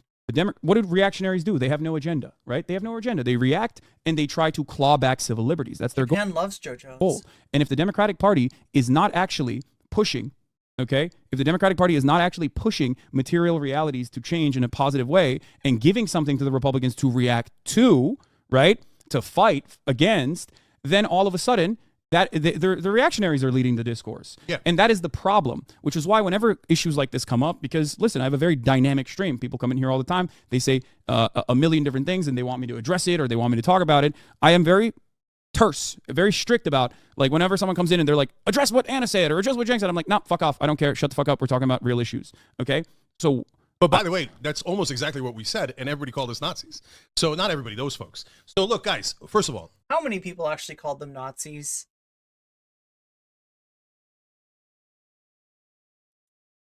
let's just be clear on everything, okay? So number one, I fight for trans rights. I have for 21 years when no one else was. So if you don't like it and you don't believe it, that's up to you. For 20 years? Cenk, I can find a clip of you making fun of trans people. I don't even know. Wait, I don't think you were. I think you were calling somebody, a cis person, transgender as a dig at them or something like that, right? That's like from 2017. What is he talking about? You fought for trans rights like no one else? No, this guy has made fun of trans people. We were a punchline to him. Like, right? This is a guy that laughs every time he sees Ace Ventura, and Ace Ventura has to wash his mouth out with a really caustic mouthwash, right? This is a guy that loves anti-trans humor, apparently. This is his thing. You can do whatever the hell you want, okay? You sounding like Vosh right now? Told you all my positions, which are actually 99% hey, what's up, Letterhack? Identical to the most extreme trans right activists, right? So we have a microscopic difference. So somebody asks me about it, I say it once, I'm done with it. I'm done with it. And then a giant pylon starts because people want clout. They're like, oh. No, you are not doing this. You are not pretending to be surprised, right? That was a take, Meister. That was conscious. That was intentional. I'd be surprised if there wasn't a meeting where it was discussed between you and Ana exactly how the take Meister would go off, right? This is their social media strategy as they slip into irrelevance, right? They're going for engagement here. They are saying something on purpose to have the effect that it had, and then to go cry about it that you got canceled by the SJWs. I'm so sorry. The trans people with the anime avatars, they came for me. Yeah, Jink, that's what you wanted. You want to play the victim, but you're really just a big baby. Oh, no, he's not as good as me. He's not as pure as me. He's a right-winger. He's a Nazi. Okay, That's what we said. Yeah, I was like, I'm so much purer than Cenk Uygur. Give me his studio. Give me his you know, his staff. You know, let me just take over TYT. That's what I said. I'm totally I'm completely jelly, Cenk. I wanna take over TYT networks and run it like you know, some sort of I'm like, I ignore it. Some sort of an evil sorceress, let's say, from the future, potentially, right? Who can take over people in the past and walk around and cause all kinds of havoc and something, you know, something like that. Is that what you think? Is that what you think? Am I literally and then they just Ultimecia to you? Keep going. And I don't give a shit. They could do whatever they want. Okay. But then don't pretend that I brought it up. No, you brought it up, and you made it a giant issue.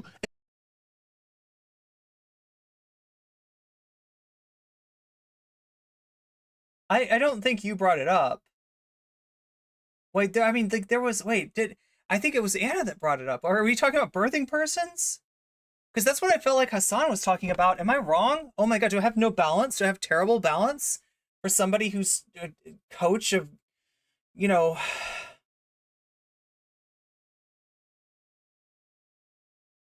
fighting sport? Do I have completely bad balance? What is going on here?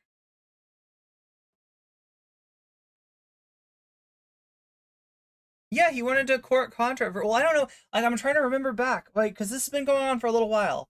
Right? We had the Ben Glebe take, where his take was bad, but not as bad as Ben's. Right? That was like earlier this year. Then we had a year before that when he's debating Sandy. And I don't remember what came up there. I think it was Cenk. Yeah, it was Sandy debating from Left in the Box, right? Former TYT host debating Cenk. I think over a take that he had, right? I don't see. Yeah, I guess he did bring this up, didn't he? Like, he's wrong, right? Cenk needs a chai and chill. I need a chai is good. Chai, anything with like spices in it, I'm here for. I think that most people said he's conservative since he used to be a Republican. Yeah, in some ways, right? Like, look, I mean, he's had a trajectory. Let's think of him as a wrestler, okay? He was a heel way back in the day. He was a bad man. He was a Republican. And he hated feminism, and he wrote a bunch of sexist bullshit in the school newspaper. But that was like before 2000.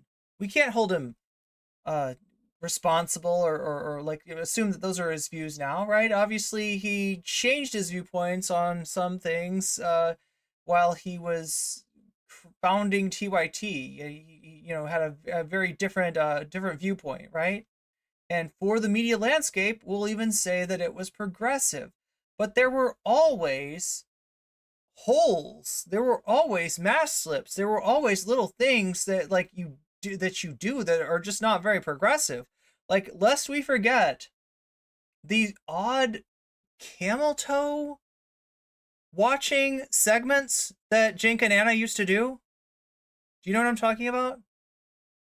They would find pictures of people in public. I think they were celebrities, but I don't even know. I've seen this, right? I don't even remember if they were celebrities or if they were just like public or non-public citizens, right? But they would zoom in on the crotch and be like, "Oh, look at that camel toe. Let's give that a 4 out of 10. Give that a 7 out of 10. Ha ha ha, camel toe." Right? And lest we also forget the shit that he used to say about trans people. Like, right, the first few stories that these people did about trans people were not. Cenk was the one being transphobic. Like, Anna, if anything, was the one maybe dialing it back. If I remember correctly, but the one that comes to mind most recently, yeah, it was Jink. No, he's never actually been particularly good on trans issues. Like, there might have been a few years where like nothing super objectionable, got clipped, but if we take it as his whole trajectory from like early 2000 till now, most of those years he's been transphobic.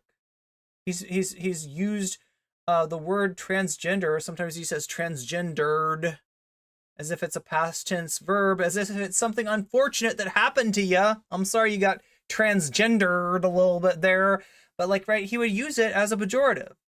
So no, Jink, you're not a Nazi, but you're definitely not a trans ally. God damn. And you're the one hurting the progressive cause and the trans rights cause. We win on every goddamn issue on trans rights. Why are you going and why do you sound like Destiny? Why do you sound like Doobie right now? Dying on the hill that no one agrees with you I on? can get these warmed over shit IDW takes from Twitch poll, Jink, if I want to. I could go on a Wick panel and hear this shit. You're going to ruin trans rights on other issues. Okay. We're going to lose because you're being so extreme. And then every ally you have, you're like, nope, I'm going to be more pure than them, so I'm going to burn their bridge down. I don't want any allies. Okay, well then don't have any allies. Okay, if you're the one who doesn't want to be an ally, come on, dude. Both of our goals Come are on. aligned and we are interested in coalition building and actually fighting for justice, okay? There's two different things to do here. One is try to engage in purges and try to say this purity spiral is self-defeating, which I agree with you on. 100%. Or the other thing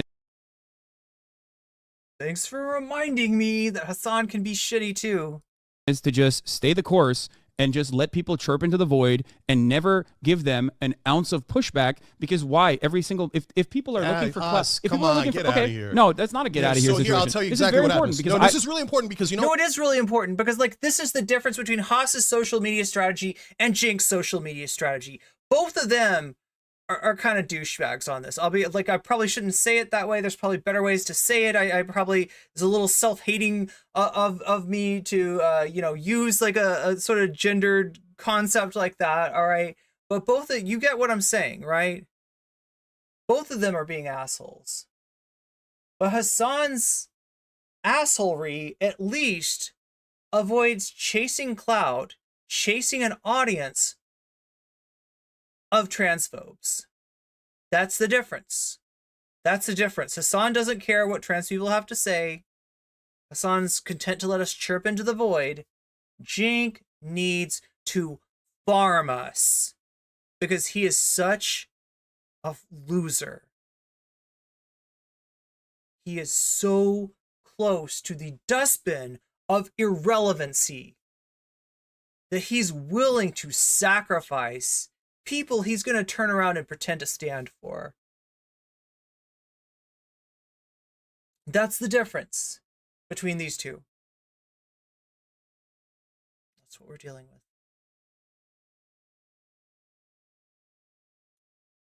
with. Why? So Haas, so every time we say any little thing, all the other streamers and stuff, these come in and go, oh, we're better than the All young the random small streamers out there. I'm better than you. Turks. We're better than the young Turks. I'm more pure. I'm more pure than the young Turks. Look at how pure I am. We agree with you 200%. They're such monsters, and they clutch their pearls and stuff, and etc. And then we go, okay, guys. You're the one who can afford pearls. What are you talking about, rich dude? We said it. Hold on. We said Clutch the pearls. If only I had some. Tiny thing. You guys. Oh my God! Thank you for the like, John Ross. That's a great idea. Anybody else out there who hasn't liked the stream already? Sometimes you forget. Hit that like button now. This nuclear reaction. It costs you nothing, right? It costs you nothing. If you want it to cost something, press the join button, and that does cost you something. But it also gives you emotes, and it means that you are supporting the stream, which is really cool. Okay.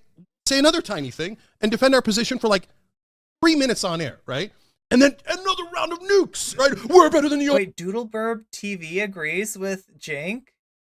Turks. We're the most pure. We're the most progressive. Radical, radical, radical. We have to be the most radical. And if you don't believe us, then you're a Nazi. Well, and then I made it an issue.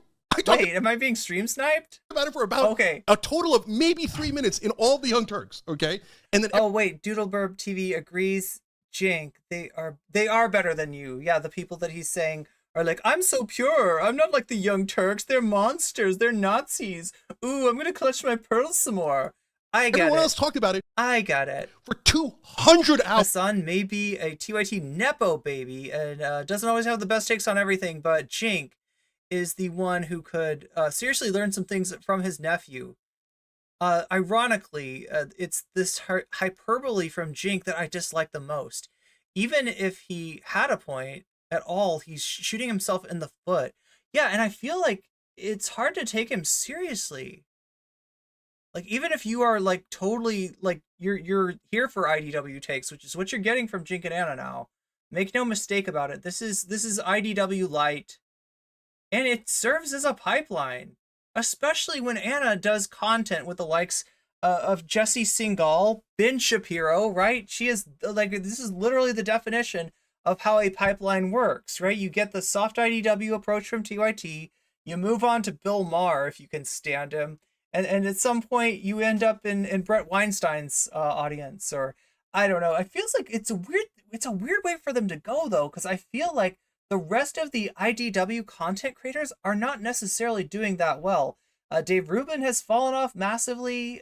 Bill Maher, I guess, is doing okay. Same thing with Bill Maher, though, courting controversy, farming marginalized people any chance that he gets, right? So, you know, there's a comment. Maybe that's how you do it these days. Maybe they've just like moved on. I mean, like Jordan Peterson, you could say he was considered IDW at one point.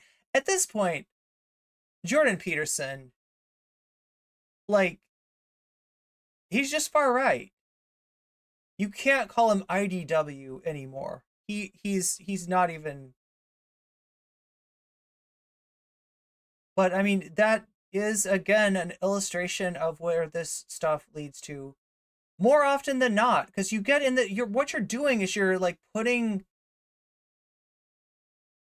you're giving a sugar hit to your engagement by doing this shit, right?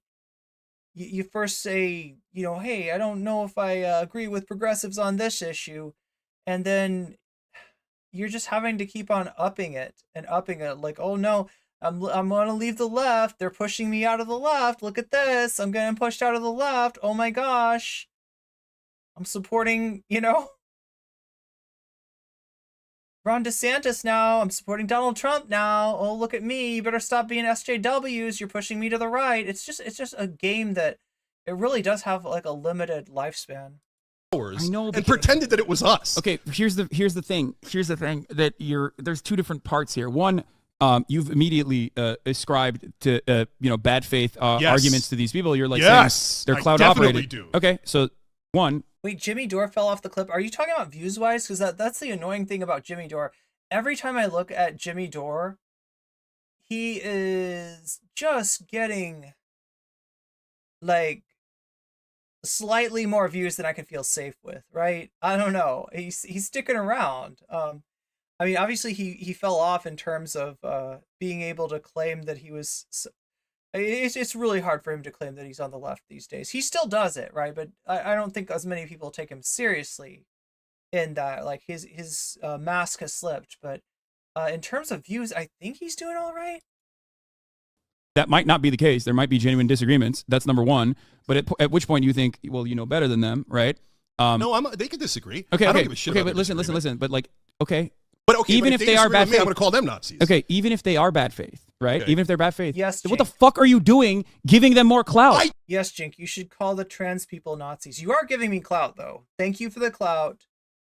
Thank you for the clout. I don't say anything. And then they do 200 shows about it. Doesn't matter. And then pretend I'm the one saying it. It doesn't matter. So hey, can we agree? You make yourself a fucking issue for my audience.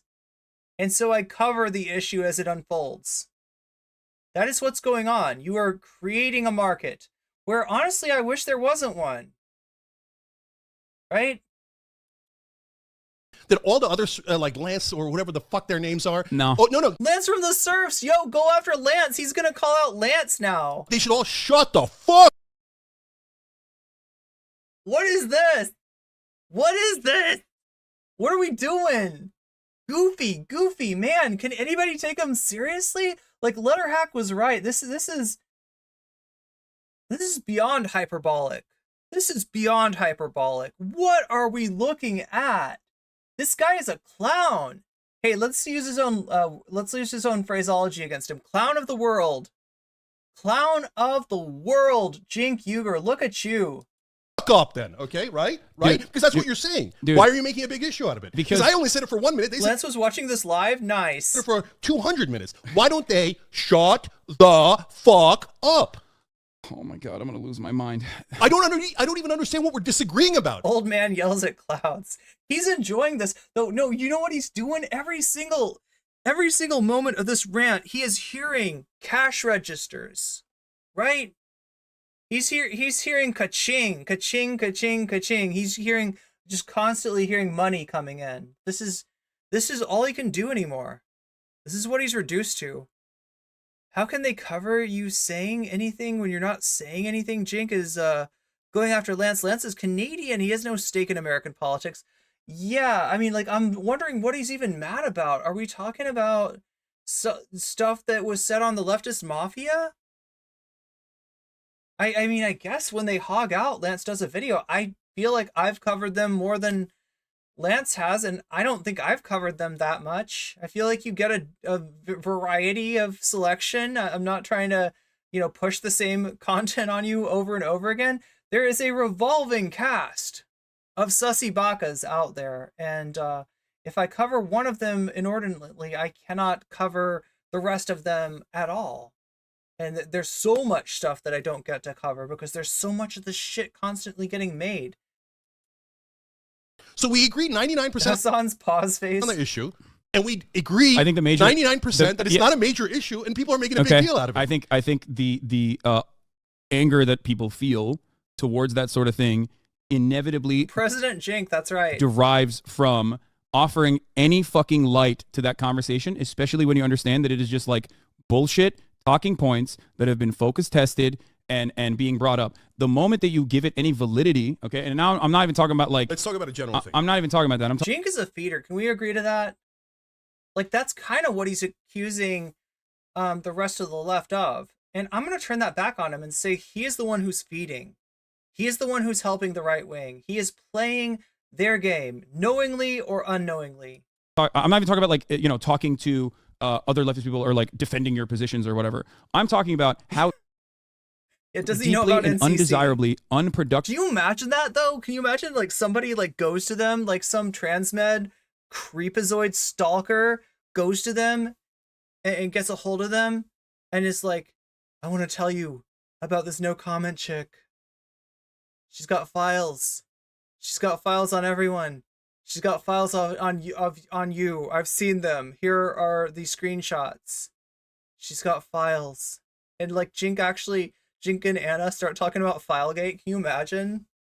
Can you imagine how awesome that would be?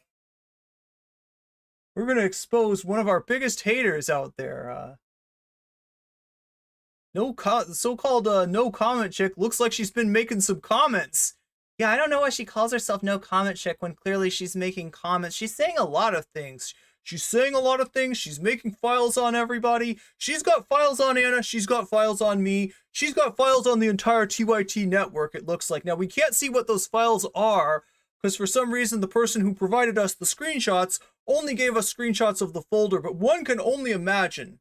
One can only imagine what could possibly be in those files. Of course she's got files. Of course. It is to offer any amount of consideration. I gotta stop doing Cenk. Literally talking points that are cooked up in a fucking laboratory about 0.1% of the fucking population. As they do 200 shows back to back. There are a million streamers. Are you telling them? There are a million streamers that have not. I'm one of them. Not only said things about you, but have said things about me as well. I've definitely fit into this category. The difference between you and I, though, because no matter what happens, when people do write those things or people do say those things about me, I've learned the hard way not to give it any credence whatsoever and stay the fucking course. And ultimately, if people have made up their minds that I am I honestly wish that, like, I honestly wish that Vosh would do this. Like, Vosh has very much gone the Cenk route of anytime you anytime you can, create a controversy, create a crisis with those to your left, right? And just farm them for clout, farm them for attention, farm them for engagement, as it were, right? Whereas Hasan, you know, as much as I do find myself disagreeing with him, it's not a situation where I feel like there's somebody breathing down my neck to shut me up. It's not a situation where there's a sysadmin trying to take down my YouTube channel. Like, that, isn't that wild? Isn't that wild? I have covered Hasan critically. I don't think that there has been a reaction, right? Definitely not from Hasan, and not really from his community, right? They are they're doing their own thing, right? Meanwhile with Vosh, right? Just like a little bit of criticism and they can't take it, and they try to shut you up and they try to shut you down. They want to co-opt you, offer you a website so they can control you, or make videos on you to try to assassinate your character. Like, that is a good portion of their content, right? His videos lying about Luna Oi. Videos lying about Professor Flowers. Transphobic person, then that's, yeah, GG's. There's nothing I can do about that. If people think that I'm bad on racial issues, or if I'm a misogynistic person, then there's nothing that I can change about their perspective. They are entirely too malleable, which is why I have assumed positions on so many things that the American population considers radical, whether it be foreign policy and whether it be the eye holes of certain Republican politicians believe in, or whether it be and their violability, trans issues, even if it's something that Americans across the board by a hypothetical brave mujahideen warrior consider to be like unpopular. The reason why I can stay the course in spite of that pushback is because I fucking ignore it, because I know that it is unproductive. That's it. Yeah. And the second thing I will say, and this is something that I try to talk to my audience about quite frequently, is that being a progressive is not about having black people or trans people hype you up all the fucking time. There are going to be plenty of moments where you are going to be at odds with activists. There's going to be plenty of moments where you have disagreements with the marginalized communities that you claim to speak on behalf of, okay? And ultimately, it's not even about a logical conclusion to those problems. It's about being empathetic, right? That's at the heart of the matter. So let's being let's do a empathetic. super important distinction, okay? Because and I don't think I made a good enough case for this distinction, and I want to be way clearer. There's a difference between I didn't even get that randos irony. in the world that care US, about this issue, whether they agree with me or the U.S. funded and praised Mujahideen, no less. disagree with me, or they heard the wrong thing about me, By the way, or they have heard the. He is like sensitive, like Vosh. Like, I'm sorry, I'm like in the way that Vosh is sensitive, like in the way that he feels. It's like a Nixonian energy that comes off of Vosh, right? In terms of Nixon always viewing himself as an outsider, always thinking that people had it in for him, feeling like he somehow wasn't respected, right? It's very Nixonian, and I'm getting that energy from Cenk, just like I get it from Vosh. The right thing, and they still think this guy's a Republican and I hate him. No problem, okay? And media figures, streamers, etc. Those guys are largely Scorpions. And gals. Wait, are largely Scorpios? How do you know my birth sign? Chat. I don't even... The right thing, and they still think this guy's a Republican and I hate him. No problem, okay? And media figures, streamers, etc. Those guys are largely Scorpions. And he's got to be saying Scorpions, right? He's got to be saying Scorpions. He's got to be saying Scorpions, because Scorpions are the kind of things that if you're not observant will creep right up on you, just like the top of the hour ad break. It'll sneak into your sleeping bag with you, and it'll sting you without you even noticing. In exactly 4 minutes and 35 seconds at this moment, we're going to have another ad break. If you no longer want to see those ads, if you no longer wish to see those ads, You get out of seeing those ads with a Twitch Prime sub. You can get out of those ads by subscribing and paying $5 to Twitch to get out of those ads. Or if you are very lucky and fortunate enough to benefit from somebody else's generosity, you might get out of that ad break through getting a gift sub. Again, this is more likely to happen if you're active in chat. It's because the incentives in YouTube, baby. Hey, you still have to hit like. You still have to hit that like button. disincentives create scorpions. I'm assuming you've already hit the subscribe button. Because when you attack someone else, you get into the algorithm loop on YouTube, mainly YouTube, but in some other places as well, and you try to get attention. So they don't even know. Like, look, you could see it that way. You could be really cynical about it, right? And I'm sure this happens. I know this happens. I've seen this happen. I've been the recipient of this kind of attention. So I'm well aware, Jink. But are you also aware that if somebody's saying something that is attacking and harming or even directing like unwanted attention towards the group that you belong to, like what you're saying right now, and you do a video and you know, put the tags in it so that it goes into that algorithm, so that it goes into that person's algorithm, there's a chance that people that heard the bullshit that you said are also going to hear what I say too. So yeah, like, and look, this is, I don't know, has TYT done this? TYT has done this with Jimmy Dore. TYT has done a lot of videos on Jimmy Dore. Sam Cedar has done videos on Dave Rubin. This is when you feel like there's something at stake. There's something, you know, to be lost from this person's points of view going unchallenged, right? I hope they don't know, a lot of them, that they're doing it Scorpions might be the Jink spirit animal? on purpose. I hope they're not doing it on purpose. Like a weasel, like a weaselly little weasel. But probably some of them are, right? But they think like, no, this is really important. I have to correct the record by attacking the Young Turks. Oh, look at that, my views went up. What a wonderful coincidence. I'm going to do it again and again and again. And this is not just about radical left. Are you crazy? No way. No, Jink, it's literally because your audience is pissed off. People who know what the Young Turks are, people who have known you and thought better of you, are aware of what you said, are aware of what you've done, and that creates interest, right? In other words, people search for things, right? So the supply, people like me doing videos on your hog takes, is created by the demand. Your hog takes and your audience's reaction to them. You're pissing off your audience and you refuse to listen to them. You said there are like 11 people, or maybe you were just attacking your ex-mods. Who knows, right? But whatever you're doing, you're being a bully and you're being a big baby about this. The right wing started this. Why does Steven Crowder dress up as me? Yeah, Right? I was about to say. Oh, wait. Listen, right? Listen, but you're. So why did Jimmy Dore attack? Is that funny? Is the Cenk Uygur, is Steven Crowder, does Steven Crowder do a good Cenk Uygur, or is it just racism and bullshit?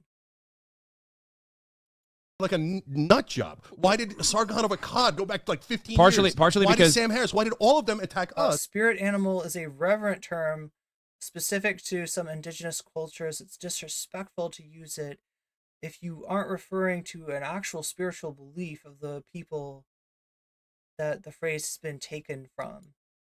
Partially because you YouTube, respond. we're the largest. Partially because you respond. It's called getting farmed. Trust me, I know from personal experience what that's like.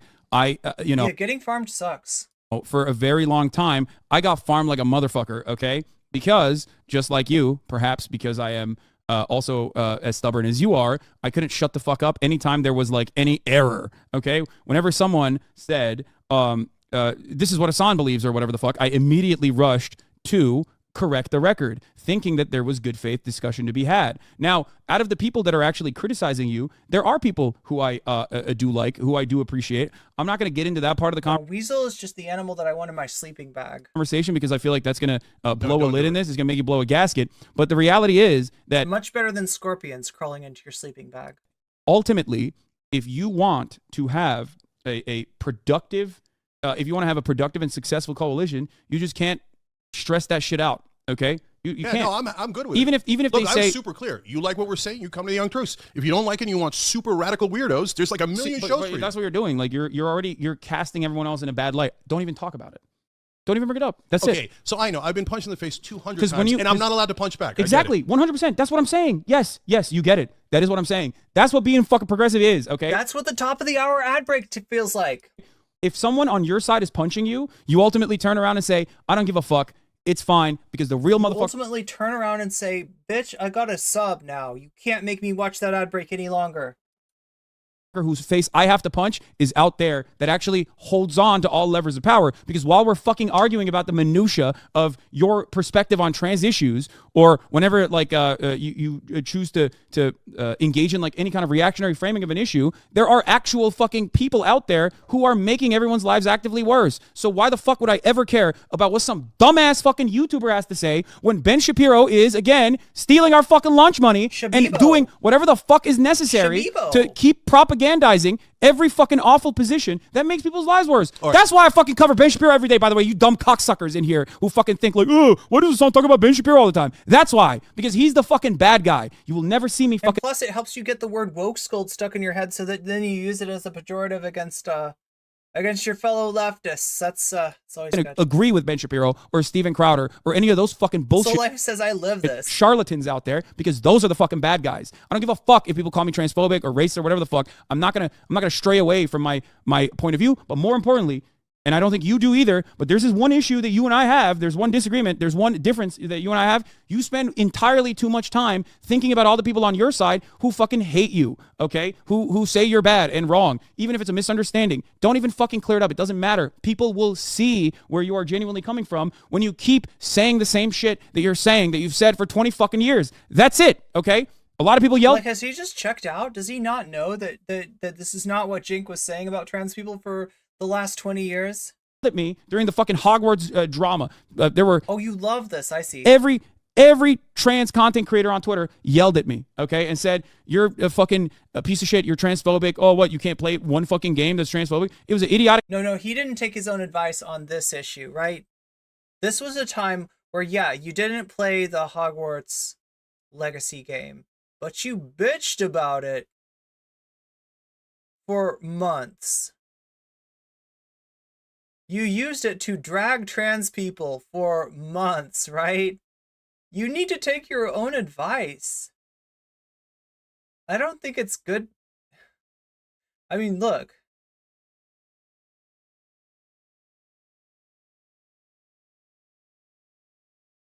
It sucks that larger cis streamers have, you know, even at their best, kind of mid takes or worse on trans issues. All right.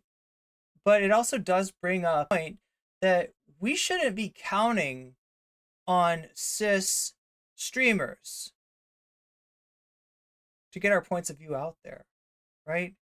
We need to start supporting each other.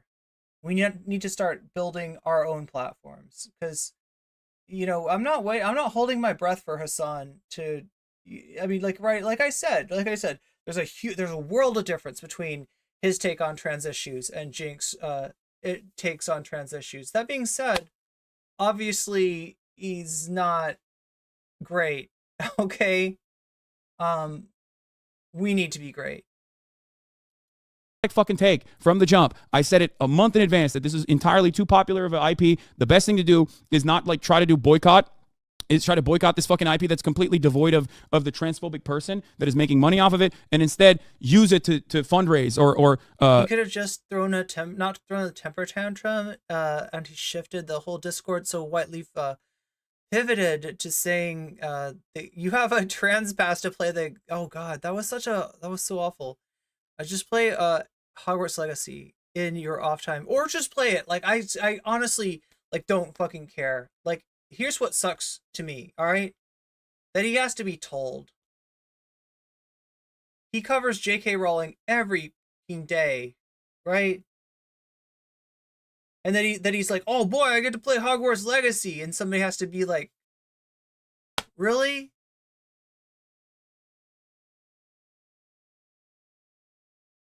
Like, there's something gruesome about that. There's something gruesome. Like, and I think it's something about like his appetite for certain content that is like comfort food to him outstrips his dedication to you know, the game that he talks in terms of trans rights. That's what sucks. But again, it's not like it's not a world-ending thing, all right?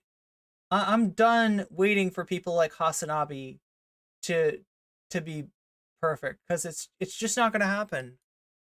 Push the issue further. Everybody yelled at me, said that was incredibly transphobic. What the fuck did I do? I shut the fuck up. I said, you guys are wrong, but it doesn't matter. History will absolve me. It did. Who gives a shit? The game fucking sucked. Right-wingers like Ben Shapiro made commentary on it, saying that Hasan is terrified of trans people in his own audience, and that's why he also has to capitulate to their trans people. Yeah, so any kind of optical thing that you thought you were going to win by being like, I'm not against playing the game just because it's made by a TERF. I'm not a purity tester. Any sort of whatever the hell you thought you were going to get from that, you got nothing. No, Hasan, you were proven wrong. History proved you to be wrong. His own audience, when if I wanted to capitulate, I would have never said anything about Hogwarts whatsoever, and I would have just stayed the course and never played it and said, yes, it's a transphobic fucking game. But I didn't do that because I'm a stubborn piece of shit. I yelled at the people and I moved on. Many of those people who thought I was... You yelled at the people multiple times, right? They live in your head rent-free, Hasan. Come on. Transphobic in that fucking fervor have come to the realization that they were maybe wrong. A lot of people don't want to admit that they're wrong, especially when tensions are fucking high. Like, you didn't want to admit that you were wrong to your mod to the point where you told the mod to suck your D. And I think banned that mod, if I'm remembering correctly. It doesn't matter. They finally quietly come to that conclusion that you were on, if they truly do believe that you are genuinely on their side. That's it. So just make your work speak for itself. You don't have God, to see, I want to say that Hasan is so much better, but he is better. Just like not as much as I wish he was. Constantly fucking yell about random trans people online. And yes, that's what being the bigger progressive media person it revolves around. You have to do that. That's it. All right, look, I'm going to take your advice. Let's move on because it's a microscopic issue. There you go. So let's talk about Okay. So Buffy, if you're in the chat, let me know if we missed anything. This is chat's chance to talk to me again. I'm going to try to be here for that a little bit more, because I realized that with all the content I cover, sometimes I don't have a chance to get to everyone in chat. Sometimes there's like a whole bunch of chat that I miss, right? So I'm trying to do the thing. I'm trying to be a normal streamer. Is this a normal streamer thing to do? To take breaks in between the content to actually talk to chat? Like actually have that conversation? To tell chat about the birds and the bees? And the top of the hour ad break, which isn't coming up for another 50 minutes.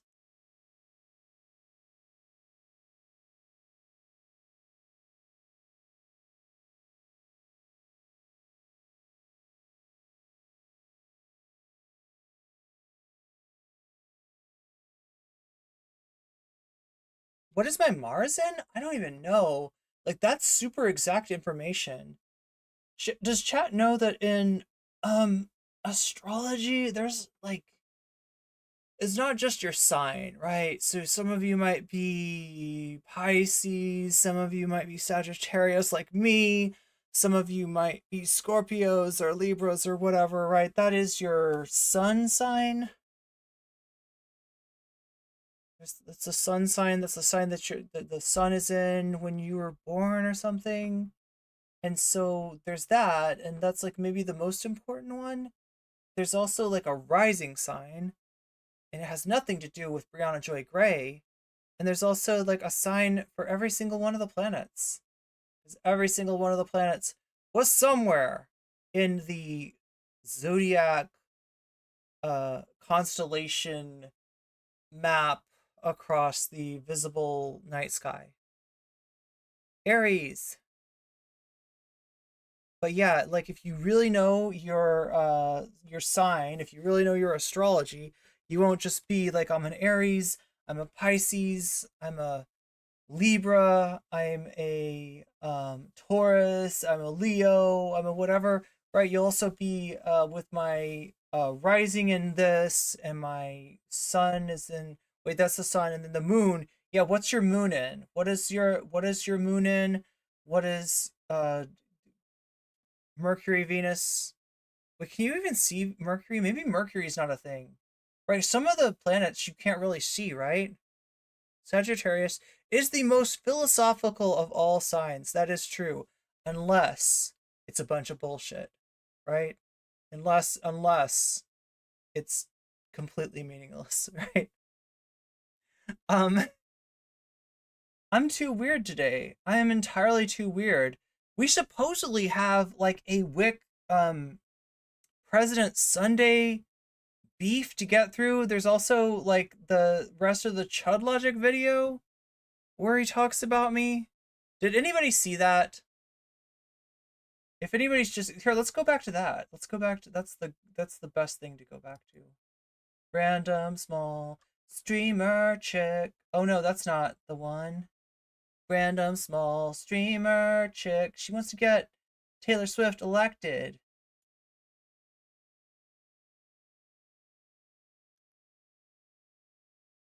Okay, so wait, here's the stream that we're currently on. Looks like we didn't really blast off. If any of you still have X, if any of you still have Twitter, and you want to help me grow to be a big streamer that people like Vosh and Hasan and all the rest will have to worry about.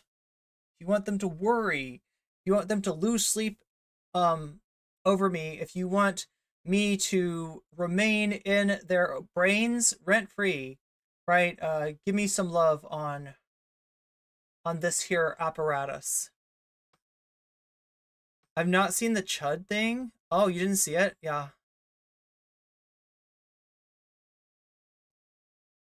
Let me show for anybody who missed it, right? Because I'm sure I don't have a huge crossover with Chud Logic's audience. Oh yeah, here it is.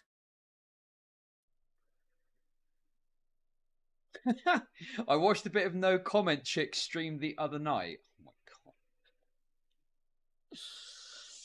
The other thing about this is, to be honest with you, I've grown a bit tired. And look, like if I just randomly came up because somebody in his chat has like watched me, right? That would be one thing. But like,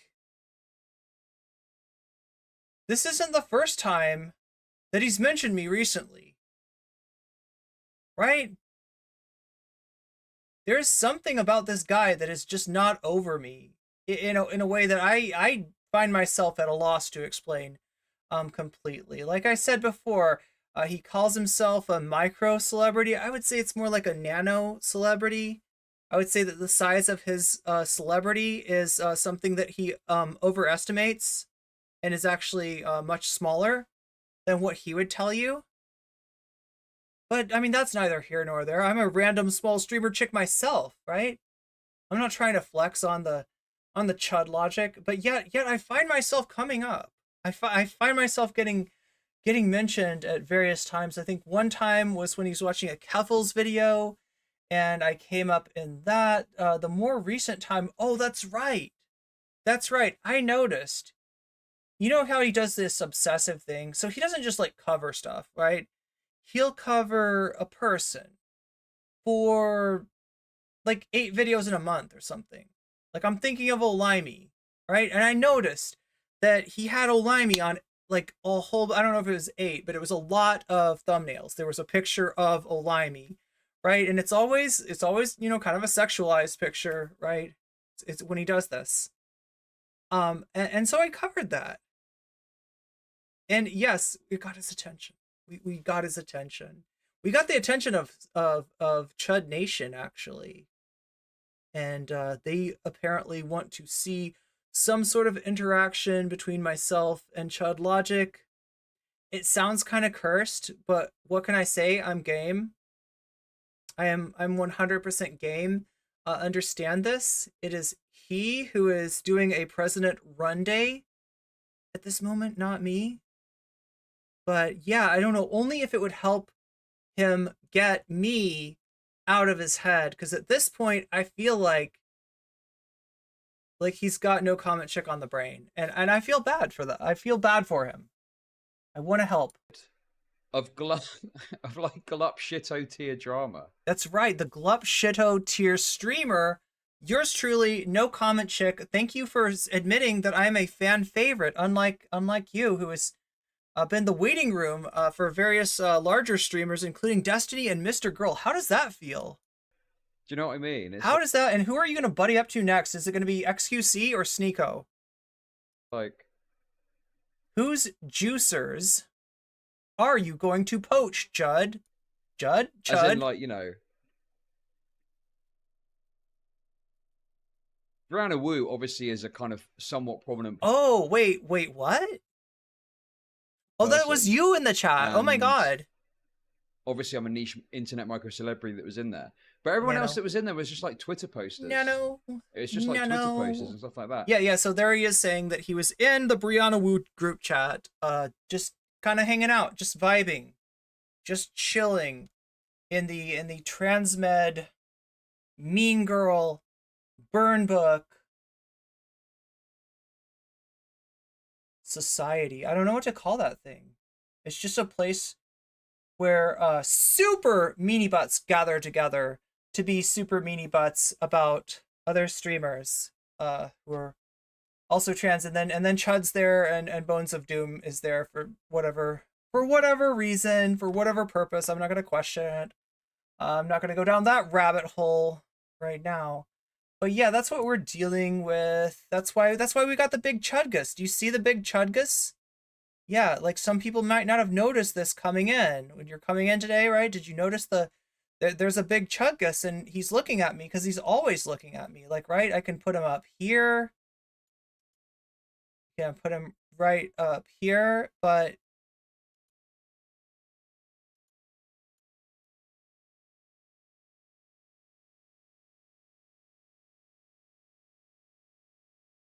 he's always looking at me, right? Oh well. I guess I'll just have to deal with it. Look, Chad, I've got a lot of experience being watched. I'm a very watched person, right? For a random small streamer chick of my size, I am a highly viewed individual. Let's see. So what do we have next? I believe that Shakespeare selected a video to kind of catch up with what is going on in Azerbaijan right now.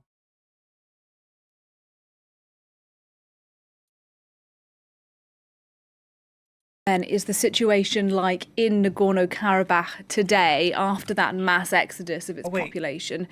Joining me live on the line now is Marco Succi. He's the team leader for the International Committee of the Red Cross, and he's currently in the region's self-declared capital of Stepanakert. Thank you very much indeed, sir, for finding the time to talk to us today. Good afternoon. Thanks for having me.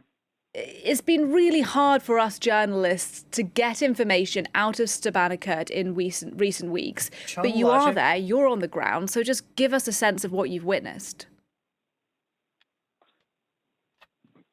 After the large-scale movement population that took place after the 19th and 20th September military escalation, the city has been completely abandoned. The main city has been completely abandoned. So what we see every day is empty streets, empty shops, empty buildings, empty infrastructure. Some essential services like water supplies and electricity have remained pretty functional, while others are being restored, like, for instance, telecommunication, which also generated problems for those remaining because they couldn't connect anymore with their family members who crossed into Armenia. And that's one of our priorities right now, to reconnect family members.